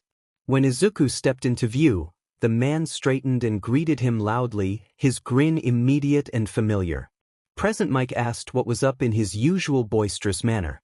Izuku asked him to stop and told him he disliked the loudspeaker style. Present Mike apologized and, quieter this time, informed him that Principal Nizu wanted to speak with him. Izuku raised an eyebrow and asked if Nizu meant him. Present Mike nodded, and Izuku sighed before telling him to lead the way. Inside, the halls of UA were quiet, sunlight spilling through tall windows and pooling across polished floors. The faint hum of distant voices and footsteps echoed softly, but the corridor felt suspended in calm. Izuku walked beside Present Mike with his hands in his pockets, his gaze drifting over framed photos and the occasional passing student. Sounds faded as they moved deeper into the building. After a while of silence, Present Mike asked about Izuku's quirk, mentioning the entrance exam and the dramatic effect it had caused. He described the entrance exam scene as unforgettable. Izuku replied that he did not have a quirk, his voice flat and matter-of-fact. Present Mike blinked, thrown off balance and sounding surprised as he asked if Izuku was joking. Izuku said nothing, his expression remaining unreadable and his eyes fixed ahead, indicating he would not explain. The fluorescent lights above them buzzed softly as they passed beneath them, the sound taking the place of words that might otherwise have been said. The rest of the walk remained quiet. Present Mike stopped beside the door and gestured toward it, telling Izuku to go in because it was open. Izuku gave a short nod and pushed the door open. The room beyond was completely dark. Shadows pooled across the floor, and the faint hum of electricity from the fixtures above was the only sign the power had not been cut. Izuku paused for a second, one eyebrow lifting. He could see in the low light, and what he saw made the situation clear. Nizu stood in the center of the room, his back turned, perfectly still, as if staging a performance. Izuku exhaled through his nose and walked forward, footsteps quiet against the polished floor. He stopped a few steps behind Nizu, lifted his hand, and snapped his fingers once. In that instant every light in the room flickered on together. Nizu flinched and spun around, ears twitching. He then observed that Izuku was punctual and recovered with a small smile. Izuku asked directly what Nizu wanted, leaving no room for small talk. The soft hum of the overhead lights filled the brief silence that followed. Nizu remarked that Izuku was being straight to the point as he walked around the desk and climbed into his chair, inviting Izuku to sit. Izuku lowered himself into the seat across from him and let his eyes drift around the office, the tidy desk, the neatly arranged stacks of paper, the faint smell of tea before settling on the surface of the desk. Nizu folded his paws on the desk and asked why Izuku had rejected UA. Izuku raised an eyebrow and replied that he would not be there if he had refused the offer. Without waiting for further prompting, Izuku reached for a glass orb on the desk and began to juggle it lightly, each soft clack marking the passing seconds. Nizu noted that, technically, Izuku had not accepted and that his parents had acted on his behalf. He added that Izuku's application had arrived at the last possible moment and that his father had mentioned that Izuku had not accepted any offers he had received. Nizu then asked whether Izuku was not interested in becoming a hero. Izuku answered that he was not interested. Nizu leaned back with a flicker of curiosity and asked why. Izuku said simply that he did not feel like telling him and rose to his feet, brushing at his sleeve as if to ward off the conversation. He announced that he would leave if Nizu intended to waste his time with those questions and started toward the door. Nizu cut through the tension with a sharper tone, telling Izuku that he had been born lucky and that students at UA worked tirelessly while Izuku possessed a power that could change the world, expressing disappointment that Izuku did not want to do anything with it. Izuku stopped mid-step, pivoting to face him. He corrected Nizu, stating flatly that it was not a quirk, that he had been born quirkless, and that what Nizu was seeing was an artifact he had built. He stepped closer and said that it was logical for someone to assume a quirk when they saw something impossible, but that was not the case with him. Nizu observed that he had not known Izuku lacked a quirk and acknowledged that even if it was not a quirk but something Izuku had built, it was still significant. He suggested that Izuku had created something advanced and implied that revealing his findings would matter. Izuku cut Nizu off abruptly and made a rude gesture. He declared that he would not reveal his work because the technology belonged to him. He had poured hours, effort, and everything into it. He expressed disbelief and anger at the idea of handing it over to people he felt did not deserve it and demanded whether Nizu was serious. Nizu repeated Izuku's claim that others did not deserve it with narrowed eyes and challenged who had appointed Izuku as the arbiter of worth, reminding him that there were minds far sharper than his who did not need reality-bending machines to prove themselves. Izuku conceded that smarter people existed, but argued that not in this place. He explained that while people on Earth were occupied with simpler things, there might be civilizations elsewhere who would regard his exam technology as primitive. Nizu drew a slow breath and then began to say the name Yagi, his voice trailing into a plea. Nizu urged Izuku to consider all the lives he could save and all the people he would be able to help. Izuku did not raise his voice. A single quiet no cut through the room with calm certainty and ended the conversation more cleanly than shouting could. His jaw tightened as he turned toward the door. Nizu's composure slipped, and he warned Izuku not to regret it when someone else built what he had created and took every ounce of the praise and fame Izuku had thrown away. Izuku paused for a heartbeat, let out a humorless, tired laugh, and challenged them to let someone else try. Izuku stopped in front of the classroom door. It was already open. He paused only briefly before stepping inside without hesitation. The room was unnaturally quiet for a class full of students. Conversations that should have filled the air were absent, leaving an awkward stillness that pressed faintly against his ears. At the front of the room stood a man holding what looked like a pea uniform. He looked tired in a way that had nothing to do with a single bad night's sleep. Messy black hair hung loosely around his face, Dark circles sat beneath sharp eyes that seemed far too alert for someone slouched so carelessly, and a long gray capture scarf rested around his shoulders with deliberate presence despite his otherwise lazy posture. The moment the man noticed Izuku, his eyes narrowed. The man identified him as Izuku Yagi, and the name rippled through the classroom. Low murmurs spread as students turned in their seats, curiosity and recognition flickering across their faces. The man's sweeping gaze silenced the murmurs instantly. He pointed out that Izuku was late for his first day, and Izuku apologized, promising it would not happen again. The man studied him a moment longer, then extended the P uniform toward him. Izuku accepted it silently. The man instructed the class to change into the uniforms and meet at the P grounds. The students gathered on the P grounds soon after, spreading across the wide field and waiting. The open air felt calm and deceptively so, broken only by quiet chatter and occasional nervous laughter quickly stifled. The man stood off to the side with his hands in his pockets. He told them that, given Izuku's late arrival, they probably did not know who he was, and then introduced himself as Shoyuda Aizawa. He announced that they would begin the quirk apprehension test. Confusion and excitement rippled through the students. One girl hesitantly asked about the opening ceremony and the guidance counselor meeting. Aizawa dismissed those priorities by saying that if they wanted to be heroes they could not waste time on useless things. He then listed the physical evaluations they would perform: softball pitch, standing long jump, 50-meter dash, endurance training, grip strength test, sustained sideways jump, upper body exercise, seated toe touch, reminding them that these were the same tests they had taken in middle school when they had not been allowed to use their quirks.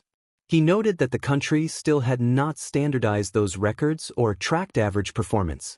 He called on Bakugo and asked how far he could throw a softball in middle school. Bakugo answered that he had thrown it 68 meters. Aizawa instructed him to try again, this time using his quirk, and pointed to a marked circle on the field, allowing Bakugo to do whatever he wanted provided he stayed inside the circle. Aizawa tossed the ball to Bakugo and warned him not to hold back. Bakugo caught it, grinned, planted his feet inside the circle, and summoned sparks on his palm before pulling his arm back. A powerful blast erupted as he threw, sending a shockwave across the field that cracked the ground and launched the softball like a missile far into the distance. Dust and debris flew through the air, and silence fell over the field. Aizawa glanced at his phone as a number climbed rapidly before settling at 973. He turned the screen toward the class and explained that this rational metric would form the basis of their hero foundation. Some students reacted in astonishment at the distance, while others voiced excitement at the spectacle. Aizawa inhaled slowly and then addressed the class, pointing out that if they thought this would be fun for 3 years, they needed to reconsider. He announced a new rule: the student who ranked last would be judged hopeless and would be expelled. The class erupted in protest. This was their first day, they argued, and the rule seemed insane and unreasonable. Aizawa watched quietly as the noise built, and his silence gradually wore the crowd down until the voices died out. He conceded that the rule was unreasonable, and a collective sigh of relief swept through the group. Tension eased, but Aizawa continued, listing natural disasters, massive accidents, and ego-driven villains as examples that justified the high stakes and the severity of their training. Aizawa swept his eyes slowly across the field, lingering on each student just long enough to make them uncomfortable. He told them that calamities of every kind were unreasonable and that, as heroes, it was their job to reverse what they could and restore reason where it had been lost. He paused, then added that if anyone had hoped for a friendly chat and to eat McDonald's after school, they were mistaken. The field fell silent. Earlier, complaints vanished under a heavy stillness that even the wind seemed to hesitate within. Aizawa said that from now on, for the next 3 years, the students should expect one hardship after another at UA. He straightened slightly and declared that this was plus ultra. He told them he expected them to overcome these trials and climb to the top. After running a hand through his hair and letting out a slow breath, he announced that the demonstration was over and it was time to step up to the plate. The test began. The first event was the 50-meter dash. Izuku was called forward immediately and paired with a tall boy with blue hair and glasses. Before stepping onto the track, Izuku's gaze swept across the class. In a fraction of a second he assessed muscle density, posture, breathing patterns and reaction timing enough to estimate the physical limits of those present. His projection put average time at 4.9 seconds, which he judged acceptable. At the starting line, both runners lowered into position. When the buzzer sounded, the blue-haired boy exploded off the line with near-perfect form and crossed the finish in 3.04 seconds, skidding to a stop. Izuku crossed moments later in 4.9 seconds, exactly the time he had estimated. No faster. No slower. The testing continued with standing long jump, endurance training, grip strength, sustained sideways jumps, and upper body exercise. In every category, Izuku performed consistently, solid, competent, and forgettable. He finished near the middle in each event, never last and never first. He conserved energy and avoided attention. Soon only one test remained, the softball pitch. Izuku stepped into the circle and looked down at the ball in his hand. He adjusted his grip and drew his arm back, then stopped. A pressure settled over the field. He felt it before he saw it. When he turned his head, he found Aizawa staring directly at him. Aizawa's eyes glowed red, his hair lifted slightly, and the capture scarf around his neck twitched as though alive. Aizawa made it clear that he was not joking. Every student's attention shifted immediately to Izuku. Himari, standing beside a girl with headphone jack earpieces, let out a quiet breath and observed that Izuku had put himself into the very situation he had been trying to avoid. A few others glanced over, and a red, spiky-haired boy frowned and asked why Aizawa had stopped him. The class watched as the capture scarf wrapped itself around Izuku and Aizawa tightened it slightly to keep him in place. Aizawa warned Izuku, in a low but firm voice, that he would not go easy on him just because he was All Might's son. He emphasized that when he said to use full power he meant it, and that half-hearted effort would only lead to expulsion. Aizawa told Izuku he knew what everyone was capable of and demanded that Izuku understand the expectation. Izuku let out a slow, heavy sigh and made no move to struggle against the scarf. He said nothing in protest and simply nodded to acknowledge the demand. He then confirmed to Aizawa that he would use his full power. Izuku relied on his intellect while other children depended on their peculiarities. He had long since concluded that greatness could be achieved without a peculiarity. He believed he could make something better, build things no one else imagined. As the world progressed, Izuku spent every afternoon and evening in his room after school, poring over antique mechanical gadgets, books, and schematics, trying to solve the problem that kept him awake: how to prove he was as significant as his sister, how to show he possessed something that could alter the course of history even without a peculiarity. He became obsessed with engineering at 6. He delighted in taking apart toys, gadgets, and malfunctioning machines. The hidden workings others missed were clear to him: how systems functioned, how power flowed, how gears meshed. His understanding ran deeper than most. His first meaningful breakthrough came at that same age. At a family party someone had brought a tiny drone that broke and fell into the garden. Izuku spent the rest of the evening repairing the damaged components until the drone flew again. It did not perform exactly as before, but it flew, and that was enough. That small victory ignited a persistent desire to create, build, and innovate. His mind became an engine, sharpening with each passing day.